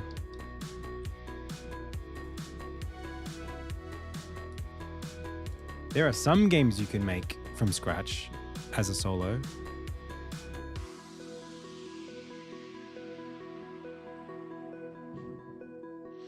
When somebody sets out to make an engine on their own, they are really just making a game at best. I don't know what that means. Anyway. I mean, have I got chickens in this scene?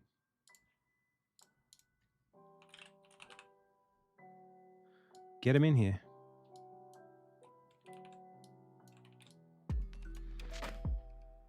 What else we got? I don't have any other like livestock animals. I have sparrows.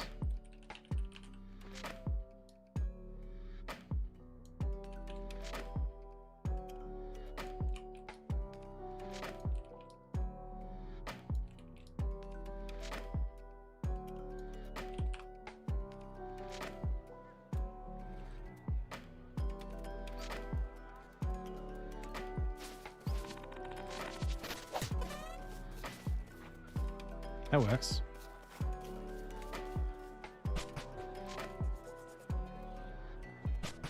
Sparrows are a really good one.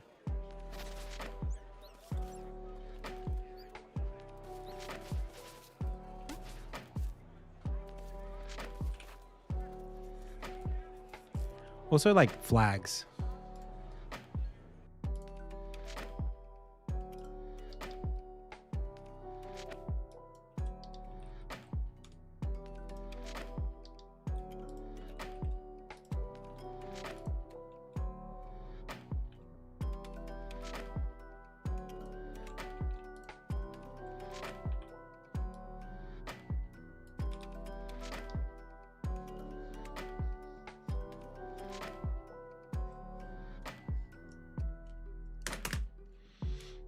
rats. I don't really have many rodents in the game. Rats would be really cool, actually.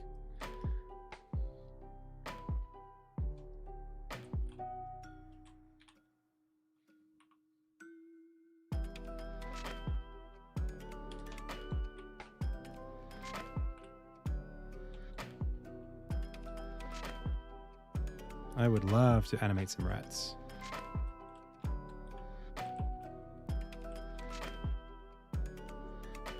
And I think we need banners. We need big old...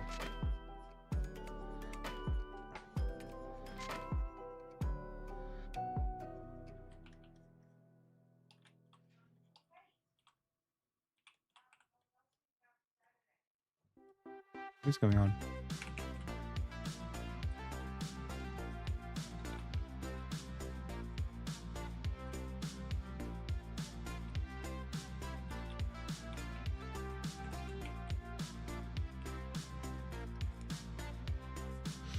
I am an NPC.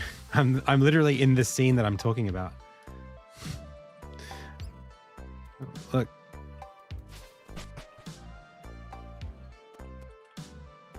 Him. I had longer hair when I'd painted him.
Maybe just the horns.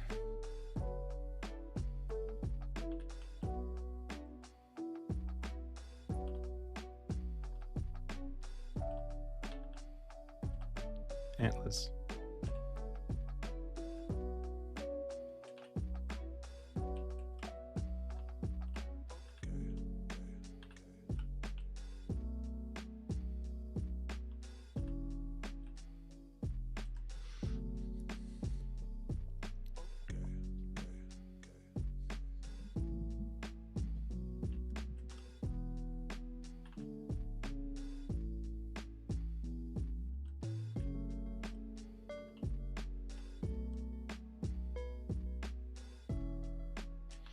My concern is that it's too similar to Orenstead.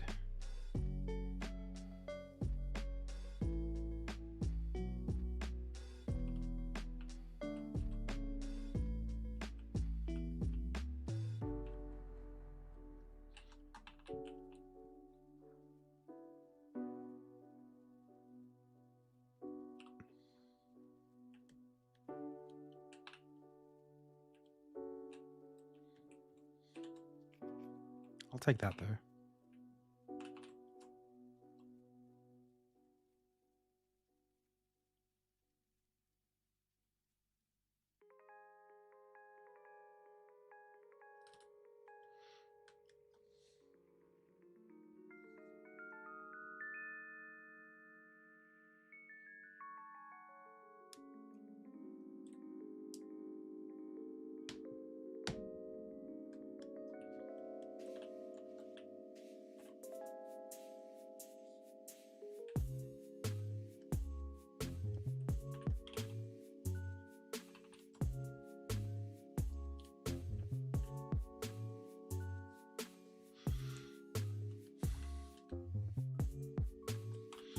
Maybe a little bit dirty and tattered.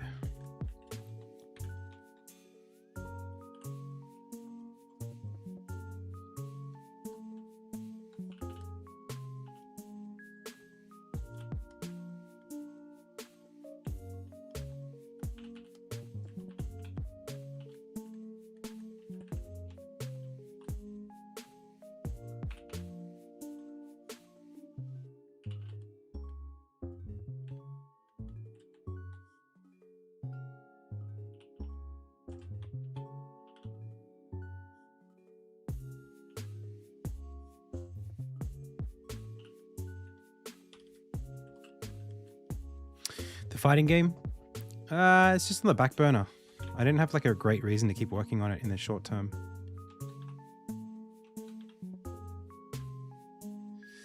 I kind of wanted it as like a little bit of a break from Insignia, and then found myself doing a lot of the grey boxing work on Insignia and getting passionate about that. And since Insignia is the priority, it was just like, well, I found my mojo back.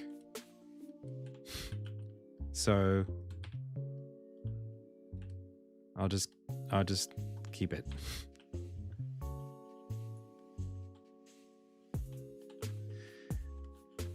I still want to make it. It's still like, you know, a project that I really like. It's just not going to be priority for a while.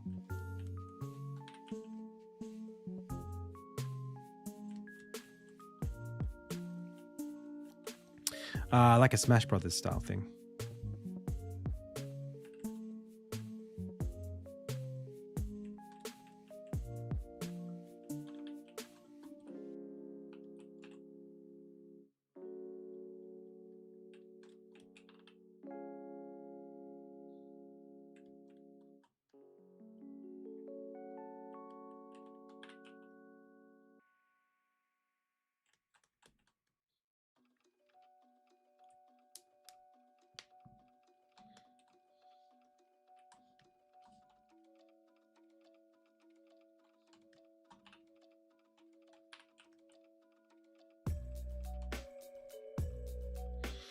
Also missing some like infrastructure stuff. So like, you know, like lamp posts and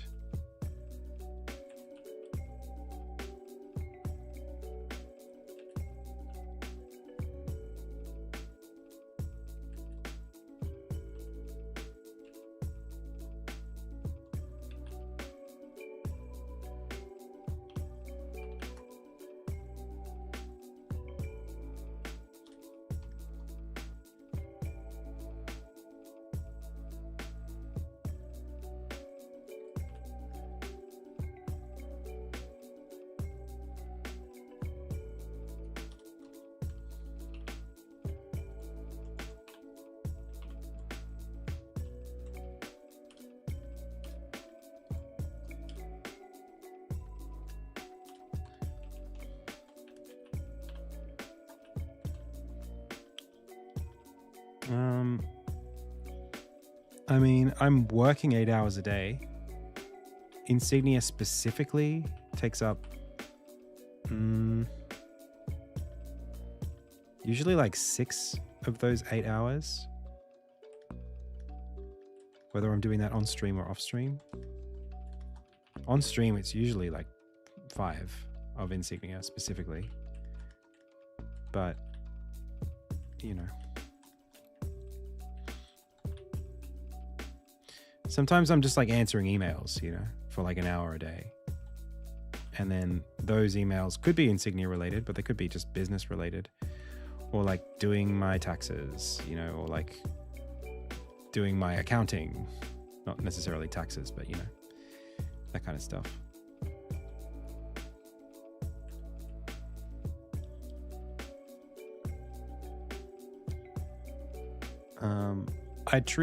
I treat this as a full-time job. That's the easiest way to think about it. Like, it's not, I don't currently have a second job. It's just this.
I don't know what I want to do with that yet.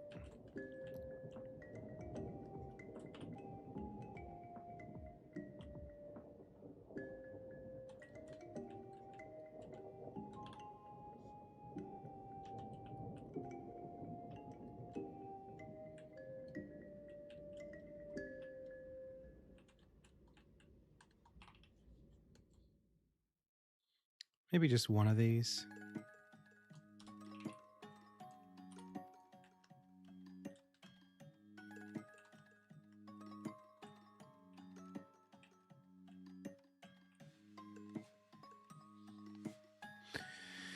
And then there's something about this.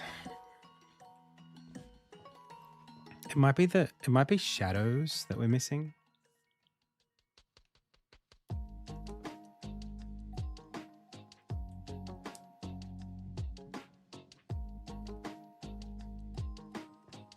Anyway, I gotta go. This was fun.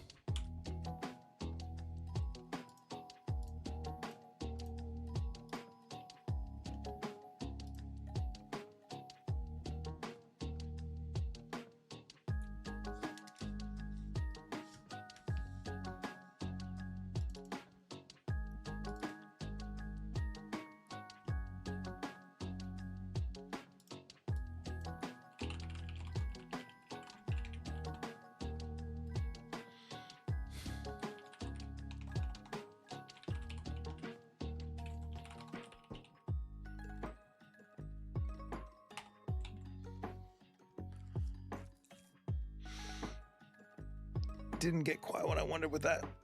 But I'll be able to copy and paste a lot of these assets, hopefully. I'm already quite, like, I'm reasonably happy with...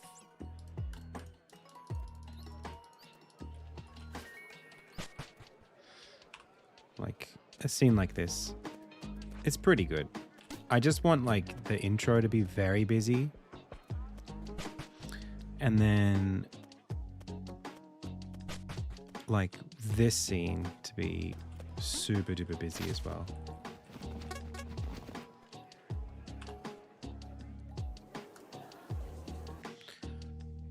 All right. I'm gonna go. Thanks, everyone. What a stream. Let's find somebody to raid.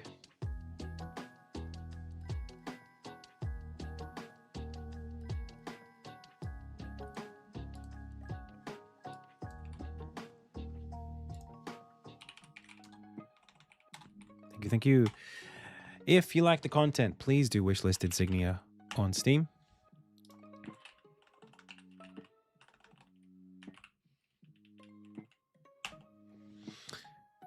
It is my baby. It deserves a chance. Wishlisted to give it a chance. That's it. Have a great